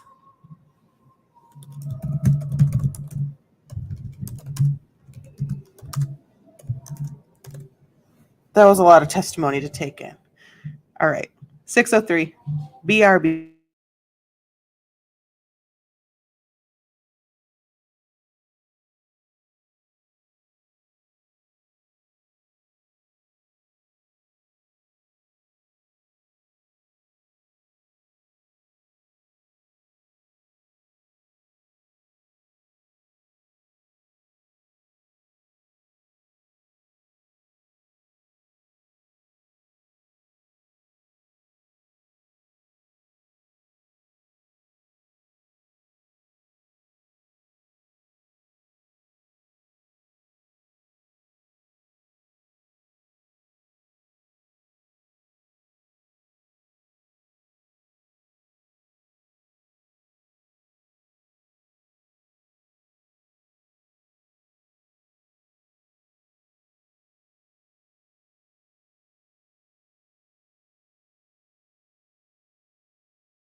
I clearly meant 6:05.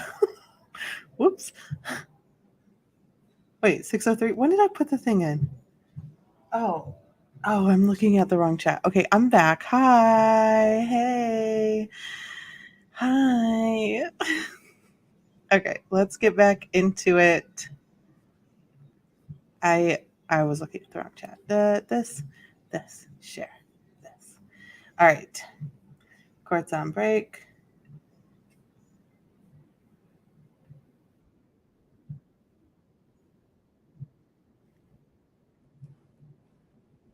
Okay. You guys want to see it? Cross-examination by the defense. Thank you, Your Honor. And we are in Mr. 1.25 Smiley, speed. we heard a lot of testimony on your direct with the prosecutor regarding the garage videos and what was on the garage videos and you transferring the garage videos to a flash drive for the police. Did you have an opportunity before you were transferring them over to view those garage videos? Yes, the 4 from that afternoon I had seen, yes. And we talked a lot about them on direct, but we're going to go ahead and play those for the jury so that everybody. Let's practice real quick.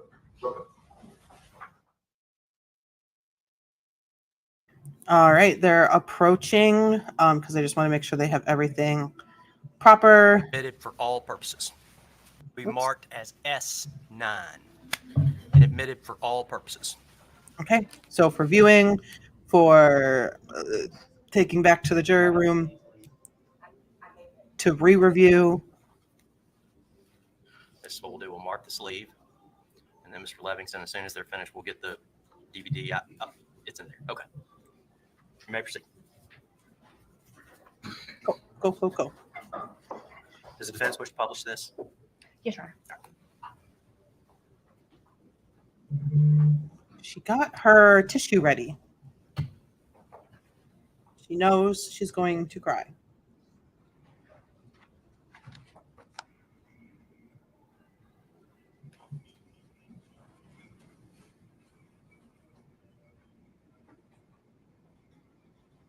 Oh, I'll pop off.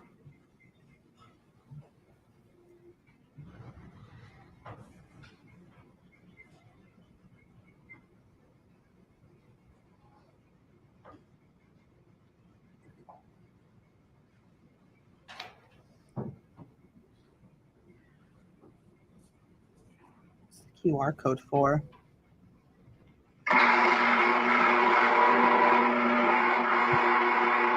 Oh.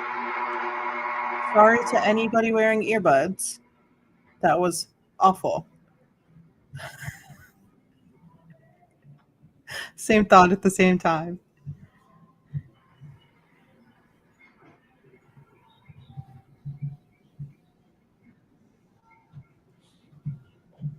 Great quality. Fantastic quality. Definitely didn't get this in the Sally Port video and the Karen Reed case.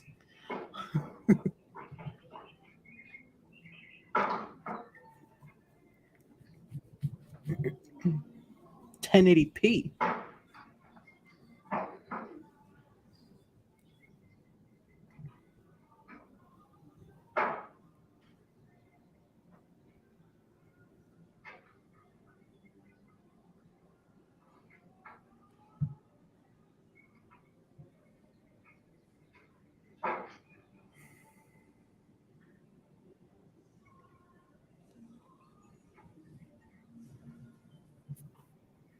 Bit of a breezy day.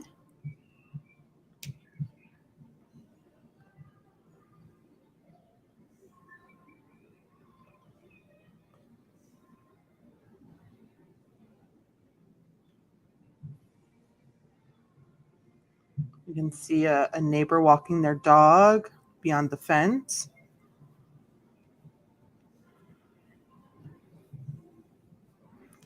He's pulling up, getting out of his truck.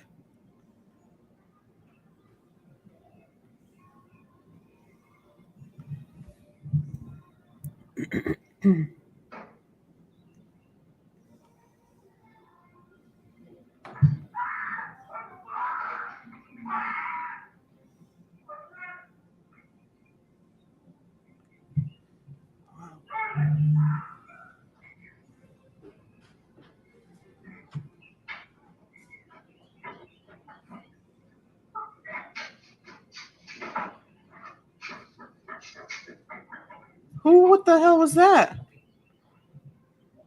What the? Hold on. We'll keep watching. We'll go back.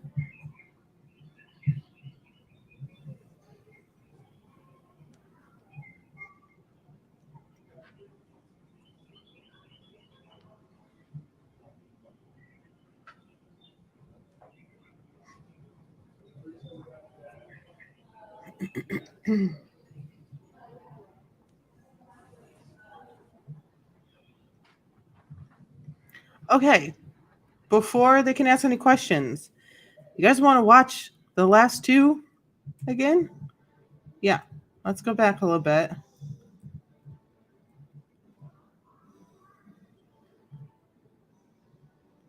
All right. So he gets out of his truck. He's getting his things. I just want to say, I hate like when you have something in like the passenger seat and you like get out and you have to like reach in to get. Oh, I hate that. I hate it so much. It's like the worst part of my day. So he walks in the house.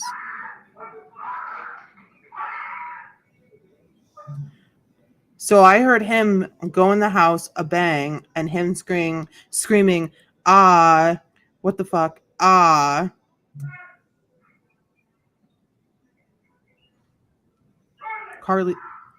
Carly, stop.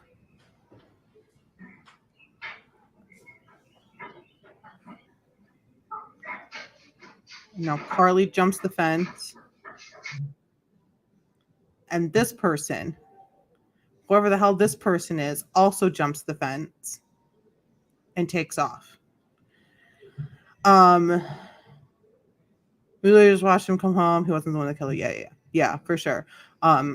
It definitely happened. So they got home. So the first video that we saw was when this car here, this big black car, pulled into the garage. Carly and her mom went inside.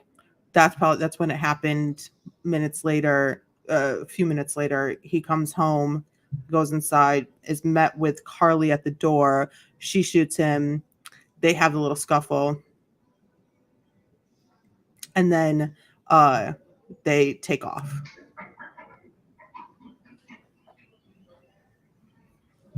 Where the gunshots? We can play it again. You do have to listen kind of close. You do hear some shots. It is a little hard to hear. So the videos before this, we can go back and play. So we see that weird QR code. Did anyone scan it? See what happened? So Carly is not driving this car. Carly's in the passenger seat. Ashley is driving the car.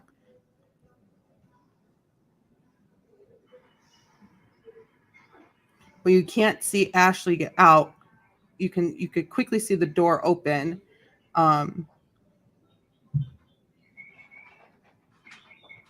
I think that was the door opening, but you're not going to be able to see that side of the car. The driver's side.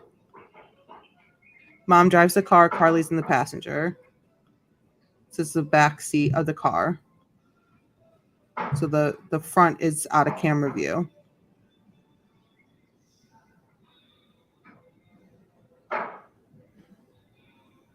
Carly walks around the car, follows her mom inside.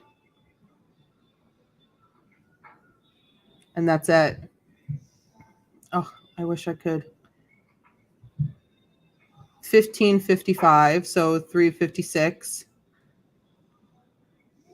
And so 5:03. So it's been just over an hour.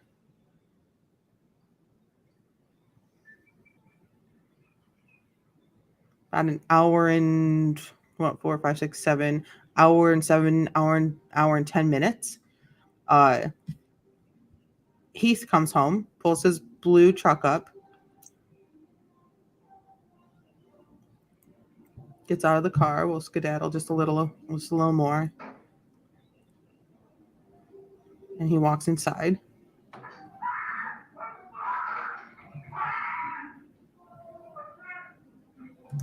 So the very beginning of that clip, you could hear a little bit of a pop. I don't know how much of how loud of a gun that specific gun that she used was. I don't know how close the camera is to the door. If the gun firing was kind of on the other side of the door, it may not have been picked up very quickly by the camera.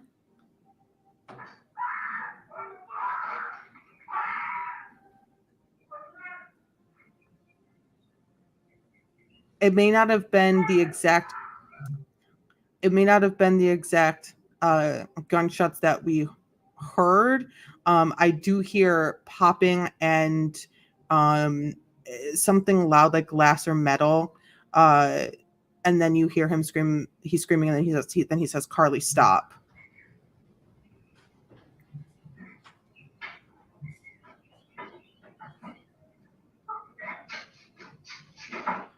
And so that's Carly running. And this is a completely different person.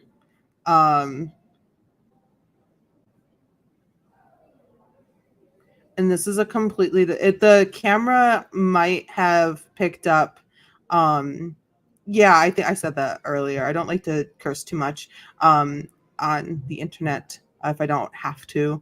I mean, I do, but yeah. This is definitely not Heath at all. He was just seconds earlier wearing completely different clothes. So this is not Heath. I don't know who that is. We don't have a name. If it is a minor, we may not ever have a name.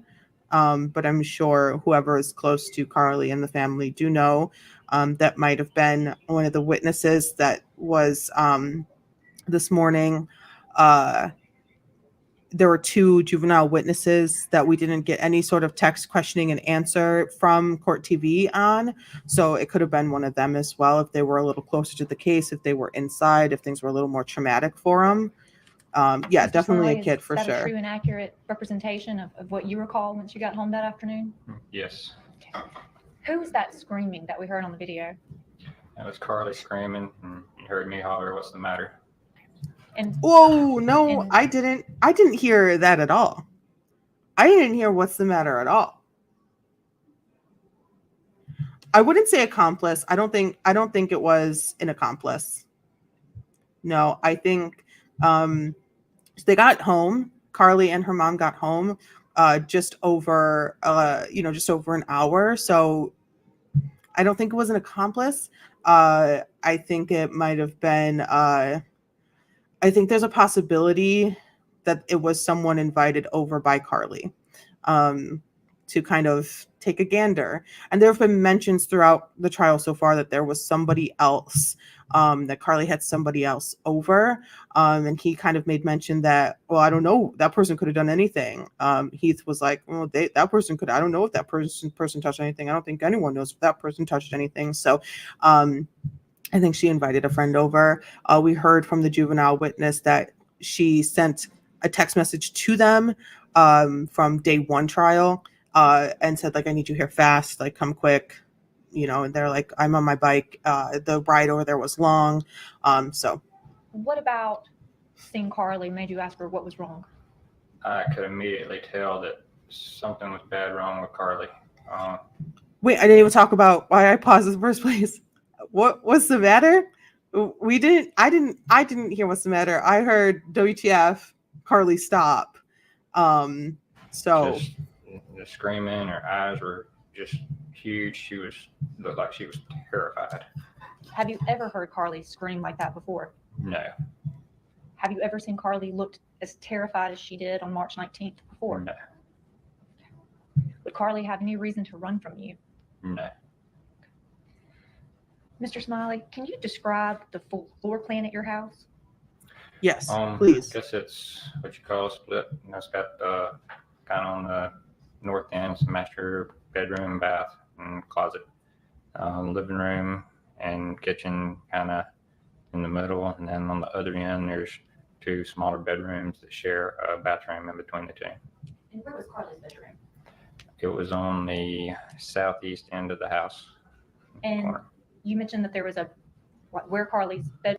Why can't we get a demonstrative? I think we'll just finish this cross-examination up of him for today. If we should be able to get through it if I stop pausing and talking. But I don't think she would act normal. No, I don't think so. And normal to her friend might be completely different than like normal to like her normal for her parents. So saying if she'd act normal, I don't know. It's hard to say. Depending on the state of her mind. Playing devil's advocate. This is never stop pausing and talking. Thank you. That's so sweet. Thank you. I appreciate it, Lively. That's in your profile picture. So cute. Okay, where my brain is. I need to gather my thoughts. I'm so sorry. The day is dwindling.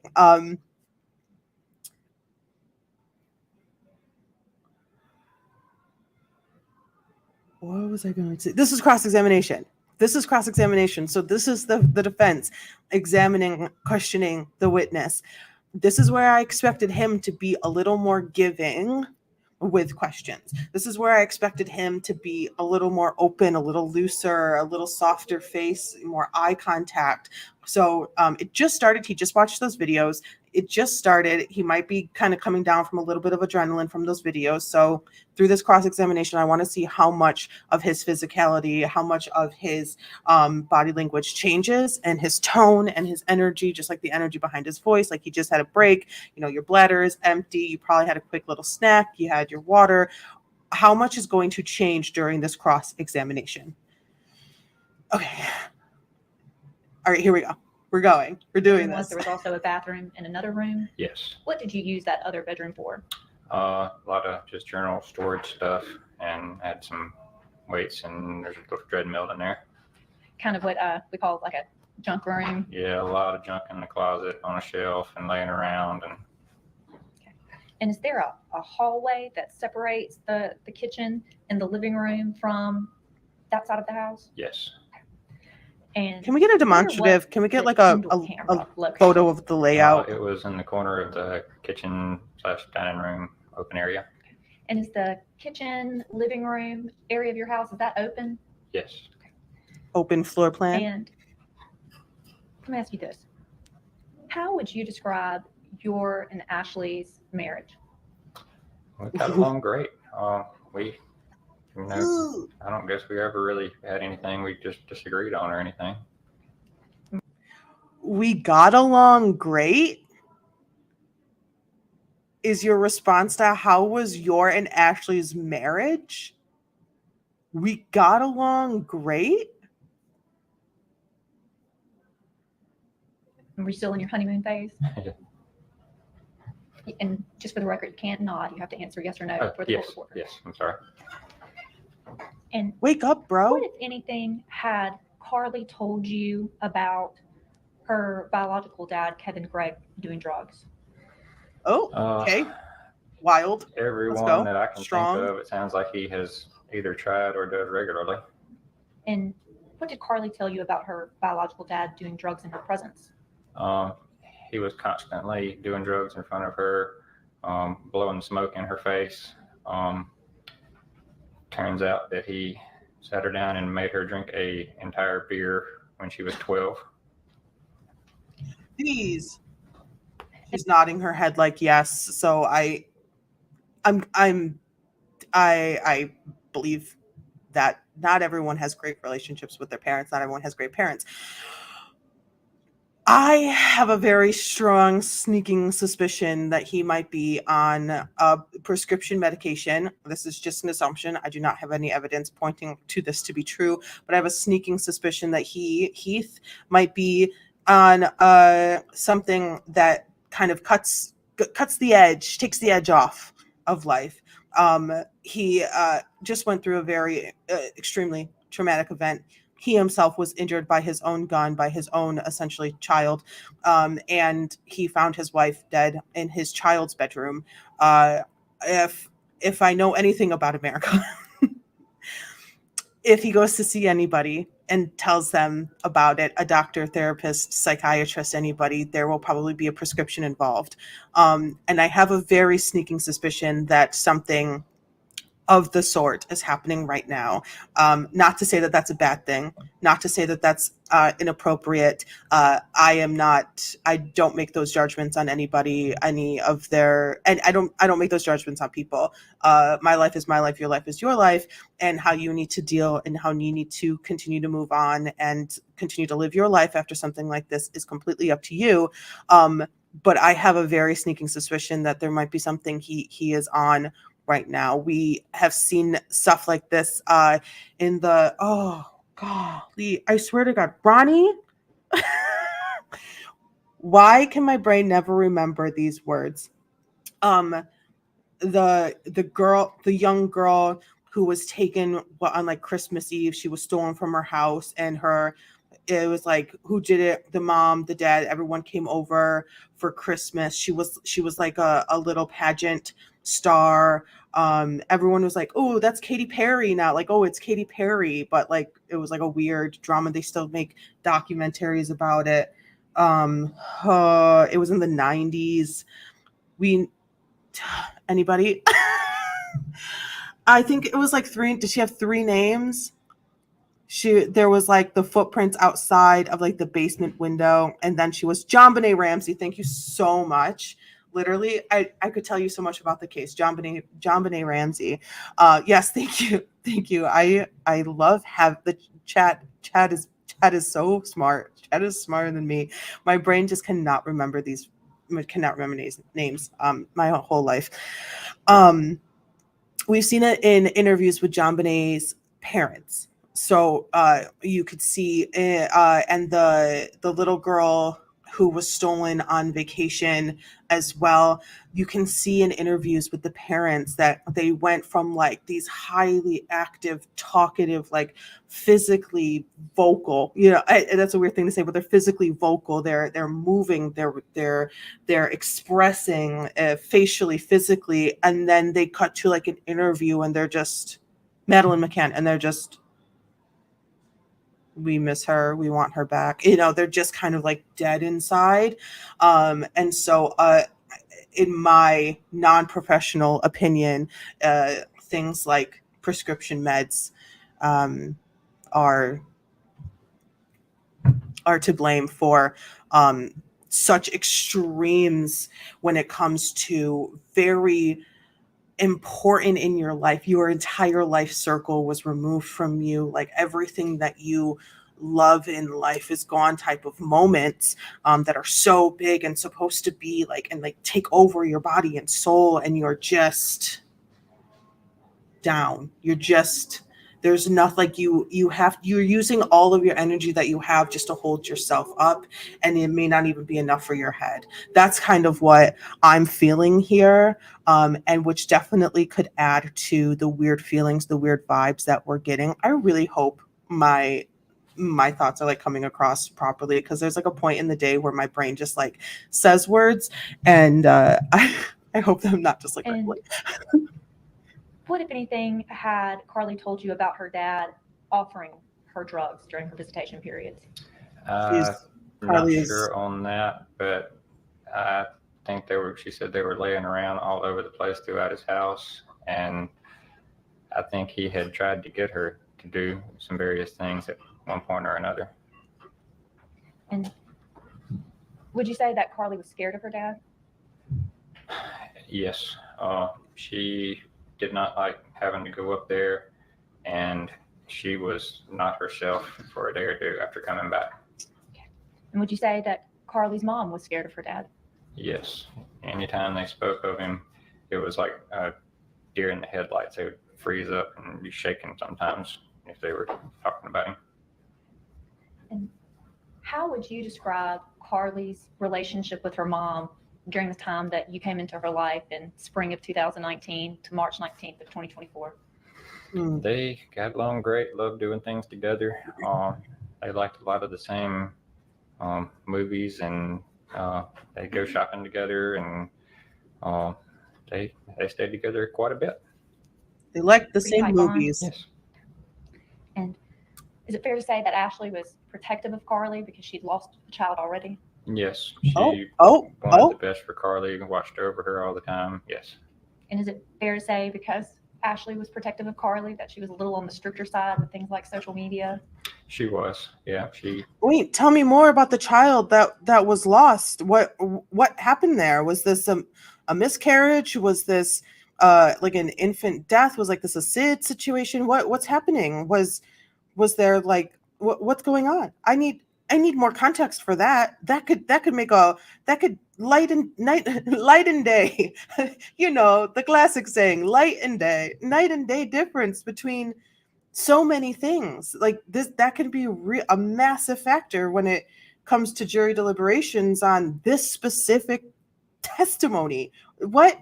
Give me more. Read all the bad things that happened in the news on all that, and she didn't care for any of it. And I think TikTok's probably one of the ones that she didn't care for. And TikTok was what Carly had put on the iPod, the old iPod. Yes, just watching the usual stupid videos. Yeah. And we've heard the phrase burner phone a few times, but when we're hearing burner phone, are we talking about the old iPod?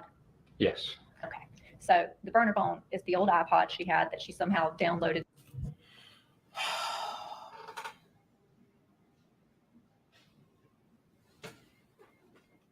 This girl didn't go to Walmart and get a phone off the shelf and get a pay-as-you-go card or put minutes on it. She found an old iPod that you could message on if you were on Wi-Fi, and like you could download TikTok. I'm sorry, what generation iPod could you download TikTok on? This must have been like the latest, like the very last generation of iPod that looked like an iPhone. How dare they go this far in the trial and refer to it as a burner phone? How dare they? Uh-oh. Social media apps too. Yes. Okay. Oh. And Carly was in 10th grade at the time that you guys found the iPod Yes. with the social media apps. Mm-hmm. Yes. Would you say that most 10th graders want to be on social media? Calls for speculation. Yeah. Were there any other social media apps Carly had on the iPad? I can't remember at this time. Ashley had taken care of all that. She was way more tech savvy with that stuff than I am. Had you and Ashley already found the old iPod? That was a weird Yes, reaction. we had. She had found it and figured out what was going on. Yeah. And when did you guys discover the old iPad that's called people have been calling the burner phone? I'm just going to That say makes me sometime mad. last fall. I don't know the exact time frame. So not in March. No. And we talked about an incident with Carly looking on her teacher's computer at school. Did Carly need to cheat to get good grades? No, she loved school, but she was almost bored with school a lot of days. It was, even though she was in the advanced classes, she's a light year ahead of everything they're teaching. Anything new she picks up and just wants to be a step ahead of the teachers. And That's if that is true. I don't know her like current GPA when all of this happened. You know, like I don't know where like educationally she was standing.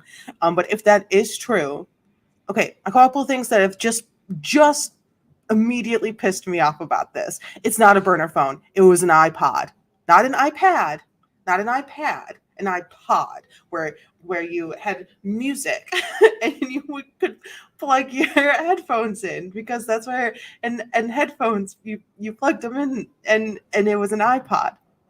And okay, can be used in similar ways as cell phones. Definitely was not on a plan, right? There's no iPod on like an AT&T or Verizon plan, unless it was on a plan from like 12 years ago, 13 years ago, maybe even longer. I still have one of those. I have an iPod mini. Oh my God, that you clip. Love those. But it's not a burner phone. That I'm still stuck on it, and that makes me mad. Was she smart? How smart was she, or is she? She's not gone. She's still with us. How smart is she? Because someone's level of intelligence, like if she really does have like a massive IQ, then then the availability of having maybe a mental break due to some sort of underlying mental illness that has been able to be covered up by masking, which is, me kind of not me forcibly not showing you like my ADHD tendencies, but it happens somehow, or people trying to not be as autistic. I'm using air quotes if you're just listening, because be who you are and embrace yourself and love yourself, like all the isms, the tisms, and everything in between. Don't let that ever stop you in life. But also, I want to take it back to the very moment where she said, when did Ashley find, I punched my mic, when did Ashley find this iPod? Was it in March? And he said, no, way before that. It was like way before that, where things were taken, apps were deleted, stuff was protected, stuff was removed. So it wasn't an immediate or like within a day or two reaction to something of hers being taken away by her parents. So they're adding that, the defense is adding that too. She didn't just get mad because they took her iPod. Like, she was mentally ill. She had a mental break. Carly told you about that incident, that the kids in her class had dared her to? Yes, they had. Yeah, she told us about it. Okay. And how would you describe your relationship with Carly? All good. We've gotten along from the beginning. Hadn't really had any problems between us. And do you have any other children? No. That was a fact. And would you say that you love Carly the same as you would a biological child? Yes. And I what, believe if anything, that. had Ashley told you about her ex-husband's mental health issues? Objection, Your Honor. Hearsay. He had a real legit smile What, when if anything, he had said Carly yes. told you? Objection, Your Honor. Hearsay.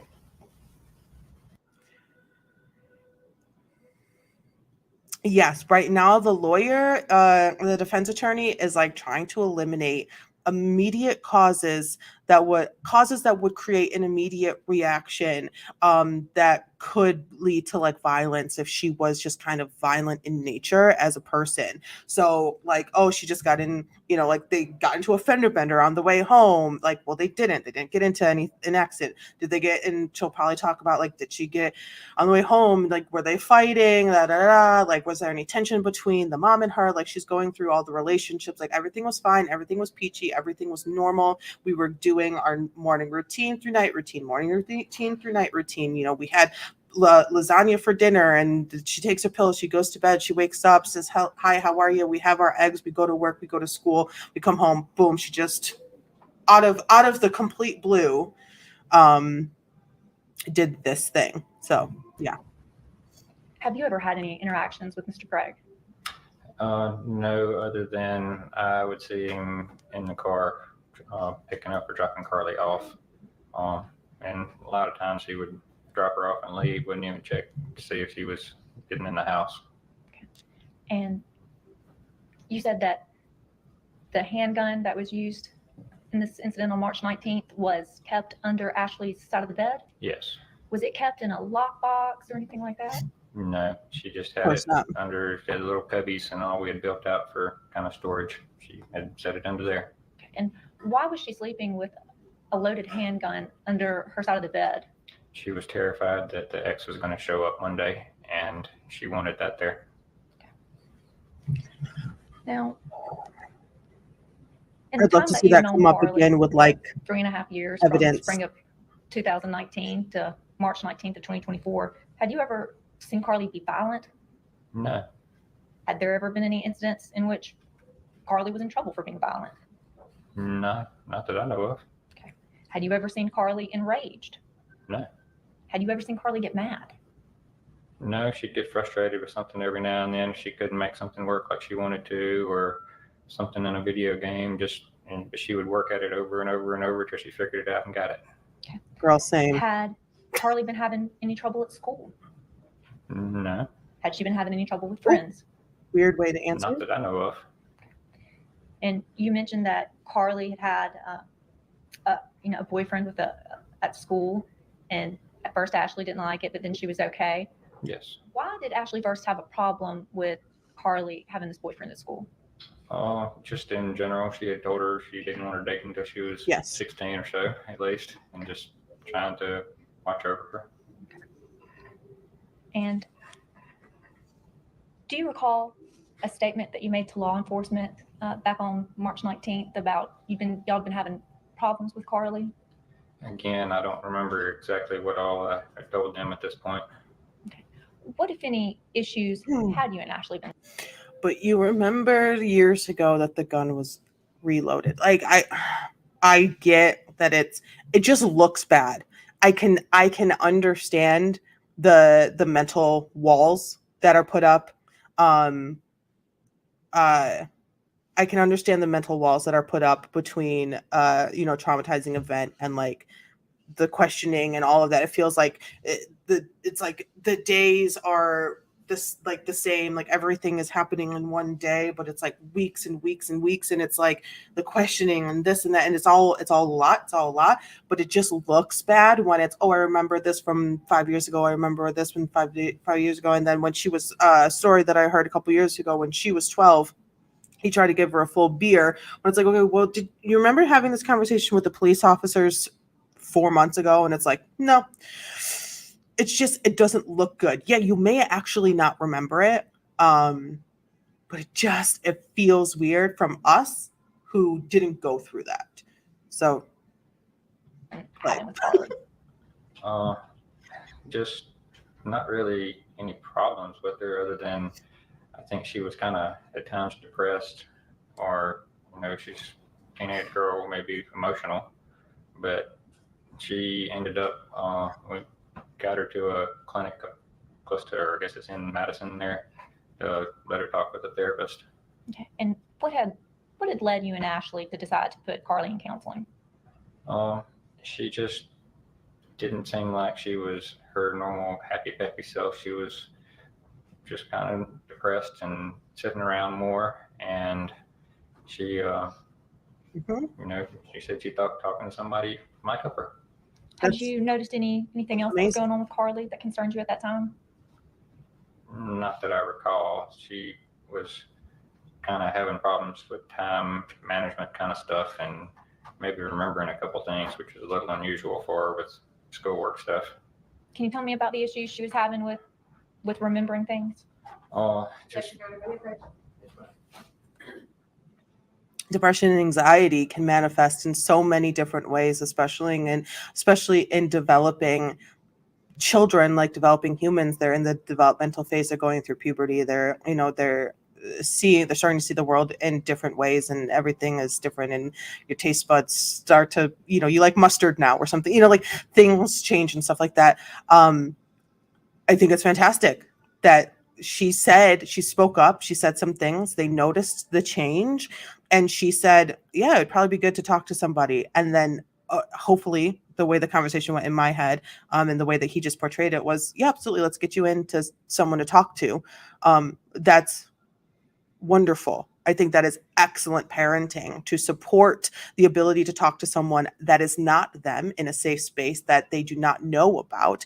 This is between Carly and a therapist. There is confidentiality there. I mean, it is a safe space. And to have the respect from the parents to be able to do that is astounding, is a wonderful step in a fantastic direction. So I don't know how that is going to play well for her claiming the insanity when it comes to the therapist, psychiatrist, whoever she was speaking to, hopefully will be called. And how did they miss this?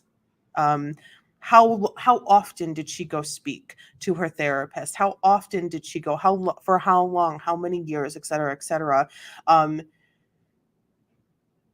I think that's going to have a massive factor when it comes to her pleading insanity, if she has a history of quite possibly depression, quite possibly anxiety, quite possibly just trying to develop and needing some, mental health assistance.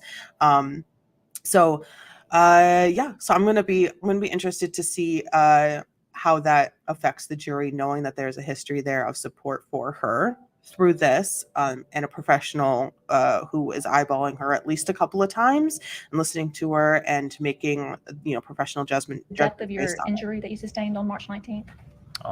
It's just a spot went through Tell her my to edge of subscribe. the upper trap muscle right there, and kind of zipped right through. And like I said, oddly enough, I know it sounds weird, but I've never really felt it or had any trouble with it. Did you require stitches? No.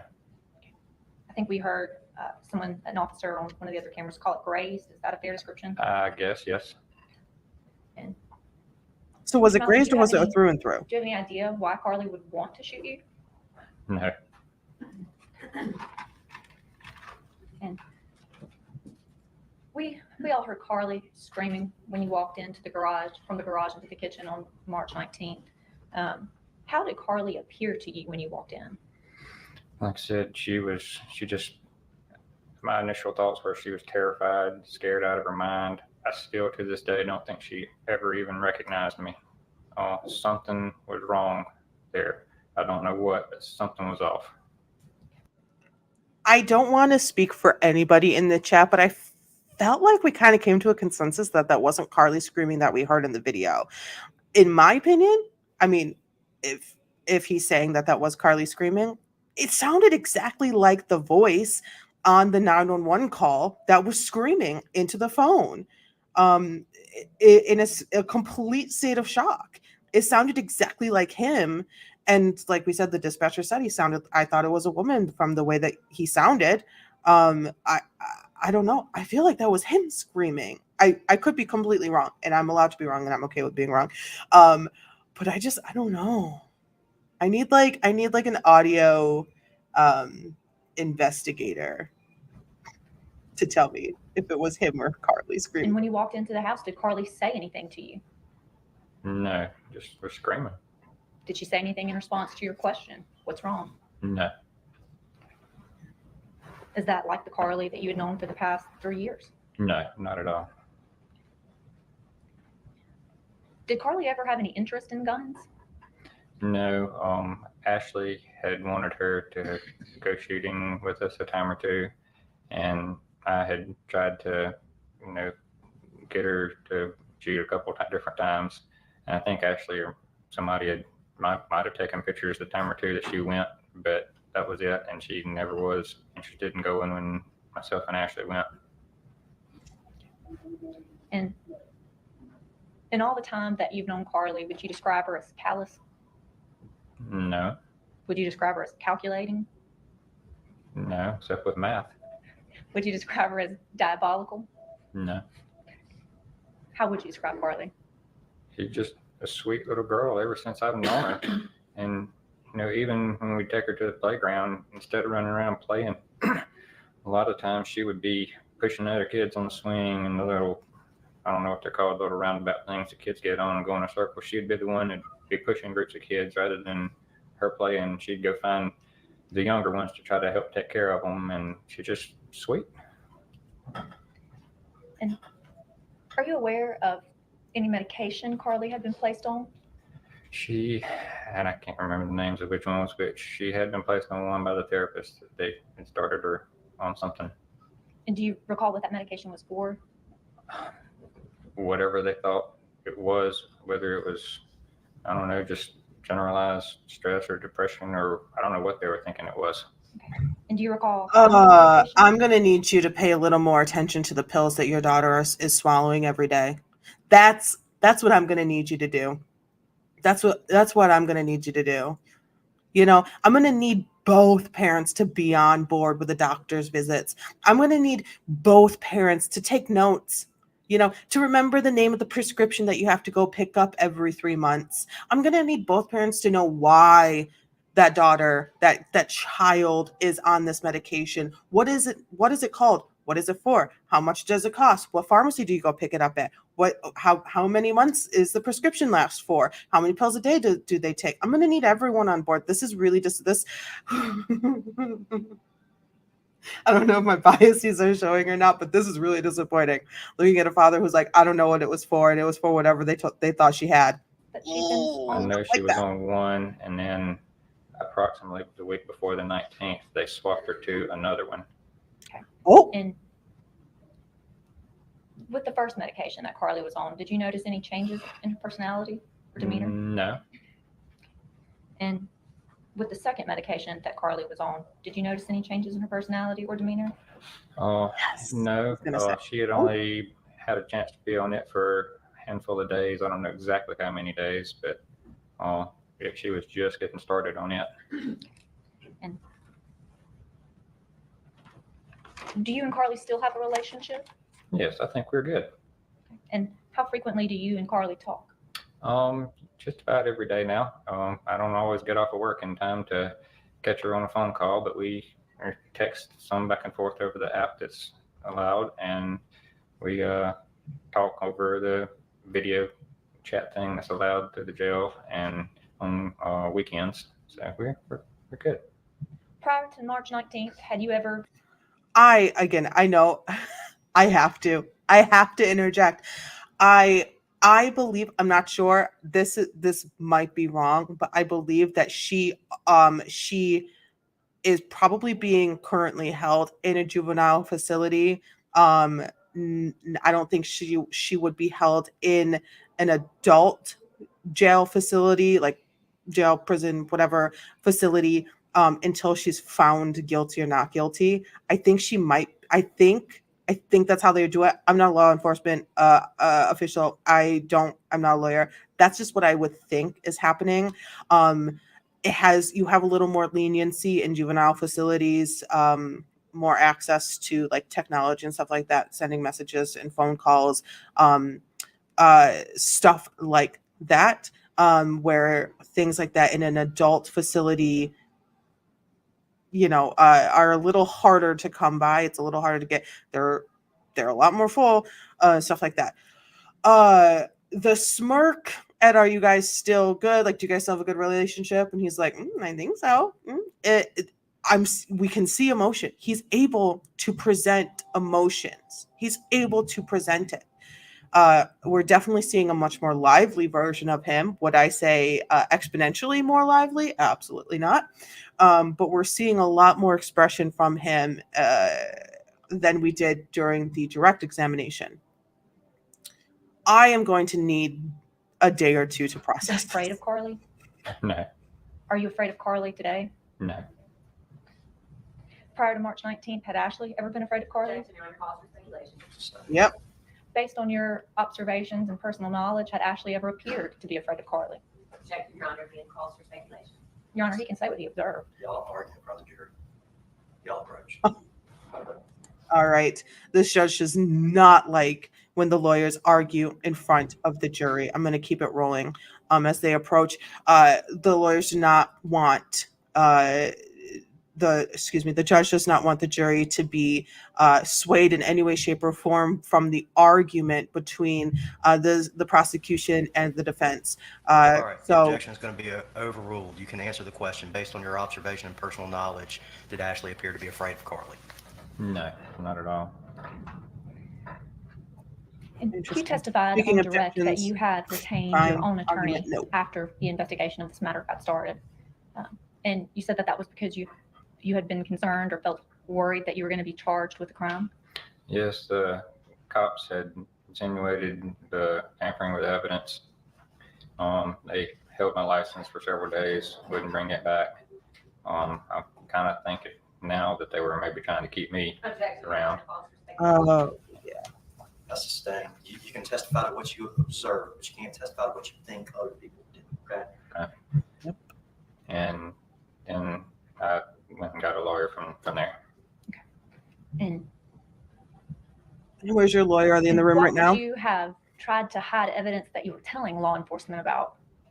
I have no idea. I was trying to find anything I could that might help out and figure out what or why. Was law enforcement aware that there was a garage camera on March 19th? I don't believe so. They were all around out there apparently looking at stuff. I don't know, 5 or 6 of them, and they never saw the camera or never bothered to mess with it, more than likely. Had any members of law enforcement asked you about any cameras? No, not that I recall. And you spoke on direct examination about them turning the house back over to you. About how long did law enforcement have your house under investigation on March 19th? I had been Shaggy, probably because there was nothing that motionally activated the camera from the garage. So unless something like activated that camera to turn on and start recording from the garage while the shooting, the crime was taking place inside the house, then it wouldn't record anything. been down to the ER and back a couple hours, 2.5 hours roughly, maybe, because it had gotten dark by the time I got back there. And how many times after March 19th did law enforcement issue search warrants to come back out? 2 more times. Okay. And during those interesting. 2 other times, now making 3 times that law enforcement investigated your house, did anyone find the camera in the fridge? No, they did not. And they didn't ask about any cameras in the garage? No. So you were Are you very sure? forthcoming Because you with have this evidence. a difficult Yes. memory, tough memory. And you also had your attorney file a motion to rescind the no contact order between you and Carly, correct? Yes. Had you asked that that be done beforehand? Yes, I had tried to get my first attorney to get some of that in motion, and I don't know what happened there. It kind of fell through. And has anyone else made you feel intimidated during the course of this investigation? I was told by the DA's office that I couldn't contact anyone else, like y'all that were working with her about anything, couldn't speak with anyone else. And then You were told you, Check your own record. Sure. Did I miss a trigger when the kid runs away? I think the trigger was the shadow of the kid jumping over. So I'm assuming, I don't know for sure, that when something is like motionally triggered, like motion activated, I think it might like pick up from like just a moment before it's triggered. So I feel like the trigger for when the 2 were jumping the fence and running over was the shadow that the person that Carly, who was climbing the fence, was making over, because it was like a pretty, it was a body size camera. I think that was the trigger. I would have to go back and watch it again just to see. But that's what I think. so it's understandable that you would be a little guarded yes. and that this has been a long, ongoing investigation, and it's hard to talk about this stuff emotionally. Yes, at times, worse than others. And that you have been interviewed about this previously. Yes. So you're having to go back over the same stuff repeatedly. Yes. And it's hard to testify. It's nerve-wracking. It is. And this is being televised and broadcast, and there's been a lot of scrutiny. So it's understandable that you would be guarded and nervous while testifying. Hi, Correct. we're watching. And the way you're acting isn't helping the scrutiny. Just saying, like, Redirect. not that it's hard. It's like it's not a good vibe. Not a good vibe. Keith, how many phones did you know of that Carly had? I just knew of the one that we had gotten for her. And so if law enforcement had 2 phones they recovered belonging to Carly from the scene, that would in fact be more phones than you knew about, right? Yes. Do you think that if someone shoots at me unprovoked, that that's a violent offense? Yes, so it really depends on the circumstances. You get What? unprovoked. I'm walking into this courtroom, and out of nowhere, this gentleman closest to the door. As soon as I open it, pulls out a gun and fires it at me. Is that a violent offense? It could be. Depends on the circumstances. What? You said He's trying Carly, to save his little girl. you never So bad. saw her get mad or yell. I have never seen Carly just angry or anything. Never. No, ma'am. Hi there, Ellie. How are you? I'm doing good. Welcome to the stream. I'm Lily. I'm the Chatty Juror. We're covering the Carly She's Gregg always case. just a happy little girl. Welcome, welcome, welcome. Was she a happy little girl when we just heard the video when she was firing a gun at you? Like I said, I've never seen anybody like that. New Even York. in movies, she was not herself. And like I said, I do not believe she even recognized me. She was In the terrified. great state of New I York. believe on direct, when I asked you about medications, you actually didn't handle Carly's prescriptions or medications, right? No, actually, Clearly. just making sure she was taking them. I want to God talk forbid. to you, Mr. Smiley. You said God forbid the information is shared between husband and wife, though, right? Like, so we avoid situations like this. You're from Germany. that, Oh my goodness. law We enforcement got came over a Belgium couple and times Germany in and the they didn't house. find these cameras. Did Miss Todd and Mr. Camp come over to your house at some point? Yes, they did. When was that? I think it was after the second police search. And at any point, did they also conduct a search of your house? They came through and wanted to take pictures and get the layout of the house. Did they take anything from the house? I think they took a couple pieces of her artwork and a couple things like that, but I'm not certain at this time. And you don't know as to what they did with those, do you? I do not. Did they ever find the camera in the refrigerator? No. Court's indulgence.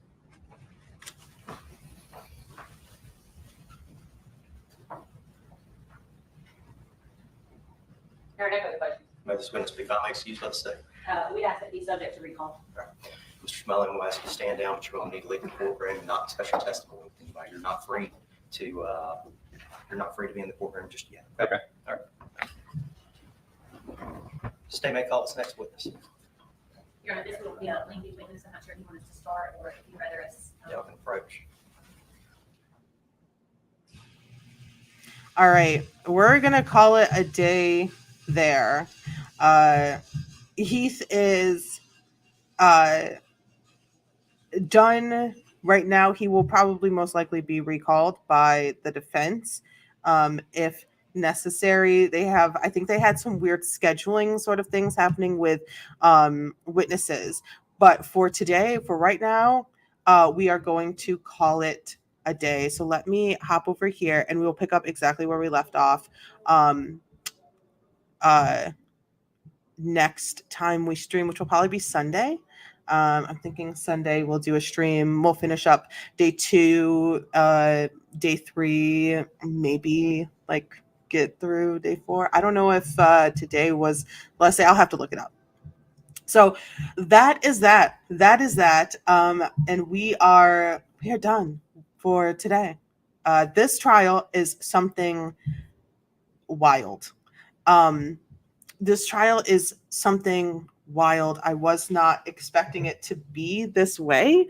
When I saw that it was happening, when I saw that things were live, when I saw that, it was a 16-year-old on trial, it was interesting. So yeah, so that's that. Thank you all so much for being here. Thank you for watching. Thank you for subscribing and chatting and talking. And I love sharing my thoughts and opinions on all this stuff from a non-legal standpoint, because I'm just so enamored by it. All this is really interesting to me. So anywho, thank you for watching. Thank you for subscribing. I will see you guys next time. And I really like my intro, so I will just run it as my outro because I never made an outro as well. So I will catch you guys later. Bye.